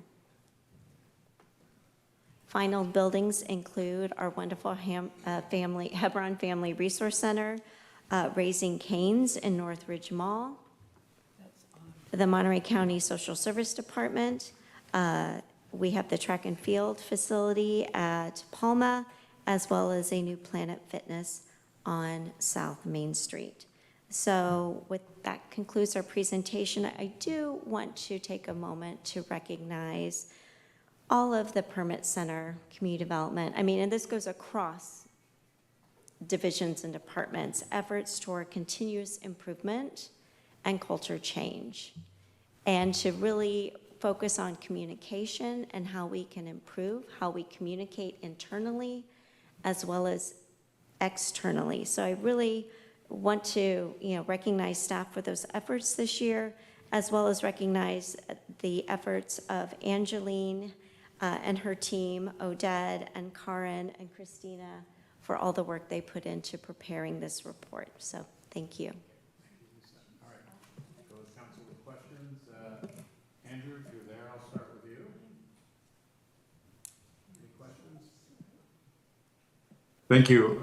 Lisa, and to your staff, this is the most comprehensive, detailed report since my time on council in 3 years. We have made, or you have made, amazing progress. I know that there's a resident here, Peter, who went through the process of an ADU and probably went through many more plan reviews than two, as you were outlining in that. So I want to commend your staff. I'm incredibly grateful for the ask that you have made to the council over the last 3 years to build capacity with your team. I think you've done a great job selecting good teammates, and I think one of the points that you talked about was changing the culture and the way we provide service. So great job. I know we're supposed to ask questions. The report was so comprehensive. I'm going to save some of my other comments for the comment period. I broke the rules, but I just want to commend you and your staff. Like I said, there's always work to be done, and you've taken, and your staff, and what I've seen, have taken a proactive approach to addressing issues and being proactive. For a long time, we were very reactive and just trying to scramble. And I'll continue to save some of my comments for comment period. Thank you, Lisa. Thank you. Tony? No questions. Thank you. Thank you for the presentation. The one question that I do have is on the continuous improvement. And in the staff report, I believe there's some mention of the survey that you all do of folks that do receive services from the permit center and the building department on what their experience was. It's largely been positive, but that I think it's like 3 or 4% that does provide negative feedback. What are we doing to take that feedback in a constructive manner, share it with staff, and make any needed improvements? Again, Yes, I think one thing Angelina and I have talked about is that's really a small sample size, given the volume of activity at the permit center. So we would like to think creatively as to how we can better engage our customers to receive more concrete feedback that we can act on, and not just a thumbs up or thumbs down, but specific. We're looking for ways to be able to receive that information so we can provide feedback. Thank you for that clarification.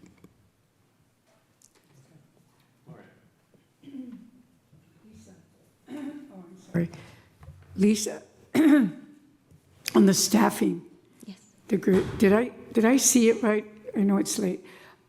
We're short 9 positions? No, we filled 10 positions. Okay. This last year. So right now in permit services, we only have 2 vacancies. Okay. And in current planning, we have 1 vacancy. Okay. So we've come a long way in filling our vacancies and staffing up the capacity of key divisions. Okay. So we're working to fill those positions? Correct. Right now, we have the money. We have recruitments out, They're yes. budgeted and everything? Yeah, because you're a very busy department, and you've got a lot of work ahead of you with development, so, okay. I just want to make sure we're Recruitments are in process. yeah, they're budgeted and that we're, yeah. So we can provide the service our Yeah. community is asking for. And we put our proposal forward for 26, 27, 27, 28 for staffing as well. Okay. That will be Thank you. coming forward. Sounds like you want more. Margaret? I think Andrew said my sentiments pretty well. Really happy about the increase in customer service, the urgency, and the culture change, which I think was greatly needed. Unfortunately, the permit center's kind of had a reputation for not moving things along, and so I'm happy we're addressing that. I know we talked about ADUs, which has been a big growth area, and the future growth area, but aside from that, are you getting a lot of permits for just housing in general within the area? Single-family homes? So for single-family homes, we receive very, very few applications for that. We've only received the 12 model homes last year. It's ADUs, and we process usually 5 to 10 of those. Every week we get new applications. You were able to see the chart, but we do handle a lot of ADUs, but no single-family dwellings. Oh, and also lots of additions, alterations to those single-family dwellings, but not new single-family dwellings very frequently. Yeah, I would imagine you're probably doing a lot of permits for remodels and that sort of thing and upgrades. Yes, yes, Okay, a lot of them. that's- Ever since COVID, we've been doing a lot more than I would we did imagine. previously. Okay, Mhm. thank you. Okay, a couple of things. Basically, the investment in. All right. The investment in people speaks to capacity and throughput and consistency as opposed to outsourcing, and different folks may. So that's number one in terms of capacity and improving service levels. And then number two, we're looking forward to the general plan update, because that will deal with some of the inconsistencies that somebody in your department may have to evaluate or make a judgment, and when in doubt, often to the consternation of the applicant, quote unquote, the rules that are on the books are in force. The question I, so that sounds good, and the council has made that investment, and I think willingly so. As you know, critics still lurk, and so if there were to be kind of, and so you've heard the same things we've heard. Golly gee whiz, I walked in at 1 o'clock, and by 4 o'clock I had everything I need. I appreciate the distinction you made between, certain permits are more complicated than others. But if you were to go side by side with dueling whiteboards with folks who say this is the way it ought to be, how would we fare? Are there steps that could come out in terms of faster, quicker, better, or is this pretty much, if the goal of this council is, and I know it is, and you're changing the culture, and we want to be meeting customer expectations, how would we fare in that process comparison? Based on what you've understood where the critics to be? Do more people and regulatory consistency kind of address 90% of whatever's on people's minds? I think that there's always room for improvement, and so we are constantly looking at what we can do next. We have a lot of moves we want to make in technology to improve things and make people's experiences easier.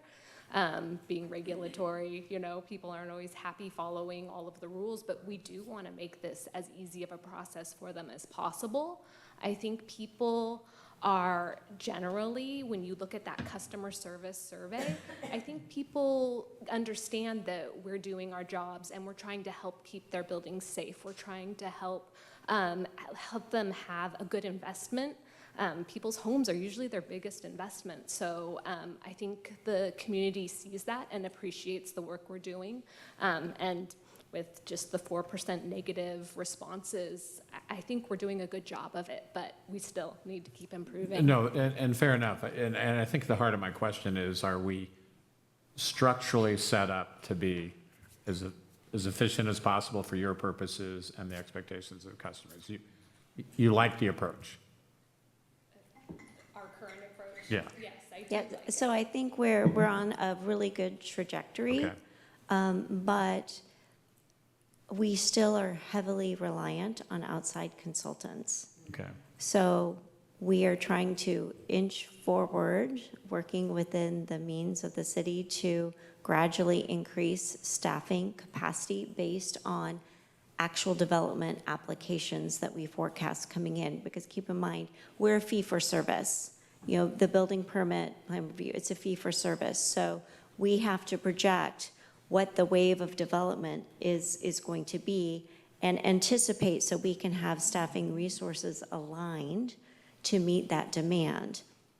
Because we don't want to overstaff and then be in a situation where revenues don't meet the costs of staff, and then we're in a situation of letting people go. So it is a delicate balance, but I would say that is the trajectory where we would like to go, is to remove our reliance on outside consultants, or at least greatly reduce it and keep them for those larger, more specialized projects where we may not have the technical expertise in-house. Okay, and then just last question real quickly before we go out to the public.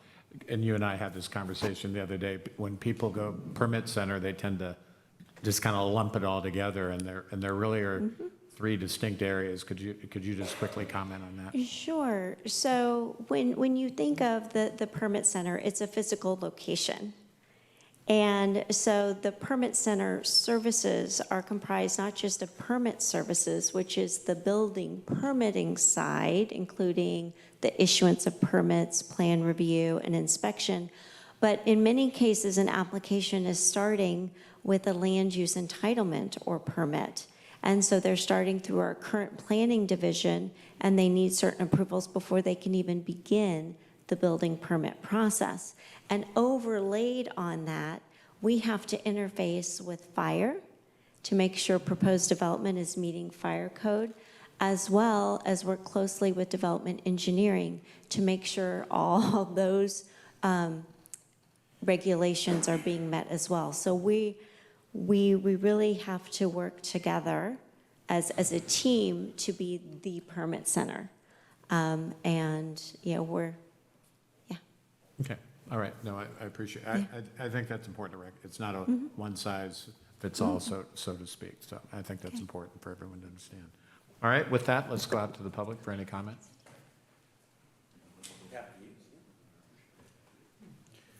All right, Peter Zelai Salinas. So I built an ADU in 2022, and I think the report is, like Andrew said, very expansive and extensive and very hopeful, and looks like we're in the right road.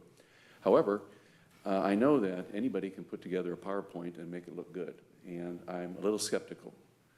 And the reason I'm skeptical is because of the experiences that I had. And on one hand, you can dismiss them. You can say they're anecdotal. Well, Peter, that was just your experience with this one individual or with this one particular process. But then you get to talking with other people, and they say, oh my God, did you run into that same person? Yes, they had the same experience.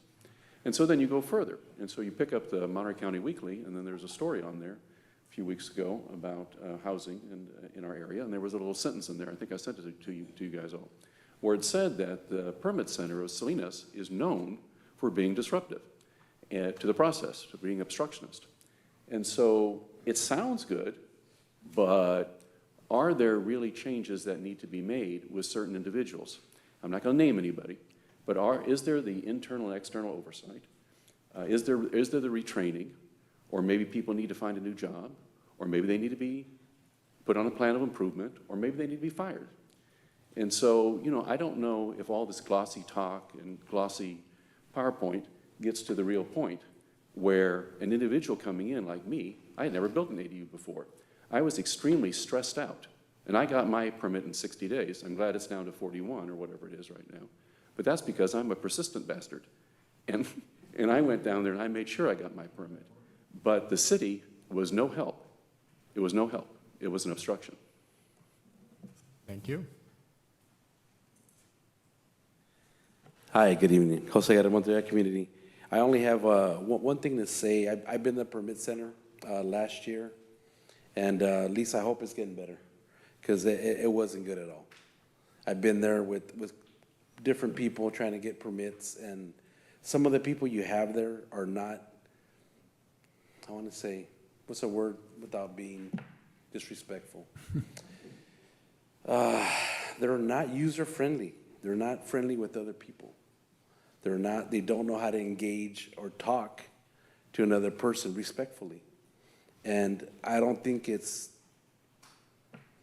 the whole city. I think or the whole permit center. I think it's 2 or 3 people that I came encounter with, and I was really like disappointed. I'm like, wow, do you hate your job that much? What are you doing here? Go work somewhere else. Go work to a place where people would treat you the way you treat them. I didn't like that. And then I talked to Mr. Mendez over coffee over a situation we had with a person that got a permit right away and built this beautiful H2A building. And, you know, my thing to that was, his was really easy to get. And I have people here in Salinas struggling, you know, in Montebella and other areas, trying to get permits, and they can't get them done because they don't have, I don't want to say leverage or power that a regular, you know, Joe Mo might have over a big entity like Vanguard. And it's sad that we do that we actually, you know, annihilate our own nice people in Salinas. We need to take care of our people. We need to get better customer service. And Lisa, thank you. I know you're working on that. Please be respectful to your citizens. Thank you, guys. Have a good night. Thank you. Okay, anyone else from the public? All right, anybody on Zoom? All right, we will come back to, this is, I know there'll be final comments. This is not an action item, so we're receiving the report. Andrew?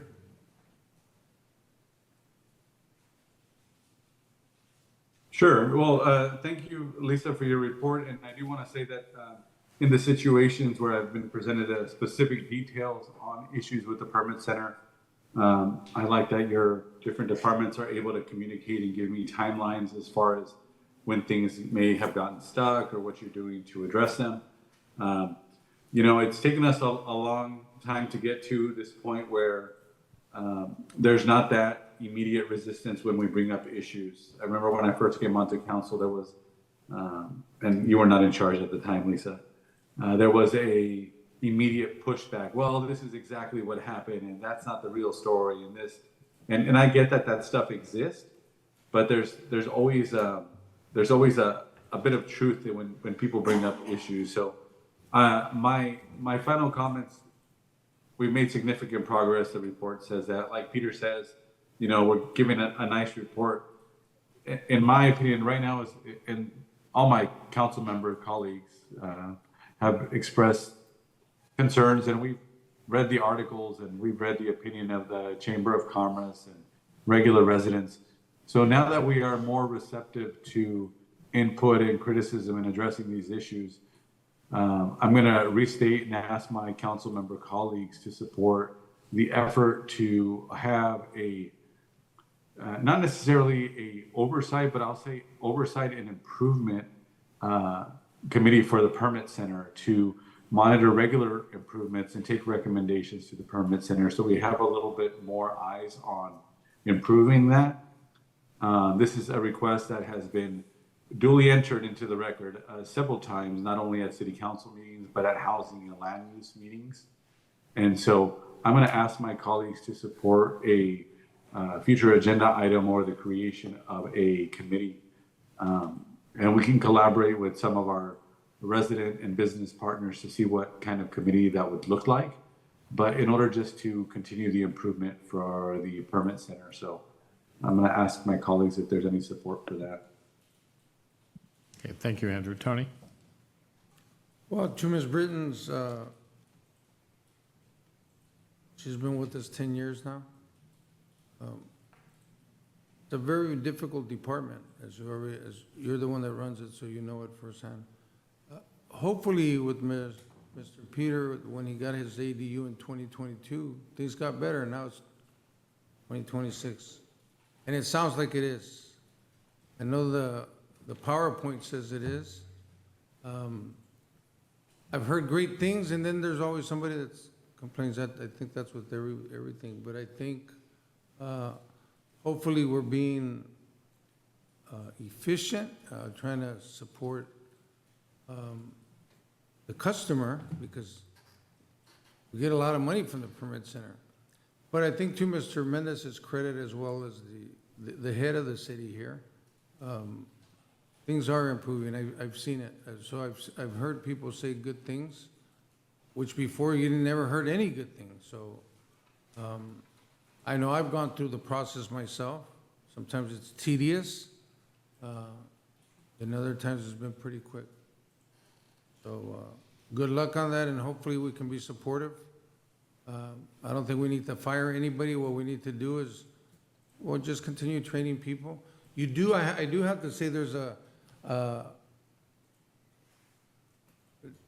to be correct here, I don't know if you say woman now, lady, or she or he or what, but you have an awesome individual there. Customer service really stands out.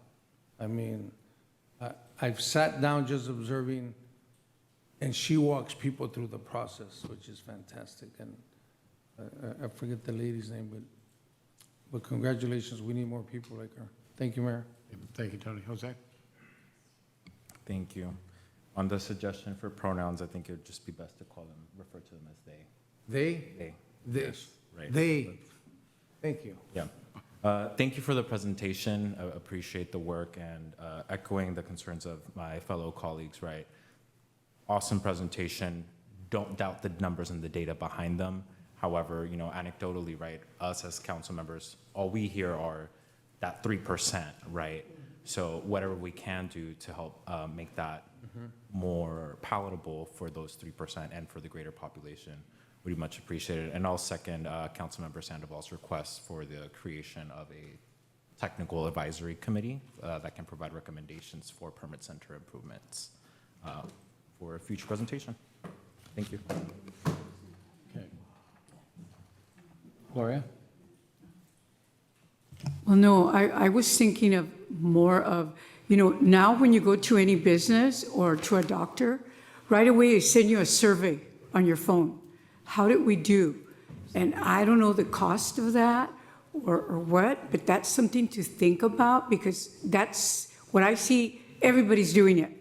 Even at Chuck E. Cheese, I took my grandkids, and guess what? I received a survey.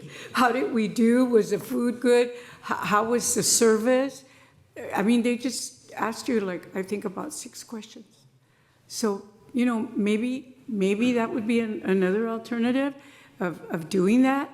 And, you know, we want to know, how are you doing? And then, you know, we want to provide good customer service. So I think that's something to think about. Thank you for the presentation. Okay. Margaret? Thank you. Lots of great detail. I had no idea how complicated it is. I've never been to the permit center, thank God. But there's a lot of work that goes into it, and I really appreciate you guys lining that out. I want to study it a little bit further, kind of really understand it better, and then Lisa and maybe we can meet together and walk through it, just so when people come to me with complaints, that 3%, 4%, I'm better able to address their concerns. And know that there's a person that we can go to that we can funnel them to when things don't go right. I agree with you, Peter. Sometimes you get somebody that just is not a front, I call them front office, a front customer service person. And not that you need to throw them away, but maybe reposition them and get someone that can work with the public and really be sympathetic to the challenges, because this is a difficult process. I know it's overwhelming for people. And I also support Andrew's request to have some sort of an oversight committee. Whatever that looks like, we can discuss it, but I think it's a great idea. And I would love to have just maybe a mid-year update, and it doesn't have to be this detailed, but every 6 months we talk about this so that we're really fine-tuning as we go along, because I think you are on the right trajectory. Thank you. This conversation has been occurring in this city since at least the 1990s. I had a blue ribbon commission to deal with the permit center, to which a council member from the 1990s said, I thought we addressed that in the 90s, to which I glibly said, yeah, and it didn't stick. And so years later, blue ribbon commission, first time around, yeah, it didn't stick. So this is a conversation this city has been having for decades. However, we are at a moment where a lot of really important things need to happen. So we all want to make sure it sticks. And I think it's important that and this council is completely aware of all of the concerns folks have, and then that has to go into the organization, and then how the organization moves on a day-to-day basis, and you're responsible for execution. we can verify we hear all the stuff. But what I would say and what I would tell the community, that based on your requests, that this last council with the budget, you said some things that will help. We need the authorization for more people, so done. And then that allows to address some of the consistency issues, which is one of the side effects of, just different players. The second thing is, it's important to note, the role of the general plan because of the interpretive thing, because when folks are dealing with rules, they tend to follow them or enforce them, not necessarily to the happiness, to the satisfaction of the clients. So we understand that, and we have to put that marker down. But I think the other thing that was said that is important, dealing with the 2 or 3 people, we all get that. But the reality is there are processes, there are rights, and it takes a while. But the big picture is because the organization is bigger than 2 or 3 people, is working on changing a culture. Doesn't happen immediately, but that commitment to training and a stated objective of values and cultures, those are the things that create more of a structural shift, which is what we're looking for if we want it to stick. So that's good. And I appreciate the presentation. And I think, we're obligated on behalf of the community to say, this is trust, then verify. But I think it's also important to tell the community there's a strategy and a plan, and it's underway. Maybe this is the first phase. Maybe this gets us 75% of the way there. We'll have to take a look at it. But I think standing behind the report is financial investment, hiring people, and a plan. And sometimes plans have to be adjusted, and so we'll see. But I think folks can take heart that this is being considered, and it isn't, oh well, we'll do the best we can. This is more than that, and so I think that's important. So, good presentation. Trust then verify. So okay. With that, we will do the consent agenda. Matters listed under the consent agenda may be enacted by one motion unless a member of the council requests a separate vote for discussion. Members of the public may comment on the consent agenda items collectively during their public comment. Would any council member like a separate voter discussion on any of the consent items? Okay, Jose. ID 26-00030 and 25-507. I apologize, I couldn't quite keep up with it. So 030 and then? 30 and 507. And 507, okay. All right. Mayor, 049, 051, 07, and 022. Okay, Tony, I want to make sure. So 4951, and then what were the other two, Tony? I'm sorry. 07 Okay, and 022. okay. I would like to take 049 and 051 as one, because I just have a question on Okay, which ones do you want to take as one? 049 and 051. Oh, okay. Got it, okay, all right. Andrew, anything? Yes. 030, 049, 507, and 022. Okay. I think I got all of those. If I miss them, let me know over here. Gloria, Margaret? Thank you, Mayor. I'm good. Thank you. Okay, and then Gloria? 051 and 030. 030. Okay, and I'll, Okay, I'll throw in on 2.2. All right, we'll go out to the public first. Okay, Peter Zelaya, North Salinas. I wanted to comment on the LAZ parking contract. So it says in there that it's a demand-driven enforcement, which I am 100% totally opposed to. I cannot stand complaint-driven enforcement. I believe it is inequitable. It provides services in our town in an inequitable basis. We all pay the same taxes. We should all have access to the same services. When I have breakfast over here at First Awakening from time to time, I frequently see the LAZ parking enforcement little car doing its business. And it is my belief that there are certain sections of this town that gets preferential treatment. And either they get preferential treatment because the politics are correct, or because they happen to live with complainers who like to complain, are comfortable in complaining, know how to complain, and know how to access the system. This is manifestly unfair. In my neighborhood, we have cars, cars, cars. It's like somebody took a big old jug of vehicles and dumped them into our neighborhood. And so we have work vehicles, we have big rig cabs, we have tow trucks, we have flatbeds, we have trailers, we have boats, we have inoperable vehicles, we have unregistered vehicles, and they're everywhere. They're on lawns, they're across sidewalks, and they gum up places for legitimate parking for people who actually live in the neighborhood and work in the neighborhood, or work from home in the neighborhood. And so I want proactive enforcement of all levels, especially parking enforcement. I want scheduled enforcement where people come out to District 5, to my neighborhood, from time to time, and they do and I don't want to hear that you don't have enough resources or there are not enough people. I don't want to hear that. I want to see service, proactive enforcement.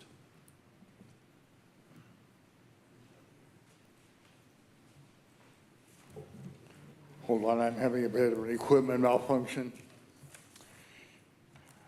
Okay, name is Eric Peterson. Sometimes it is better left to the words of others to make a point. Show me an alley, show me a train, show me a hobo who sleeps out in the rain, and I'll show you a young man with many reasons why. There but for fortune may go you or I. Show me the whiskey stains on the floor. Show me a drunken man as he stumbles out the door. And I'll show you a young man with many reasons why. There but for fortune may go you or I. That was from the late Phil Oakes. Bob Dylan called him the best songwriter of the 60s. Joan Baez had a big hit with that song. Mayor, you can explain who those people were or are to Mr. Barajas later. There is no need to continue to kick around our most needy residents when they are down. Last month, I offered to introduce Lisa Murphy to the mother of a homeless person. Haven't heard. Same offer goes for Mr. Barajas. Same mother of a homeless person. Let me know. I'm easy to find. Please do not kick around our most needy anymore with this. And if you couldn't tell, that was 26, 22. Thank you. Thanks, Eric.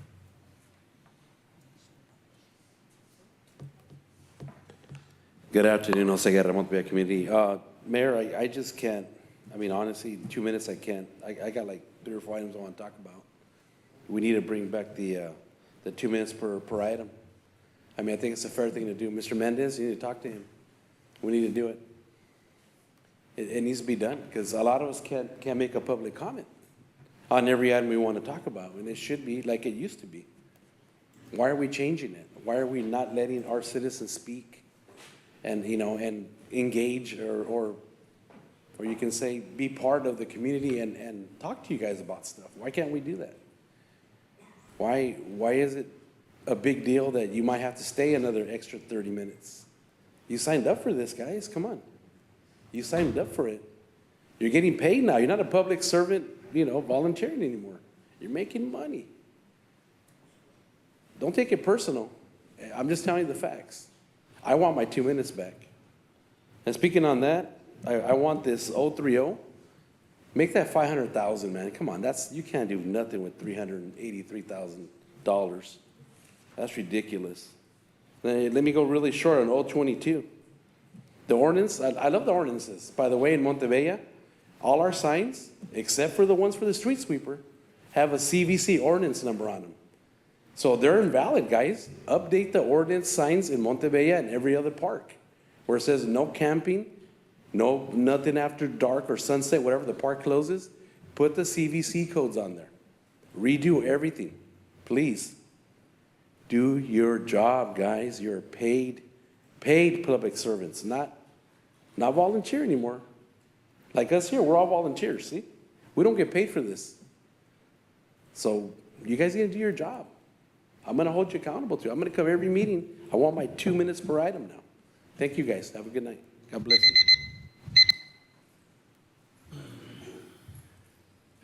Yeah, I'm also going to object to a point of order, because why do you do things, public comment, and then comment during every agenda item? Same thing has to happen with consent calendar as well.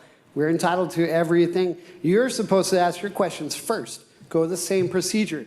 I'm insulted by still having to do this first. I don't even get to hear whatever other council members think and feel before I start insulting them accidentally. Maybe, or maybe not, because this is how you really feel. So 507. Citywide parking enforcement. $2 million on a consent agenda, dude? Are you kidding me? That trips me out. And it's just about enforcement. It's just about towing and ticketing cars. And you're going to get a revenue stream off of that too, because any tow, city police gets $130, $150 per tow just to be able to get your car back and give that to the tow company. So you guys are making money off of people, your own residents. The ordinance amending, see, and I'm already running out of time, and this isn't right. Because at the very start, you say compassion and kindness, yet the only thing you got going on is an assessment for highly vulnerable individuals in number, their services, location, and size. And then you're going to look to identify, notify, and remove encampments. That is your only choice on this whole identification, documentation, encampments 1.2. You should be asking how many cycles of each resident has encountered since they've been outside. How many cycles of sweeps? How many times have I kicked you out of here and there and there? You're not even letting people register to vote. How are they going to be able to run for office if they don't have a permanent address? They need an address, a physical address, and that's actually was fought already. It's supposed to be better than it is. That's already on the registration. You know, when you're doing encampment documentation, how much percentage is successful housing? Or are you going to see them again tomorrow? And you're going to do it again to them tomorrow too. So what are you really assessing? Requests to mitigate the health and safety risk before executing a removal notice. Shelter in place was the best example. You mitigated the issues of just debris, but you left the tents. Would you rather brush your teeth or would you rather pull your teeth out? Thank you. Okay. Anyone on Zoom? You're doing it wrong. Okay. Nobody on Zoom? All right. We will come back to... we will take up comments from council on item 30. Jose? Thank you, Mayor. Question on this one for staff is, I see that this is the appropriation transfer is coming from CIP 9163, traffic calming improvements, but the total appropriation for the whole fiscal year is $500,000. So we're effectively taking out 27% of the total traffic calming improvement budget to offset the cost of relighting the streets. So my question is if there's an opportunity to pull that from a different source of funding, perhaps? Yes, sorry, we provided, it was going to be pulled. We provided an update to that. We are not pulling it from traffic calming. So that's been adjusted. I mean, I missed it when I reviewed it, so that's been adjusted. Okay. The reason why it's an amendment, we have a contract, this now exceeds the authority for the city manager, and needs to come back to the council for the amendment. So that's why it's here. But we have shifted the, we're no longer pulling it. We're not recommending pulling it from traffic calming. So where are we pulling it? So the existing budget, we went and looked at the existing budget a little closer, we think we can accommodate it. Within the same appropriation? With without any yes, transfers? yes. Okay, thank you for that clarification. Those are my only questions. Okay. And if I may, Council, there is a revised resolution with respect to that item that's on the dais. So you should have that in front of you, just so that we're all clear. That would be the Yeah, one this one here. that you are asked to take action on. This one right here. Okay. Let's see. Andrew, you had, you wanted to comment on this item? Well, I don't have the revised resolution. Is there a way I can see that, or can you outline what's revised in it? Chris, before I can you- vote on it? That's my first question. Maybe you can just email that to me and I can look it over. And I'm glad to see that we're not pulling that from our traffic calming measures, because that is a big priority for residents across Salinas. My other comment to this and my challenge to the council is, I just don't buy that the measures that we're taking are going to be theft proof. I get it. You know, there's going to be, they're going to be maybe more difficult to be stolen, but the demand for copper wire is so big. Originally, I was not in favor of this item because I think the city needs to take immediate steps, like the city of Los Angeles, to pivot to get move towards solar lighting. So, you know, with this item, you know, I understand the need to repair this stuff immediately. I really don't want to delay it. But on the other side of it, I see this as possible waste of money, because if this copper wire gets stolen in the future, and I'm not sure what the actual delay would be, if it would be 2 or 3 months if we were to move to copper wire, to solar lighting. So my request, if this item gets approved, or maybe my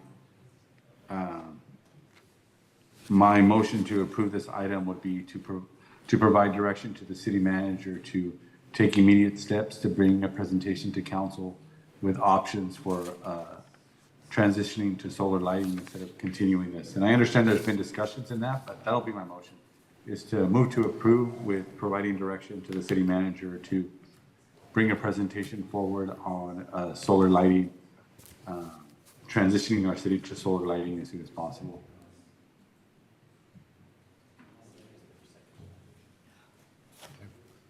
All right. Okay, okay, I'm not seeing a second, so we'll continue with conversation. Gloria? Mine was on the, the stop, the four-way stop on Madera and Roosevelt. Okay, Well- you had mentioned you were interested in commenting on item 30 as well, or no? Did I get that wrong? Oh, was it? Okay. Okay, if you're fine, okay. Yeah, I'm fine. No, Okay. I'm on the next one. Then we'll proceed to, okay, but maybe I got it wrong then. Okay, we'll proceed to 49, and which is what it sounds like you are interested. You're interested in the four-way stop on, okay, we'll get to that. I want to Okay. make a comment. Okay, you're 51 then. Okay, 49, I have Tony and Andrew. Yeah. So Tony. Can I take 49 and 51? Oh, okay. Thank you. Mr. Jacobs, good to see you. This thing started 3 years ago as far as the request. And I think, as the mayor alluded to earlier, there's things that just take a long time. I don't understand why 3 years, but if this council does approve this, 49 and 51, when can the neighbors out there see this happen? Okay, I didn't quite hear your question. Oh, I apologize. I'm sorry. No, it's okay. This was requested 3 years ago. Okay. My question is, if this council approves it, when can the neighbors out there see the completion of this project, of these stop signs? Since it's a minor expense, and it's basically a guy go out there and putting down some posts, I would say within a month that it would be completed. So that, because I'm trying to understand, if it's a minor expense, why did it take 3 years? Well, the 3 years has to deal with the traffic studies that have to go into actually warranting a four-way stop. Okay. So we actually have to find the people to go out there and count the traffic, count the pedestrians, and then do the study. So if there's several of these in the queue right now, and we're working through them. But that same traffic division deals with the traffic calming requests that we get, deals with the other traffic requests that we receive. So we prioritize things and work through things as they come in. And it's a staff of four people in our traffic division that deal with traffic calming and stop sign requests and red curb requests and all that other stuff. Yeah. So it does take some time to work through the queue of requests that are out there. So I guess just going back, so then if this council does approve it, you said maybe in about a month? Maybe in about a month? Yes, yeah. And Thank you. I will double check that with the crew. Like I said, I know the crew that will install this work Yeah. will be city crew, and those are the same guys that are dealing with street light outages and everything else like that. So they're limited, but usually when a stop sign is requested by council, is approved by council, they'll put that in their queue and do it fairly quickly. Yes. Thank you, sir. Thank you. Okay, thank you, Tony. Okay, Andrew, you were interested in 49? My questions have been answered. Okay. All right, Gloria, you wanted to comment on 51? Yes, well, how long would it take to put the four stops Okay, there? so- All right, we got it. So we're talking about a month to get it completed.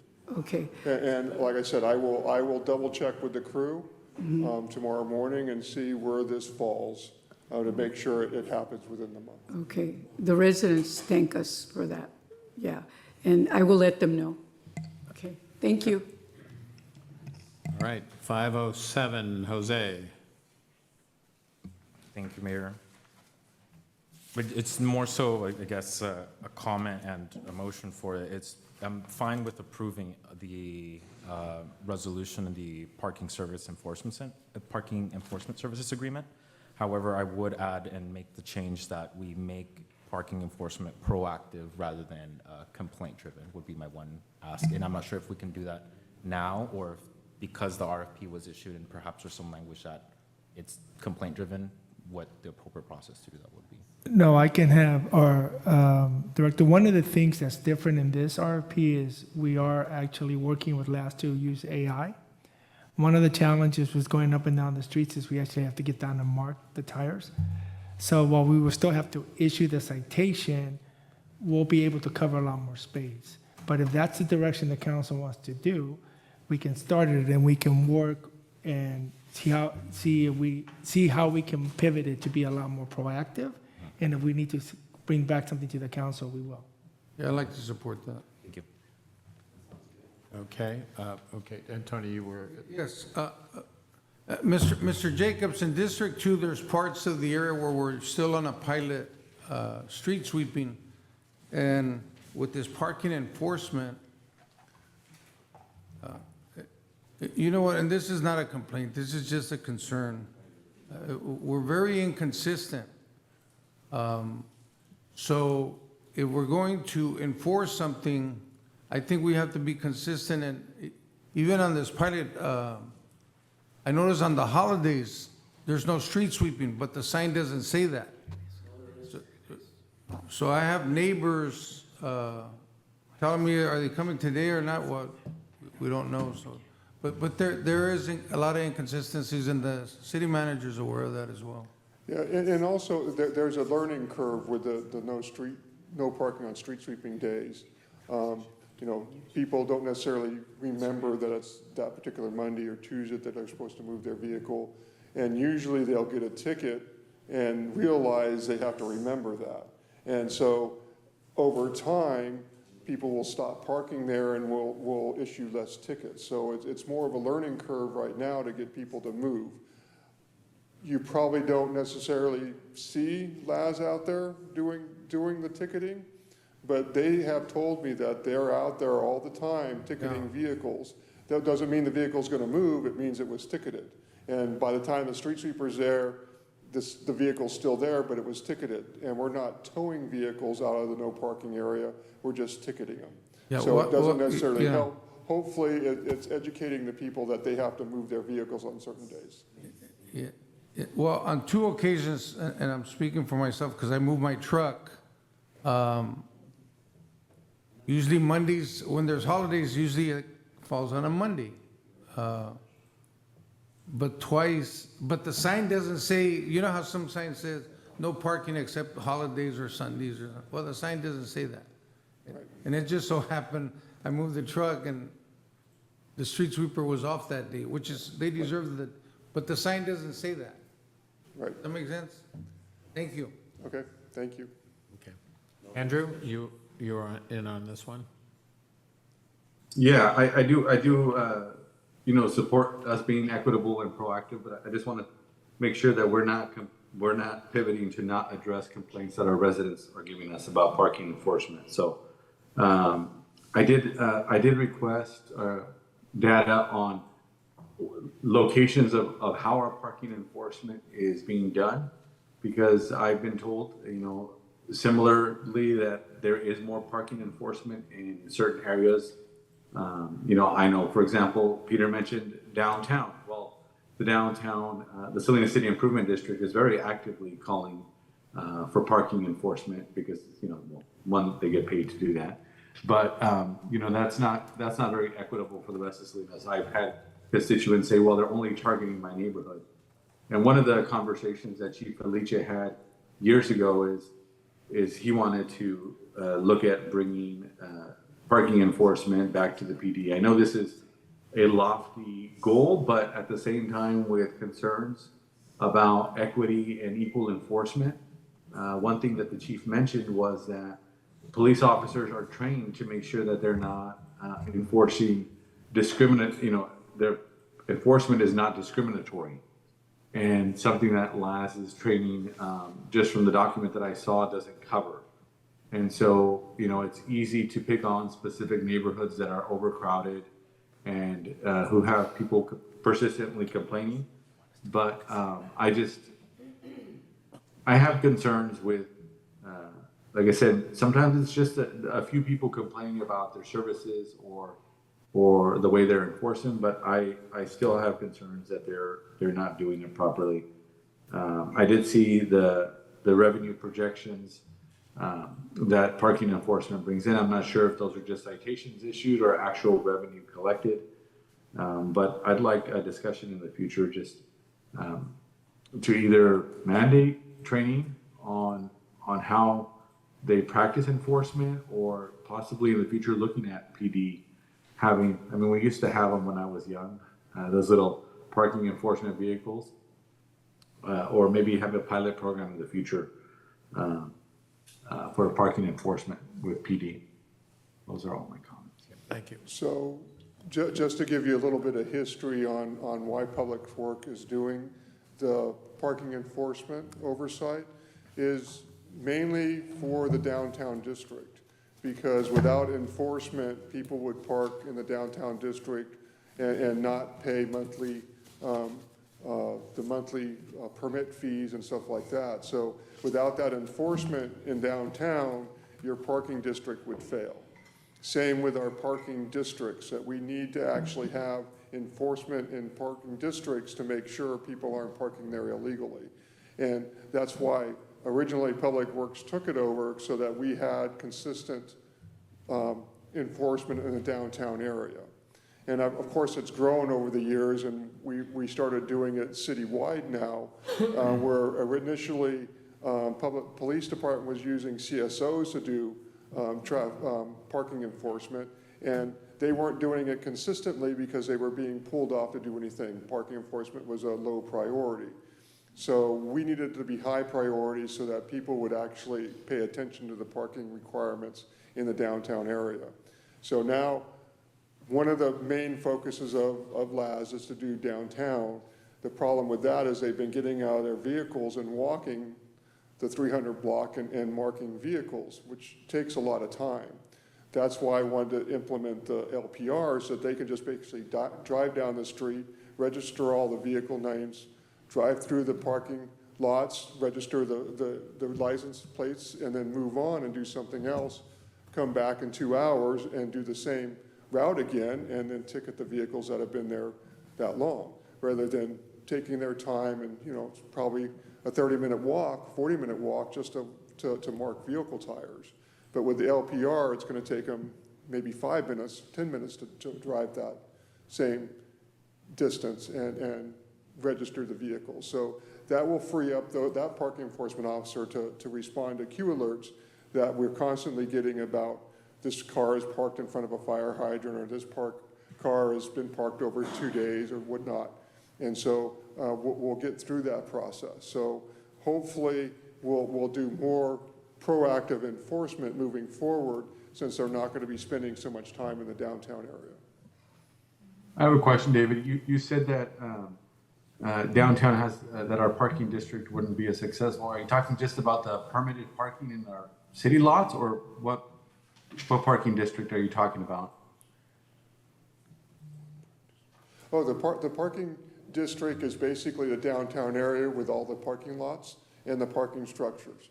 So if you're parking in the downtown, if you're going to be there, if you're a worker, you're supposed to be buying a monthly parking pass, so that you're parking in one of the permitted parking lots.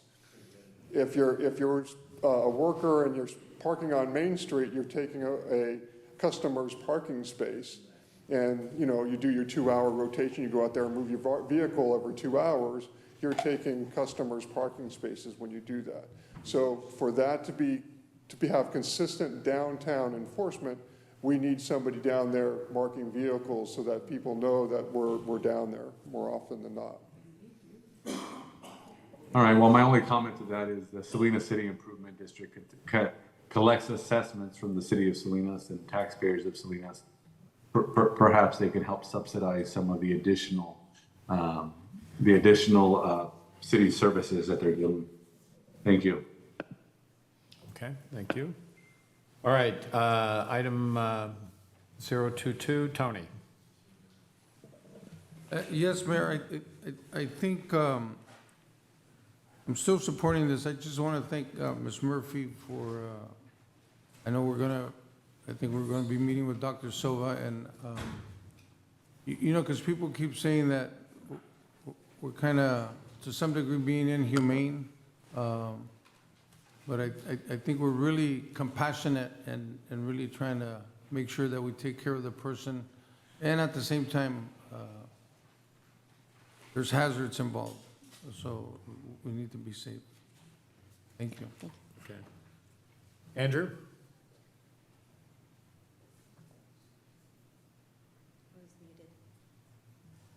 Item 022. Yeah, I just want to mention that, this isn't about necessarily taking care of our unhoused population. I'm glad that we're going to take some steps in order to convene a summit of some kind that I'm sure is going to bring some nonprofit partners and Dr. Silva and some health experts, but I just don't see the point of reducing from 3 days to 2 days. When we had a shelter in place, people had a place to stay. And I think Peter said it right during his initial public comments. We're doing the same thing we did with the RV ordinance. We're putting an ordinance in place without a concrete plan to address when we move people from place to place.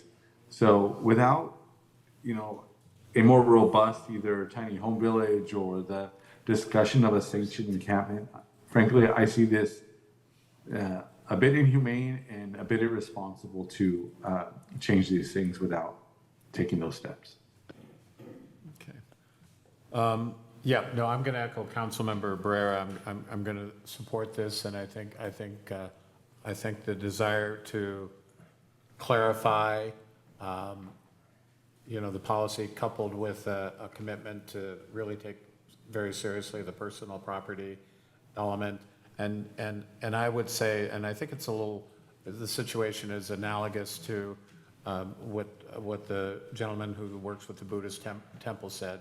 The idea of concurrent, off to the side whether it's Lead Me Home or the,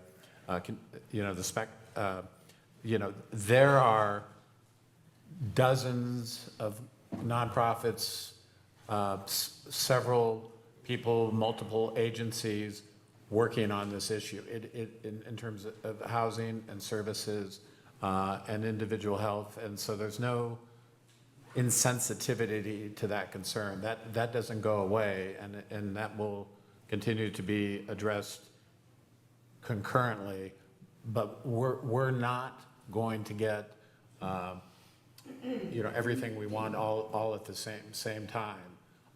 And the reality is the private sector is also going to move on this type of activity. So I think it's important that when the city is involved, and I think we heard Larry Hirahara a couple of meetings ago talk about that they felt that from time to time this is just simply something that needs to occur, and I think the city would do well to try and provide some clarification to the policy. And so and basically there was a desire for it to be 24 hours, and the recommendation came forward to let's kind of split the difference. And there is personal health, but there's also public health, and so that's also part of the Balancing Act as well. So I'm going to support the second reading of the ordinance. So with that, I need a motion to approve the consent calendar. Motion to approve the Second. consent calendar with an amendment to ID 25-507, making parking enforcement proactive. Second. Okay. All right. Call for the Well, question. I asked for a separate vote on ID. On let's which see. one? I asked for a separate vote on 030, as There was well not- as, Right, but there wasn't a second for that, so. no, but I'm asking for a separate vote, which I'm entitled to, right? Okay, is there a second to that request? Okay, that's fine. Okay. All right, so let's, independent of 030, can we go ahead and proceed with the consent calendar, and then we'll take up 030 separately? Well, I also requested a separate vote on 022. Okay. All right. The bulk of the consent calendar, let's, independent of 022 and 030, call for the question. Okay, motion made by Councilmember Barajas, second by Councilmember De La Rosa to approve the consent calendar. I'll go ahead and call the items that we're going to move to approve: 001, 065, 019, 032, 049, 051, 507, and 539. With the amended resolution for 030, we're taking that one separate, with the amendments to 507. requested. Councilmember Barajas? Yes. Councilmember Barrera? Yes. Councilmember Diorigo? Yes. Councilmember De La Rosa? Yes. Councilmember Salazar? Absent. Councilmember Sandoval? Yes. Mayor Donahue? Yes. Motion passes. All right. Let's go to 022. Is there a motion to approve? Approve. I'll second. Call for the question. Calling for the vote on item 022, Councilmember Barajas? Yes. Councilmember Barrera? Yes. Councilmember Diorigo? Yes. Councilmember De La Rosa? Yes. Councilmember Salazar absent. Councilmember Sandoval? No. Mayor Donahue? Yes. Motion passes. All right. 030. Andrew, your motion is? Well, I didn't get a second to my motion, but I just wanted to ask the council to reconsider moving towards a presentation on solar lighting instead of just replacing copper wire. Okay, understood. Okay. So I'm looking for a motion to approve. Okay, is there a second? Second. Second, okay. All right. Call for the question. Calling for the vote on item 030, Councilmember Barajas? Yes. Councilmember Barrera? Yes. Councilmember Diorigo? Yes. Councilmember De La Rosa? Yes. Councilmember Salazar absent. Councilmember Sandoval? No. Mayor Donahue? Yes. Motion passes. All right. With that, we will proceed to council member reports, appointments, and future agenda items. Andrew, we'll start with you. Thank you. I'm happy to announce that I'm appointing Joey Alvarado as my PCAC commissioner, and so I have a vacancy on Measure E. So I'll be looking for somebody to fill that vacancy. Tomorrow's the Northridge Night Market at Northridge Mall. Also at Everett Alvarez High School, there is I think it's the first time they're hosting a Black-owned vendor fair. So go check that out. Starts off at 5:30. I attended the Monterey Air Resource District Board meeting, and so we've approved a round of grants for people to replace their ATV gas-powered vehicles with electric ones. So that's open to nonprofits and public agency, as well as tractors and buses. So if you know any folks that are in ag or small farmers, there's an opportunity to purchase electric tractors. With that, I think that is my last, that's it. Thank you. Good. Thank you, Andrew. We hope you feel better. Thank you. Councilmember Barrera. Yes, I want to thank Mr. Callahan and Ms. Lisa Brinton for joining me at the Fairview neighborhood meeting, very informative. Also, I attended a pilot rental assistance program last night. I want to commend Mr. Mendez, Keisla and Lopez and Ana Ambriz, man, they're a powerhouse. They are fantastic. Both meetings were very successful, very well attended, and thank you to Ms. Lopez, Ms. Ambriz, they did a great job. My hat goes off to Congresswoman Zoe Lofgren, $500,000 to Wood Soccer Complex. That place is looking fantastic. I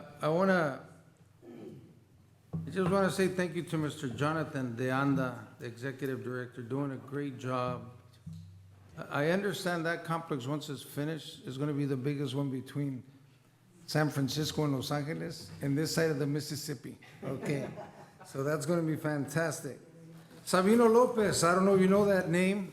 That man is being recognized. He's been a longtime organizer, Sabino Lopez, with CCA. He's been involved with United Farm Workers, California Rural Legal Assistance. He's got a bunch of great stuff in the garage, boxes full of stuff. But guess who was interested in this stuff? Stanford University. Stanford University came out and cleaned out his garage. They say he's got a lot of valuable information, a lot of history from the UFW, from work from way back. And I want to commend Mr. Sabino Lopez for being a great servant of the people. Also, Mr. Director Craig Kaufman from the Salinas Valley Tourism and Visitors Bureau. Mayor Donahue, were you part of this at the beginning? You did have what's it called? We were successful getting the Welcome Center to come to Salinas. Welcome Center is hopefully they're going to have they're being recognized for excellence in tourism marketing, destination stewardship. So hopefully Salinas will get. It'd be great if we did. Yes, and I want to thank Mr. Craig Kaufman for doing a great job on that. And the last thing, on Thursday, March 5th, 10 a.m., at Cesar Chavez Library, Echo Housing is hosting I'm sorry, I went ahead of myself. It's going to be the Thursday, March 5th, the Fairview grand opening. What's the name of that, the apartments? Does it have a name? Monterey County Housing Authority? Yeah? So that's going to be fun. Fairview Grand, okay, I'm done. Thank you. All right. Shutting up. Jose? Thank you, Mayor. I'm going to start off by making some future agenda item requests. So I'll start off by making a motion to request that the City of Salinas pursue the historic designation of 39 Soledad Street, also known as the Lotus Inn, for the National Registry of Historic Places. You need a buddy? You need a buddy? Yes, I have two. I have Councilmember Oh, you have De La two Rosa buddies, and okay. Councilmember Barrera. Take your Awesome. pick. I'll take both. You're his neighbor. All right. The second item I would like to request as a future agenda item is that the City of Salinas consider adopting an ordinance for construction pre-qualification, workforce readiness, and promotion, with an emphasis on healthcare and apprenticeships, and local hire policies. Is there a second? I'll second. Awesome. I'll second. Awesome. Everybody on that one?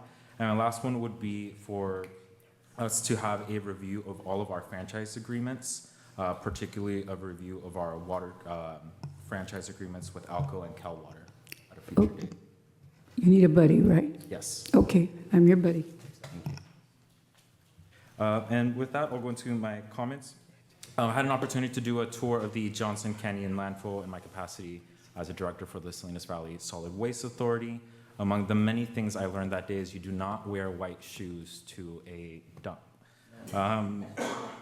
The Johnson Canyon landfill, we also had the unique opportunity to see the construction of a brand new cell. The brand new cell means we get to see the very bottom of the landfill. So we're finishing that up, and hopefully we'll have an opportunity to have the whole team out there. I also had an opportunity to go up to Morgan Hill and visit the NorCal Carpenters Union Training Center, and I hear Councilmember Barrera is a former carpenter as well. Yes, I am. They're doing great things out there, supporting our local community, and they've been extended the invitation to the rest of the Salinas City Council. They have rolling graduations throughout the year, so as they have their graduation, they always have some folks down from Monterey County that graduate from the Morgan Hill program, so they're welcoming us to join them for their graduation to celebrate folks from Salinas as well.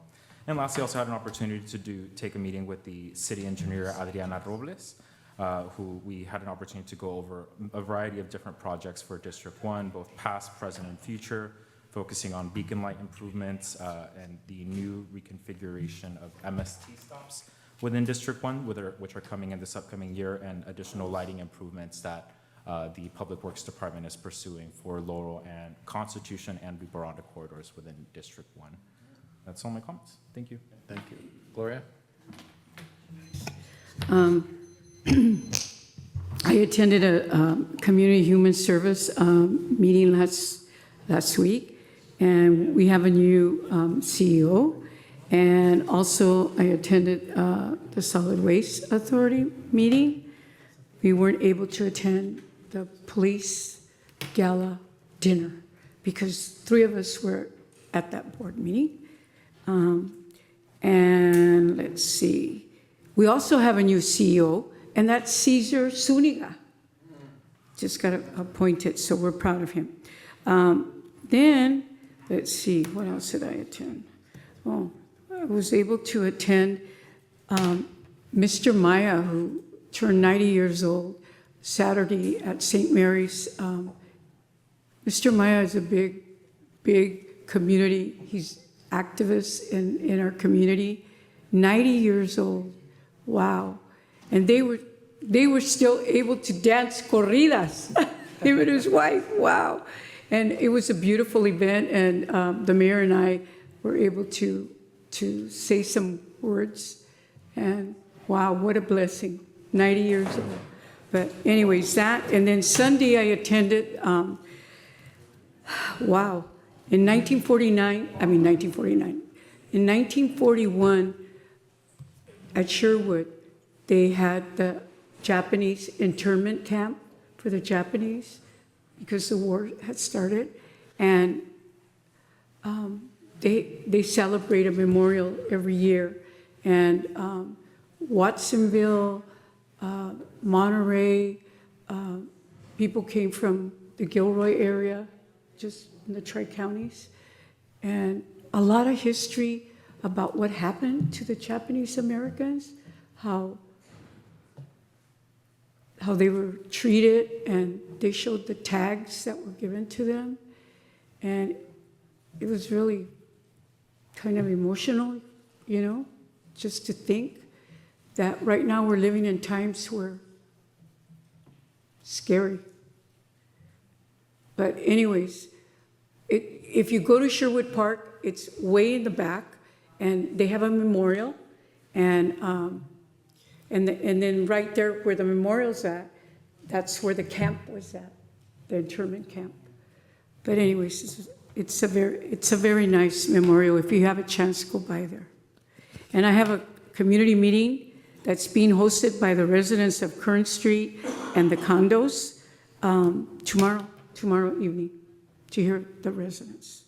Thank you. Okay, thank you, Gloria. Margaret? Okay, Mayor Donahue and I are hosting my first neighborhood District 3 meeting at Ivy Park, which is the retirement or senior living behind Nob Hill, next Thursday, the 7th at 5:30. So I need Renee's help so we can get a flyer out for that. Make sure that we have a good turnout, and they're really excited to meet both of us and talk about their concerns. And then I want to thank Kristen from Parks and Rec for helping me put through a memorial bench at Claremont Park, which is by Monterey Park School.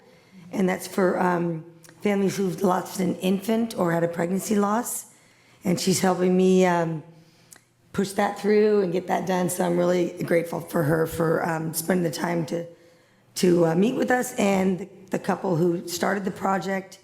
And the bench will be donated by myself and their family, and it'll go to the city, and then the city will maintain it. So we'll let you know when that happens. We're hoping to do a nice little celebration around that. And the last thing is I wanted to have a buddy to support a tenant, landlord, I don't know if you want to call it a commission or board, but a group that gets together, subject matter experts, life experienced folks, and those that are interested in really talking about what rent stabilization looks like, or rent control, whatever you want to call it. We just want to get that conversation going again so that both landlords and tenants are talking together and we come together as a community. So I have a group of folks from District 3 that I met with, and they're very enthusiastic. So I'm looking for a buddy to help me kind of work on that. I'm her buddy. All right. Two buddies. We got doubles. And that's it for me. Thanks, you guys. And Guerra. All right. Let's see. Margaret, I would like to have you, Community Services, serve as the alternate on that board.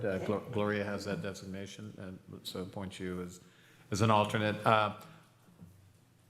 The weeks go by fast. I did a lot of what everyone else did, and it's a busy community, so I won't be repetitive. The one thing I will pick up on, just in closing, is Gloria's comment about the Remembrance Day for the Japanese community. I frankly, I've been so preoccupied with the hats over the years. If you go beyond the hats, that garden is there, and it is a nice garden, and it's an important garden. And the reason I bring that up is I happened to mention Renee. I was really excited about the Chinatown presentation this evening, and I think that's moving forward. But you know, Chinatown is where a lot of, when folks came to this community, the communities, you know, were very active in the car. But one of the communities, when you go back and look at a map, I still remember vividly from the first time I was in office, the history of the Japanese community and where the buildings were and where the laundry was and where the store was. And when you go back and look at, gone, just gone. And so when you look at bringing back that area, just as there's really a wonderful history of Japantown, and you know, Tony, you had a terrific event on Saturday with the Alice Al Excellence Awards, and one of the highlights of that was our Korean American friends. You know, so so the Asian communities have really contributed a lot to this community. But you know, as Gloria said, it's hard not to get emotional when you look back, in particular, on the Japanese community, and just completely gone. In terms of that location, not completely gone in terms of their involvement in our community and contribution to our community. And you know, the Ichiki Kushi Kino, and that one I actually can say fast 3 times, but I won't. We really do have a very strong sister city relationship. So that's also one of the things that helps preserve that. You know, continues to be an important part of the Japanese community's involvement with the city. So that one's worth noting. And the next time you're out at Sherwood, you know, we're finding out that there are a lot of pickleball players. So in between pickleball and the hats and going over to the hall is really a, you know, really a lovely garden that's worth a pause. So with that, we are adjourned, done, and we'll be back on March 10th.